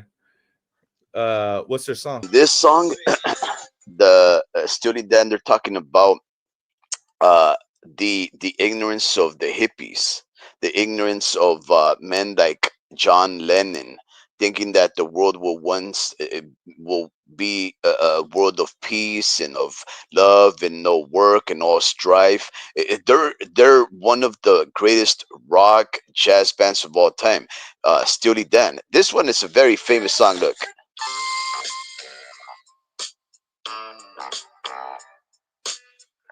Dude, these are like commercial songs to me now. Oh man, you don't know your hip hop, Like, no, this was a Walmart commercial. huh? This was actually sampled by Cypress Hill, bro. See, you're probably looking at these commercials like that, like, dude. No, I'm just looking at it like good music. I'm gonna ask you a lot. Then I'm like, what song is this? And you'll be like, dude, that's a general fucking song. I don't know. But yeah, so yeah, look, American Pie, one of my favorite songs by Don McLean. Actually, the first time I heard it, bro, I cried. It's a song called Vincent. Um, man, it's about Vincent Van Gogh, the guy who uh, cut his ear off and then he What? took his life. You Which know the one? artist Vincent Van Gogh? Damn, why did he cut off his ear? Did he do it uh like right, like he killed himself like right after he cut off his ear? Or did he cut off his ear and then a No, couple days he went cut by? off his ear. He cut off his ear, if I'm not mistaken. Uh, cut off his ear, right? Van Gogh cut off his left ear in December 1888 after a heated argument with a fellow artist, Paul Gauguin. The incident occurred in Arles, France, where the two artists had been working together. What happened? Van Gogh cut off his ear during an attack of his hallucination and loss of consciousness. He later claimed to have no memory of the event. Some say he gave the severed ear to a prostitute in the nearby brothel. So people speculate that Vincent Van Gogh was actually schizophrenic, right? And that the reason why he cut off his ear and didn't remember nothing, and he went through this bout of schizophrenia or of mania that ended up cutting off his ear was because he was schizo, right? And he ended up, if I'm not mistaken, he ended up falling in love with the lady. He always thought of himself to be a very ugly individual, and he had this what they call an impressionist uh, type of art, which is composed of hundreds of thousands of tiny little strokes, if I'm not mistaken. I don't know how to describe it, but it's just little strokes. Every single thing is just like a line, line, line, line, line, line, line, and it's a very beautiful type of art, right? And he has a couple of pictures. I think one of his most famous one is the screaming man. You know, the guy that's like, you know, the emoji when you're like terrified and then the guy's face is blue and his hands are holding onto his cheek. It's an emoji. Yeah, yeah, yeah. The emoji, the screaming man emoji. Oh yeah, yep. Do you know which one I'm talking about? Screaming, fearful. Yeah, where he's like he has his mouth open and he's you know. Yeah, the face screaming and fear emoji. If I'm not mistaken, he painted the screaming man, Vincent Van Gogh, screaming man. Look, yeah, it's him. Vincent Van Gogh painted the screaming man, and it actually fetched the highest price ever for a work of art at one time. It was one of the most expensive purchased things, right? And this guy is at a bridge. They're looking over what seems to be a wharf. There seems to be a city way in the distance, a boat going through the ocean, and for whatever reason or another, this individual and the surrealistic drawing is painted screaming with his mouth agape, his eyes very big and dilated, and his hands to his cheeks, like if he's screaming, like if he's seen something completely, like if he just realized something very serious just happened. And that it was one of the most scariest experiences that he could experience at that moment. Well, anyways, Vincent Van Gogh died. He took his own life. And the song by Don McLean Vincent tells a very beautiful story about his interpretation of why he was that way. It really is an incredible, a really incredible song. I think you guys really have to listen to it. The great Jimmy Page from Led Zeppelin said that he was inspired to play guitar by the great Richie Valenzuela.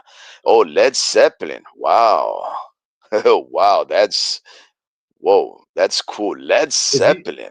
is Led Zeppelin Mexican? Uh, no, I think they're a British Oh, really? progressive rock band.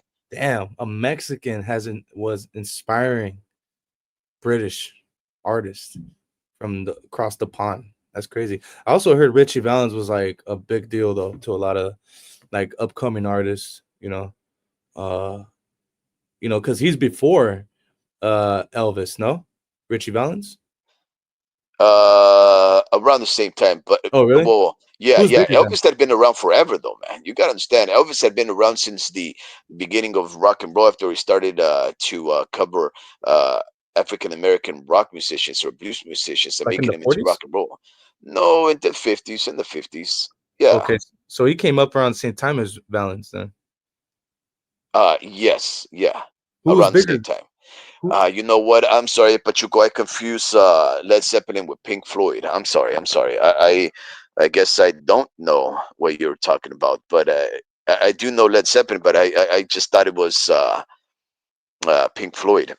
Copa War Speed. Do you like hard death metal such as Behemoth? Um, I used to. I used to listen to Past death life. metal. Well, Right? thrash and death metal. Death metal. Well, I think the closest one that I was a big fan of was Cannibal Corpse, and of course Slayer. I'm a big fan of Slayer. Yeah, he did it, Pachuco. He cut off his ear for a woman.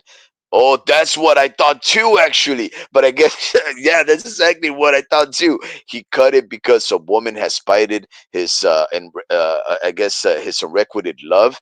And I thought he cut his ear off because of that woman. But right here, according to AI Google, it's telling me that he had a dispute with one of his fellow artists, and he got very upset and cut his ear. I don't know it, Pachuco. I'm confused too. That's that Mandela effect that I got. Led Damn. Zeppelin. Led Zeppelin is considered one of the greatest rock bands of all time. Maybe you have heard of Stairway to Yeah, yeah, yeah, yeah. Yeah. I don't. Pardon my ignorance, El Pachuco, but I do know Led Zeppelin, man. I just had him confused with another one of what people esteem to be one of the greatest rock bands of all time, also, So who's which is Pink Floyd. so who's bigger, Richie Valens or Elvis? Whoa, come on, man. Elvis lived up until the 70s, bro, when he Damn. he blew his heart out with Cocaines and Donuts. And you actually remember? No, like you were you listening to his music like growing up or no? Yeah, Oh, you were? yeah, because my parents emigrated, you know, in the well, my dad had been coming to the U.S. under the Bracero program, and my grandfather since a long time, right? But I guess we can say that when the my Mexican forebears, my mother and father came over here, they were new to the United States, so they didn't have a lot of radio stations that played Mexican music, Spanish music. So they were having to listen to whatever was being recycled in American airwaves, and of course, Elvis was still a big thing, man. I mean, yeah, I mean Elvis, the It's biggest rock star ever, bro. He was the original Michael Jackson. mm, yeah. Because I seen this movie and I think Richie Valens was actually came out in that movie. Make like a quick a little appearance. But did you watch that movie, the Elvis movie? No, no, I It was, didn't even know there was one. Well, I'm not surprised, but I didn't it's know. a good one. It's good. Like it goes like in depth and pretty much shows like what pretty much what he was going through and all that. But and it's pretty cool seeing like the live footage of him like his last concert, because he was all messed up, dude. And it ended with that. It ended the last part of the movie was actually him like struggling on the piano or whatever. And Mhm. during his last concert, and next thing you know, it goes black, and then they actually it says Las Vegas, whatever they called Cosmopol or whatever the original spot was called um that he used to perform at. Like it Mhm. said 1970 whatever, and it actually showed the live footage of him playing that song or whatever that Oh, and it was crazy, bro. Like it's on YouTube, but it's just crazy because they just showed like the like the fake part, but then they show the real part, and it's like, dude, they had it on point. Like like the way they made it look, I'm like, dude, this looks like like this looks like the fake one, but it was actually the live footage. And I thought that was pretty cool because they actually kept going back to live footage and going and referencing at what point in the time of his life they were trying to reference, and they'll actually show real footage of Elvis in his life. So I thought that was cool because it shows you like him growing up pretty much in real life, you know. But yeah, it was a good movie, bro. I've gone I've liked, I guess, the dude that I liked growing up because I always had a guitar. I never played it, but I always kind of liked Jimi Hendrix. Jimi Hendrix was always like I always just liked to listen to Jimi Hendrix, just the guitar because I was never into rock like that. mhm. It's just how can one be talented with his fingers, you know, and make it Mhm. sound crazy like that, So Well, that's what she said. but you know, but Just kidding, man. for it to make you money, for it to change your life, Mhm. and for it to ruin it, honestly, because he was Yeah, into like drugs too. I'm waiting for that Jimi Hendrix movie, but yeah. At yeah, Pachuco States, wow, man, a lot of my family members came to the USA via the Bracero program. It was the hardest work ever for them. Yeah, and the only reward there at Pachuco, because all of those people got they got basically screwed over by the U.S. Right? They they would work here temporarily, go back. They would pay their taxes. They would have that money deducted. They would promise that they were going to be putting those monies into a type of retirement program for them to pay it back in the retirement. And then I think it was Ronald Reagan or something like that, or he terminated not only the Bracero program right before that with Jimmy, the president that died just like 2 weeks ago. But uh, but yeah, those people they paid into the system, never got a dime. They waited for a lot of them to die out, and then only some survivors. Most recently, maybe in the past decade or two, they they were offered something, but this was after, of course, a lot of people had already died, because a lot of these initial braceros, they were coming here since a long time. I don't even know how long the bracero program had been around, maybe since the 50s. damn, um yeah, but the only good thing about it, though, Dream, is that if you kept your nose clean and you didn't, blemish your work history with any jail time or otherwise, then you can eventually apply for a permanent residency card, which is the way that my father became a legalized permanent resident, and then he married my mother, and he, legalized her. I think back then it was like a process of like, well, through marriage was one way, right? But we also legalized, I think, two of my uncles, and that was a process of like 10 or 15 years. It was incredible. Like, it was really different. Um, there was no, and there was ice. Like back then, it was called La Migra. The green trucks would go by. Even I was young enough to still see them, because we used to be. My father was what they call in English the foreman, and in Spanish and in Italian, and even in English the major domo. And the major domo would be like, the person that would oversee the workers. They would tell them where they're working, what time they should show up, how much pallets or trucks they were gonna load up for the day of broccoli or lettuce or whatever, right? And because of his position, we got to live out in the ranch in the middle of the fields, surrounded by verdant greens. and the nearest house to us was maybe like about a mile away. We could see it, but it was pretty distant, right? And there would be what they call redadas, or just the arrival of the green trucks. They would show up and they would just take up all of the entryways into the fields, and everybody knew that they were stuck, like they were waiting for you to show out, leave for work or otherwise.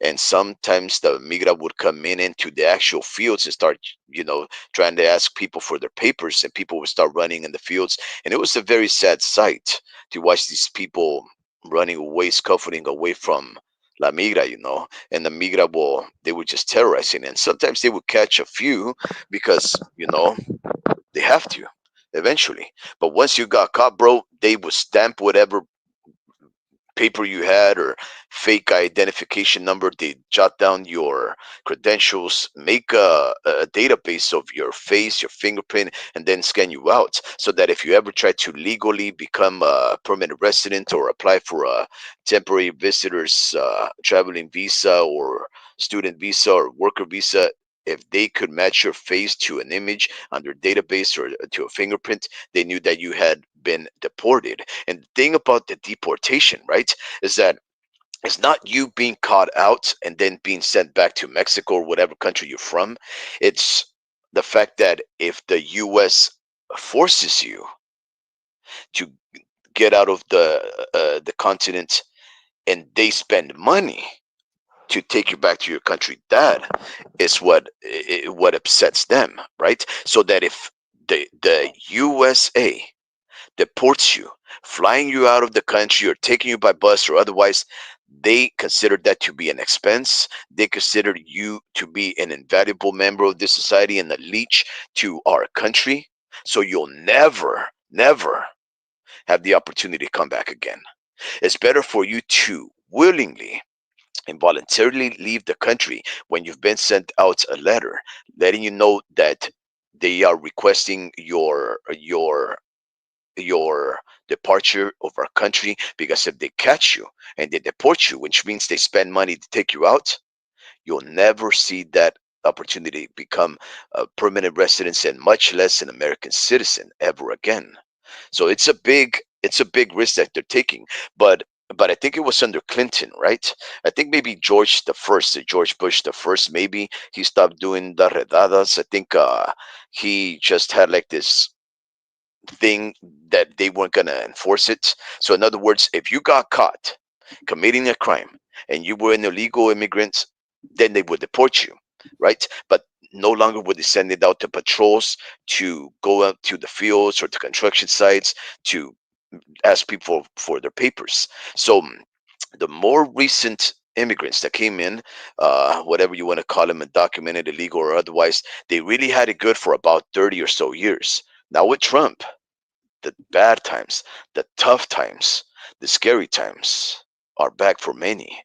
And I can tell you, even though my parents, I don't think they have much to worry about because they've kept their nose clean. They've been here for 50, 60 years. In the case of my father, 60 years or so, keeping the nose clean, never having a record, and always filing taxes and working hard.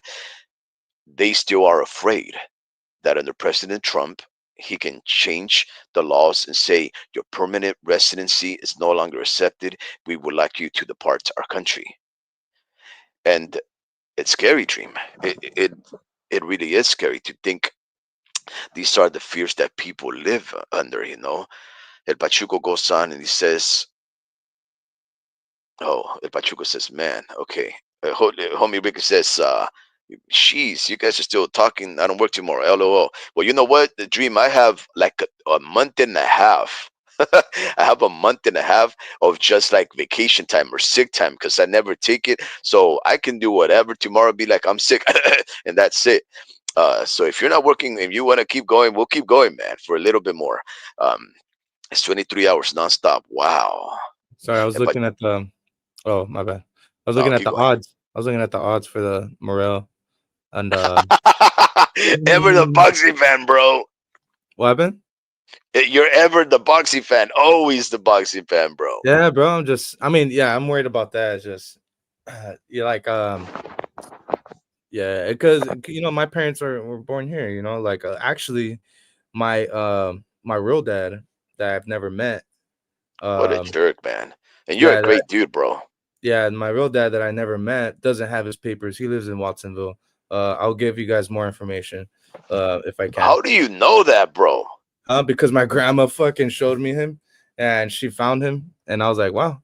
Hey, does he look like you? uh, I don't know. Yeah, like when I was young, when he was younger, yeah. Would But you go and talk to him? huh? Would I go and talk Would to him you right ever? now? No. Would you ever like want to I talk never. to him? Not like today. Anytime, like in your life, like you know Not not what? not, any- not anymore. Not Oh, anymore. Just because I don't, you know, it's too much to address. Too much. Too much to address, and it's like it's not like you were never really like, dude. Like I only seen them like once or twice. So it's like to me, it's like I don't feel no ways. He doesn't have his papers, so deport him for all I care. But wow! Look yeah, at this. That he's got like 6 kids though, so it's like with different women. I don't know, five, Wow. I think five, but With 5 different women. yeah, no, I mean like 5 kids, who knows how many, but he So doesn't you have. got little carnales. Yeah, he can get deported for all I care though. You know. Yeah, yeah, yeah. So you tell us the odds right now, but let me read it. Pachuco says they would get up at 5 a.m., work for 12 plus hours, get back to their bunk beds, eat potatoes, go to sleep, and do it all over again for 7 days a week. I didn't know all of those things, in depending on what region of the world, Pachuco. I really don't know all of that. I probably should talk or document these stories of these workers while I still can. My grandfather already passed away, but maybe I should have that talk with my father so that he can tell me about those stories, just so that I can carry something uh, of the greatness of our people and our contributions to this beautiful land of ours that, for the most part, a lot of its citizens don't really appreciate or value in the first place. They would spray the Mexican workers with antiseptic chemicals because they were viewed as dirty and contagious. If you know, you know the dreaded history. Yeah, El Pachuco, that is a lot of the stuff that I've been told, that I've heard. It really it really is very bad and very, in some cases, tragic history. Like, Dream, did you know that in the stretch of road from Salinas to Chular, which is, no more than 10 minutes away, right? There was a very big accident, one of the biggest accidents that had taken place in the United States up to the date, and I it's still seen one of them. that. Okay, you want to tell us about it? Hundreds of a lot of people died, no? And Hmm. this was when like cars were like heavier, and people, and it might have been when all DUIs weren't a thing back then, right? Or am I wrong? Well, there was always DUIs, but yeah, yeah, yeah. No, back then, yeah, I think you're referring to whether you could drink or drive, right? Yeah, yeah. It was during that time where you can drink and drive, I think. And there was no such thing, or there was no law requiring you to use seatbelts. Right. Yep. And it was a pile up, right? In between there, and it was like I don't know how many people died, but it was like 30, right? Or something like that. Yeah, it was a lot. There was like a pile up that you see like in snows. You know how like pile ups when it snows, they be like the worst. But this happened in Chular like in the 40s or the 50s, right? In 63, it was called the Chular bus crash. The Chular bus crash took place on September 17th, 1963, when a freight train collided with a makeshift quote unquote Oh, bus. Listen to this quote unquote bus. It was a flatbed truck with two long benches and a canopy, carrying 58 migrant farm workers on a railroad crossing outside of Chular in the Salinas Valley. California, United States, killing 32 people and injuring 25 because the vehicle was actually a truck carrying people in the back rather than a bus. The crash is ranked as the deadliest automobile accident in U.S. history. Listen, the crash is ranked as the deadliest automobile accident in U.S. history, Damn. according to the National Safety Council, right outside of Salinas. All of these people were field workers, and back then, of course, these ranchers, these farmers, these rancheros, they didn't have to accommodate these workers, right? They didn't have to provide them any kind of bathroom breaks or shade or water, sálvese quien pueda, save yourself if you can, right?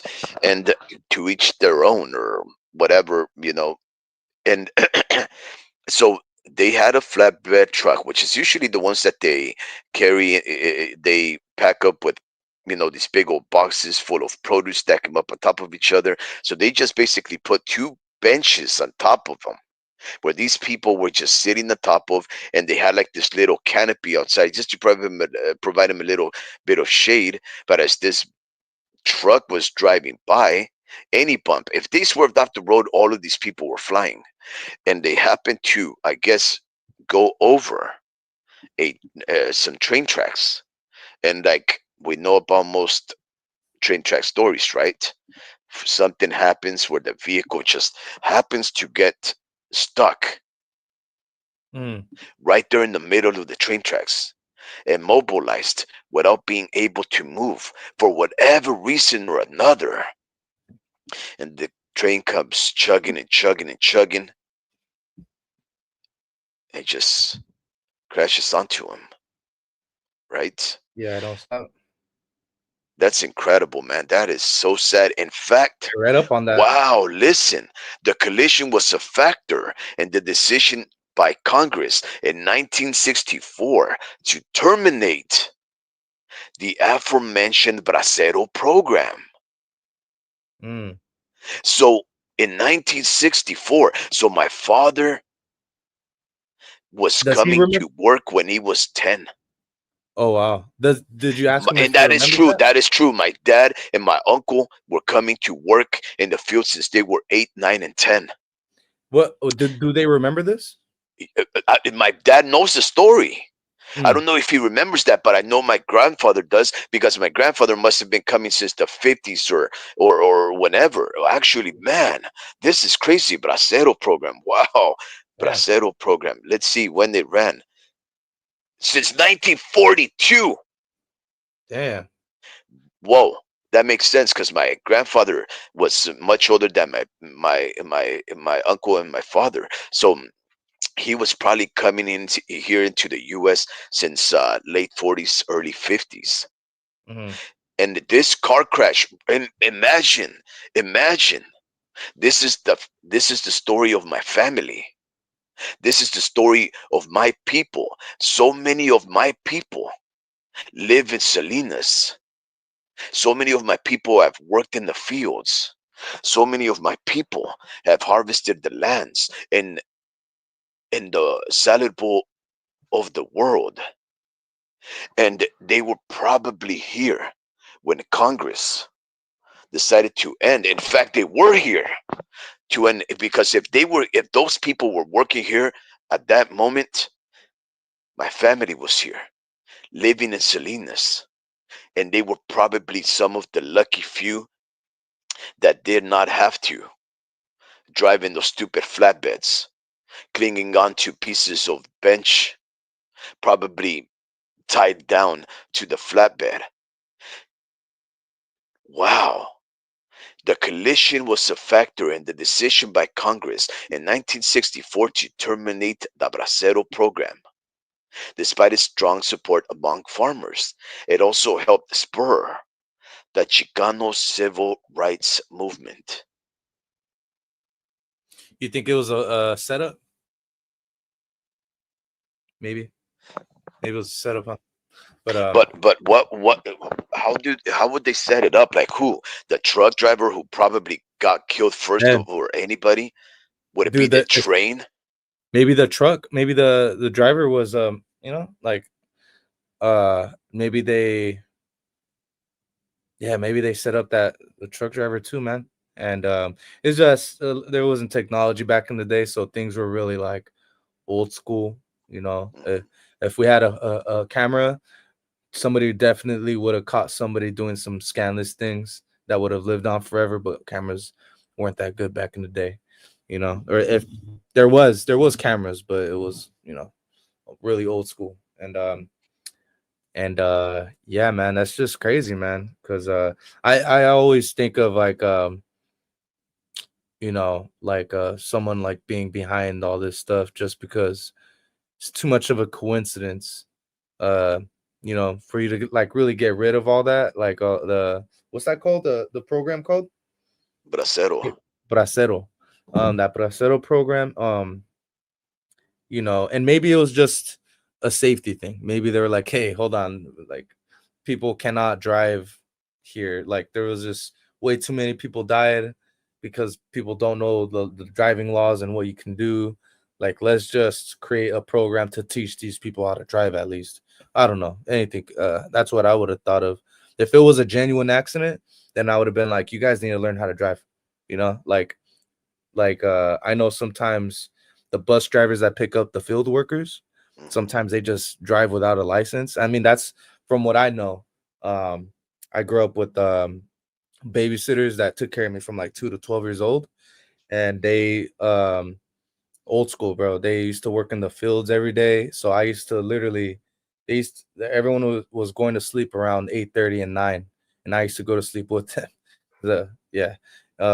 So they were really old school people, and I just know like these people were like the people that took care of me were probably like like in the middle of you and your parents' age. So Oh uh man, this is so sad. what happened? Looking up more Look, more sad oh information, my huh? God, man, this was horrible. More sad So, information.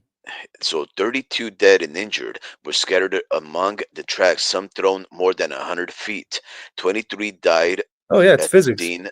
Yeah, 9 died and then routed to the hospital or afterwards. 15 ambulances carried victims from the scene.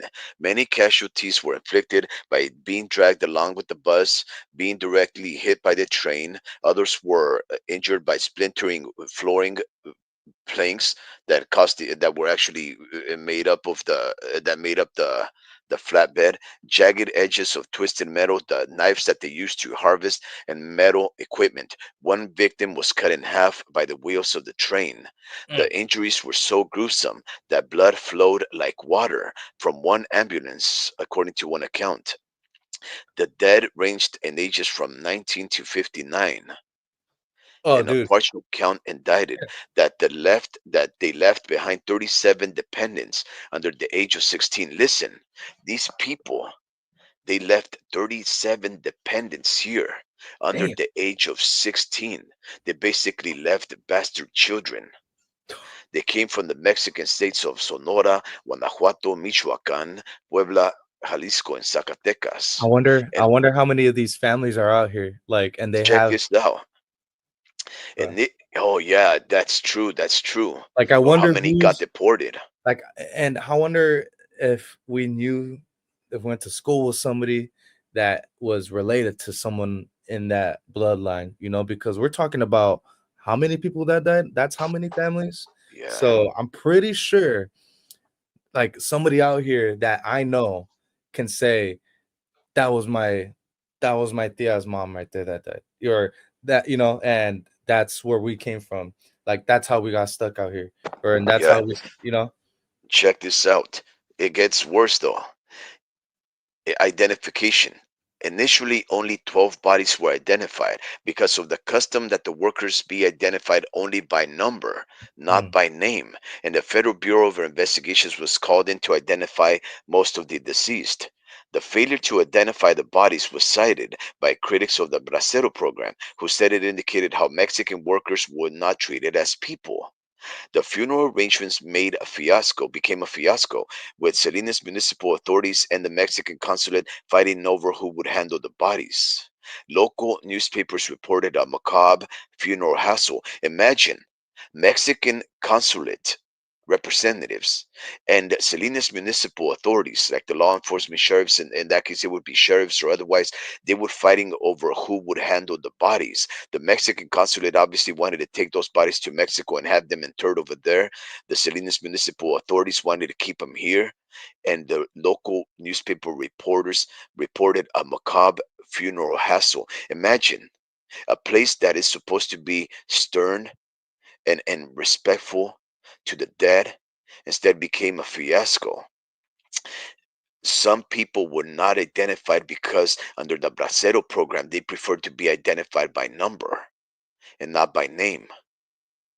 So these people were basically being tagged like animals. Like when you tag a cow, when when you just put like a tag on the ear of a cow with a number to help identify it, because nowadays they don't even brandish cows anymore, they just tag their ear. Now that's what they were doing to these field workers from Mexico. They would give them a number, not even know them by name. That's how much they didn't value their contribution. Wow, that Yeah, is incredible, man. I can't believe that the Bracero program started around here in Salinas and it and makes sense. ended here in Salinas. And it makes sense because you had like legendary people like Jesus. I mean Jesus. Yeah, I was about to say Jesus Cesar Chavez, Cesar Chavez. You know, we had those type of revolutionary people who walked through our streets and pretty much like advocated for higher pay, right? So Mhm. that mm, you know garnered a lot of interest, for Mexican workers to come up here and make a living, and they said, "Damn, that's some good wages right there," and made American people out here look lazy, So yeah, man, it's crazy. I'm not surprised though because we are where the work is. This is where all the lettuce grows, and we're like the leading producer of lettuce. So it's like if you're Mexican in Mexico living out there and you're trying to make a living, you're most likely gonna work out here in this area. Yeah. Yeah, yeah, Most yeah, likely. yeah, yeah. Look at Pachuco. He states there was a news publication years ago that showed that the fifth most powerful economy in the world is Latinos in the USA, mainly Oh, you watch? stemming from the contributions of Mexicans in California agriculture. I have the link somewhere if anyone is interested. Yeah, Pachuco posted on the, I guess, in the comment section Well, of this video. I also heard We'd somewhere appreciate it. that yeah, I also heard somewhere that in a couple of years, I'm not sure how many a couple was. I think it said like 20, 30 years, like 50%. There's a percentage out there that large amount of the population will be Latino, in the world, because you got to think about it. Portuguese, that's Latino, isn't it? Like, It's yeah, yeah, it's right? well, there. That's a hard one, huh? So, Yeah, that's a hard one, yeah, but because yeah, they because belong to the UK, so yeah, okay, I don't so know. I got a lot of Portuguese in me. Uh, like I did But you the better whole get it out of there. I got a lot of ancestry. Like I got it from ancestry, and we got a ton of it from You did the ancestry stuff, bro. yeah, because Bro, you done messed up, bro. my You grandma did done it, messed right? up. My grandma got it for me, but she's like, you know, trying to say like, cause her grandpa um is from France, so we got blood out there. Ooh la la. Yeah, we got like I guess you consider that my great grandfather was from France, and he came out here for the Civil War, I guess, or whatever. Helped. They were like allies or something like that. I forget how that happened, but that's how Canelo was actually Irish because he got Irish blood in him. Uh, but You're anyways, crazy, bro. yeah. But anyways, yeah, like all that shit, bro. Like I'm not like yeah, I got Portuguese in me, so they said that like a large amount of the population is gonna be Latino, and you already got um black people that are actually speaking Spanish fluently, So I'm like, I'm pretty sure more than half of the world, I think it's more of a language thing. I think there's going to be a lot more people speaking Spanish, or Latin root at least, Mhm. because there's different types of Latin. Um, so I yeah, mean, get I back don't on. even know what a Latino is, man. To tell you I the know, truth, get back I on me mean, how that. you gonna be Latino? Like, how Yeah, does that happen? Like, I guess like, Latin like for Latin example, root, Latin root, huh? right? Latin root. Like, what's your root? Like your, I guess your name exposes that. Ah, your last name. Yeah, your last name. And I know this because Uh, hold on. Well, I know this because my cousins have Tongan. He's half Tongan, but they all have American names, first names. yeah, They don't have no no, like it's super how can I say white, Americanized names. Like my yeah. cousin, Well, they're my part of cousin is the Uso yeah, my area, cousin, right? yeah, my cousin has a bunch of cousins that are full Tongan, and they have like super American names, and my cousin Pone is more like that's his name, Pone. So he has more of a traditional Tongan name. And that's, I think that exposes that. Like it's like once they see your name and your last name, because Adrian or like actually be a Latin root name, Adrian, you See. know? So that's and same thing with my middle name, but I'm not gonna say my middle name, but yeah, but Yeah. yeah, you know what I mean? So Yeah, no, well, yeah, so I don't know, because I know a lot of the last names in Mexico are actually Spanish, like they're from Spain. They're, remnants of La Conquista, right? But so it's like it's strange. It's complicated, right? it is. Like So for example, if I don't know, man. I mean, maybe Latin is a person from Latin America, so the right. Americas, which includes North America, but that speaks Spanish. Maybe you can just reduce it to something as basic as Ask that. ask your parents. I guess your parents give you a better, clear answer. Ask them that question. Is Portuguese Latin?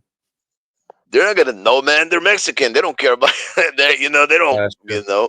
They came to But what do work, they think man. though? But what do they think though? Like what the first thing that they think of is like, no, that's European, But I don't know. Because Mexicans, I don't know. I feel like that your parents know more than you think. Yeah, But I will ask him. I'll definitely ask him. yeah, or um, anything from Europe. If anything from Europe is like any type of Latin, you know. hey, Dream, you said you don't work tomorrow. Yeah, but you know, it's No, no, no, like, don't lie to me, bro. You don't work tomorrow. huh? Yeah, I don't work tomorrow, but um, like my walls have ears, and the later it gets, the quieter I have to get. Yeah, yeah, no, no, that's not what I was just asking because I may need to go mountain biking with someone. Tomorrow? Well, I mean, Um, I got some well, sick time. yeah, no, well, tomorrow I'm Everybody bunks down from that, nah, man. They dude, always bunk down, bro. Like dude, my it's dangerous, bro. But I'm down one day. It's just I have to get an oil change. I'm gonna do 4 hours, but I'm gonna be home. I'm gonna be home. oh man. But All I'm right. literally getting paid tomorrow to get my oil change for my vehicle. Mhm. So I'm gonna do that, get my 4 hours in, and then probably hit you up after that. But I'm not sure what time you usually go. And you're always falling.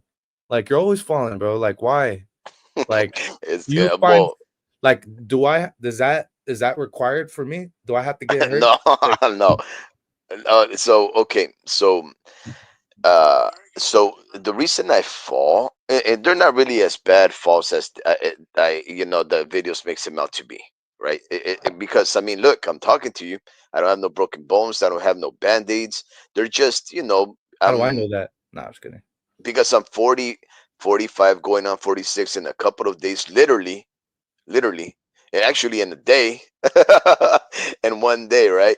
And in a couple of days, and and and I'm doing a lot at my age for with a bike that's not the most suited for that, right? So it's like it really is one of those things where I can't, like, if I want to do the kind of stuff that I'm doing, I should invest in a better bike, but I don't have that kind of money. So I'm just gonna do what I do, right? That's the only thing. But most of the time it's just my bike loses control and it slides, it skids, and then I'm on the floor.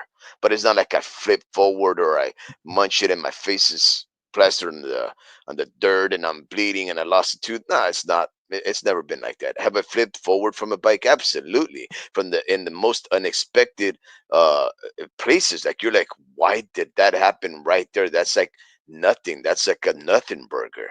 It's happened.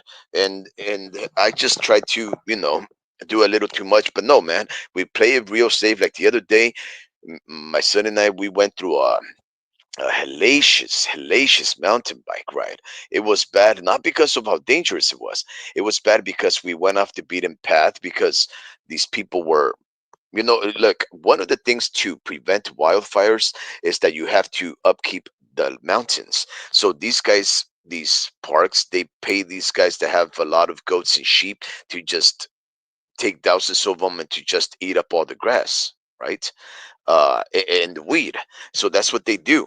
And they cornered off this area, and we didn't know. And we got caught in the fence. So we were stuck between animals, and we had to like push our bike upwards. There was no trail, and we were having to push our bike upwards, probably like a distance of a mile. Bro, our bikes, even if they're light, mine is heavy because it's a fat tire and it's made of alloy, not titanium or whatever. I had to push it like the distance of a mile going upwards where there was really no trail, and it was very tough, man. I was sweating a lot, but coming back down, what we were, we wanted to compensate for the fact that we had worked so hard and done it so slowly, because it was very tough, that we wanted to come back down very quick. So we were coming back down pretty fast. And that's when you can sort of like, sort of slide and lose control, and you sort of tip over or you fall very gingerly. But I never really like, I'm, man, I got good reflexes, bro. I'm not going to ever push you that bad, bro. We're always going to play it safe. You know what I mean? Yeah. Anyways, whenever you want to go, bro, we'll do it, bro. But it sounds like you're a little sleepy, man. Because I don't think this conversation of mountain biking is fun for you. You like to talk that AI stuff. Nah. I mean, it's because uh uh yeah, no, that's fun. It's just like uh you know, it's just I don't want to break anything, because like I've ridden Yeah. skateboards, I've ridden bikes. I went pretty hard on the skateboards, and I just know what's up with anything with wheels. And I was big on bikes. I used to ride bikes everywhere. I used to meet my friends um, at little forests to go like paintballing. So I used to like, What? dude, I used to like go across town in bikes, bro. Just me and my cousins, just yeah. So it just I've also I used to go downstairs, never grinded obviously, but I used to like go up and down curves and do all that dumb shit. And yeah, I slipped a couple times, I hurt myself, so it's like I already know what's up, and especially with new type of terrain. I'm a street type of guy. I was riding bikes in the streets and stuff, where things were even, so I already know it's a little different ball game. But having the right bike is also makes it so much funner too. Because Absolutely. you're having the my cousin, I know this because my cousin has a mountain bike, and dude, it's night and day. Like, I'm missing out. Like that's kind of why I'm like, dude, I'm kind of being stubborn, I guess. Because a bike's a bike. You can ride that. I have one right here, but it's not gonna do well, in terrain. It's just a pavement bike, but it goes fast, you know. And that's what's fun about that bike. So yeah, with all that, it's like, dude, man, like Like I don't want to get too comfortable and get hurt, you know. So like, So and I look, have a job. I have a job. I have to get on. I have to get on roofs every day, you yeah. know. So So look, I'll tell you the honest truth, right? Um, it, the world has a way to teach you a lesson, right? Like for example, the reason why I'm able to do what I do and I never really hurt myself, mountain biking or doing stuff like that, is because your body, you understand its limits, right? You know when you're going too fast. You know when a certain fear comes in you. You know when you're looking down the road and you're like, "Oh crap, that looks bad. Let me start slowing down." You know that when the judgment, bumps are, yeah, yeah, that yeah. that judgment element, though, you're judging yourself, but how well can you judge that piece of Others, rock that's yeah, actually a piece of dirt? exactly. So I So don't want to. those are the things that are outside of your control, right? But let's say that you're running into, and actually that's funny because check this out. The I took my son. I bought him a mountain bike, my littlest one, and we went mountain biking the first day, bro. The first day, right? I barely taught him how to bike a couple of months before, so I bought him a bike that was better. It was a mountain bike, so he could go with me. The very first time that we went, we were going down this small little slope, right? And there was just one big rock, dude. Just one big rock. Everything else was coast clear. So I'm in the front and he's in the back, pretty distant. But I'm like, okay, Angie, this is gonna be, you start slowing down right here. Start holding on your left brake because one brake is for the front, one is for the back. So you really have to like slow down the back one, right? But not too much because then you can start skidding. Long story short, you start doing a little bit of braking on both to slow it down accordingly. But I'm telling this guy, okay, we're gonna turn left, we're gonna to right, there's branch, duck your head. I'm guiding him, and I told him big rock, and it's literally like the only rock in there, and he chooses. I don't know. I don't think he did on purpose. But you know how sometimes it's like the moth to a flame? Like the moth just sees the light and it starts going to it. It's probably thinking, "Oh crap, why am I doing this? Why am I going there?" And then he starts going right into the flame and he zaps himself. That's exactly what my son did. He went right at the big old rock, hit it with the front tire. He lost control, obviously. He sort of flipped. The handlebars bent on him, and one of the handlebar ends stabbed him right in the abdomen, and it created this big old purple bruise, right? And like that should never have happened because you were looking at this clean road and there was only one obstacle and it was a rock. And why did he go there? It's just, I don't know, he didn't understand himself, so he ended up going right over the only thing that was in this big old hill, and he went right at it and he toppled over. He never wanted to go back again. We barely started to convince him back. This is his second ride with me now, but what I'm saying is you're looking in front of you and you're already analyzing, whoa, that looks to be very rocky. That looks to have a lot of creases in the dirt. That's gonna cause my bike to bump. And I already feel my back hurting, my butt hurting, my legs shaking, my fingers getting tired. You're gonna start naturally slowing down. You'll be all right, bro. You'll be all right. Yeah, no, it's just I've been getting my workout in at the boxing gym, or whenever I get like fat or I feel like I get fat, I just go to the boxing gym, and my stomach is already down, and yeah, that's why I don't do it for like exercise. It's more like, dude, honestly, I just haven't been in that like mode, like when I used to ride bikes. Mhm. God, man, it was more just about I don't know why I did it so much. Like I'm just trying to think as to why I just left the house to do that, but I think it's just how fast I can go.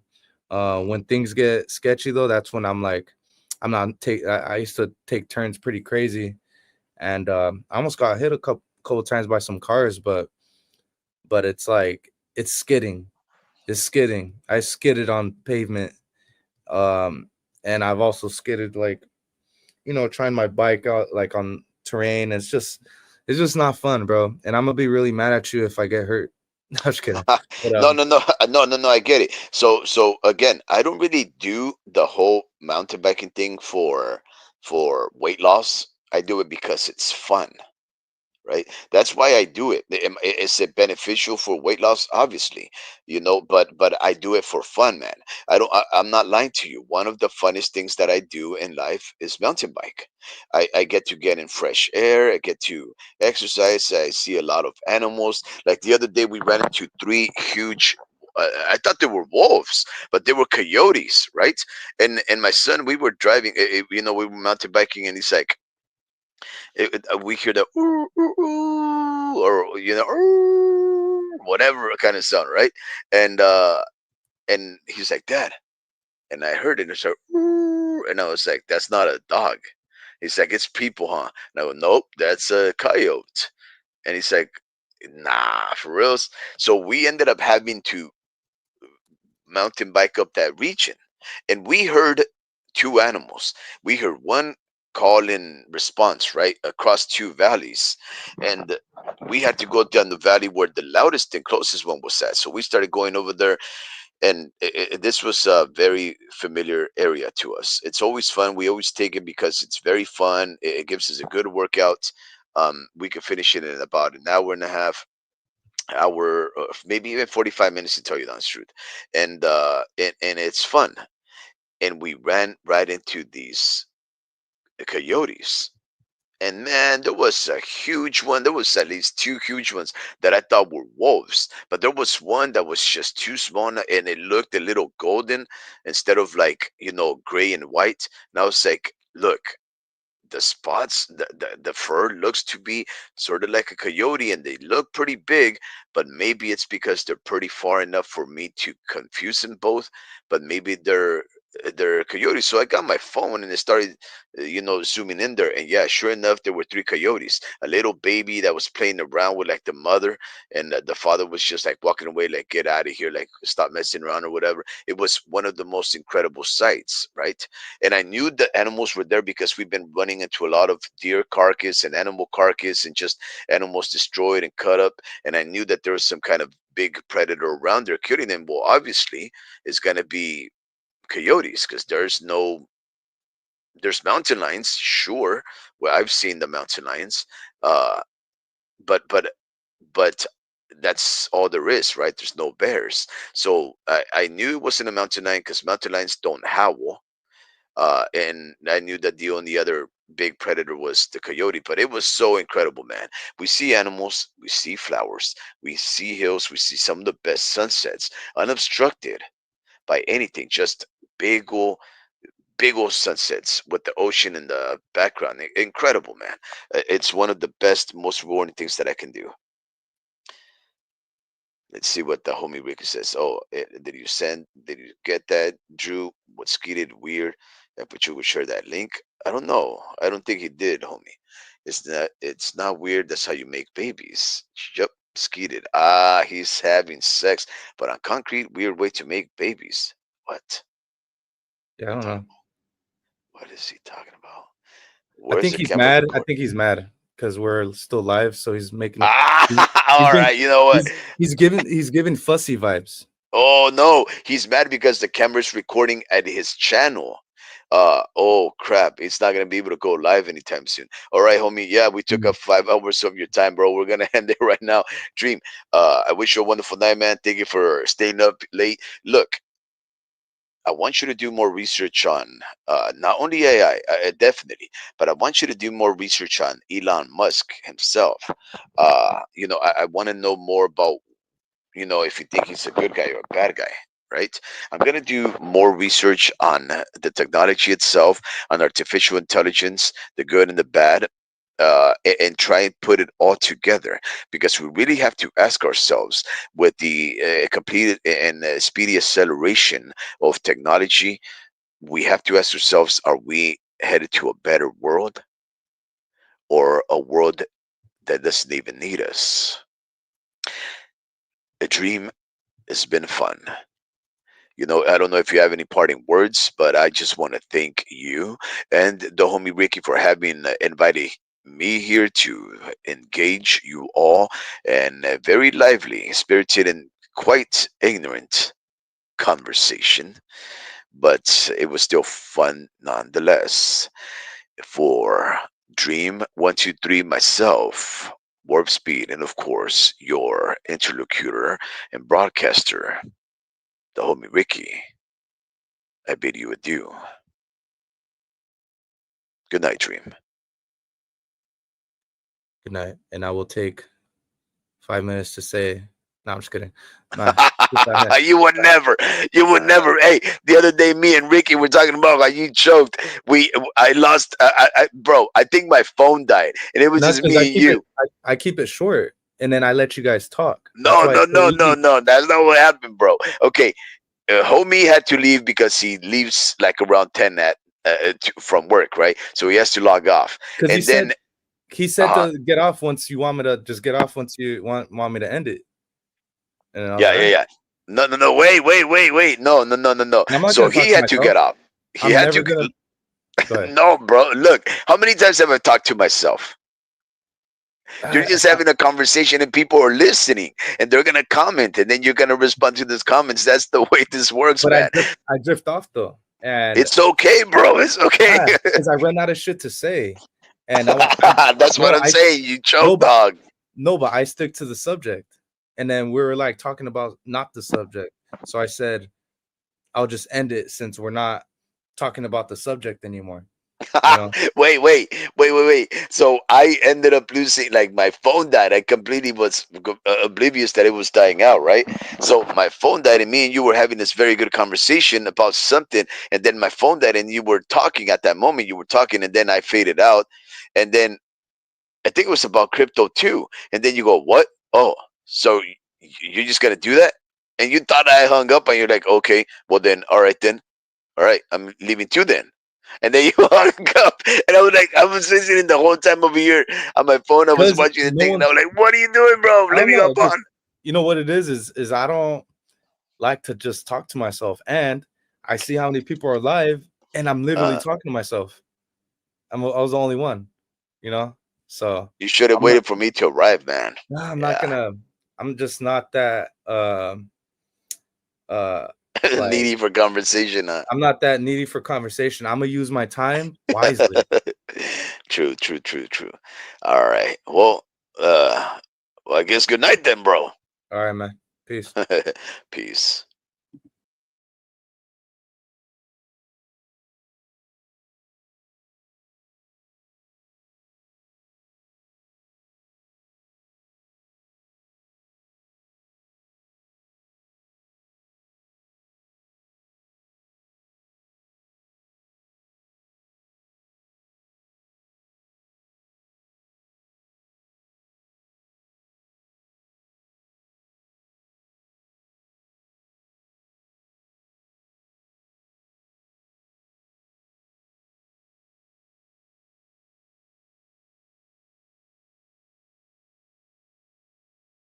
For 55, right? I went to South Norm and we played you guys a couple of times.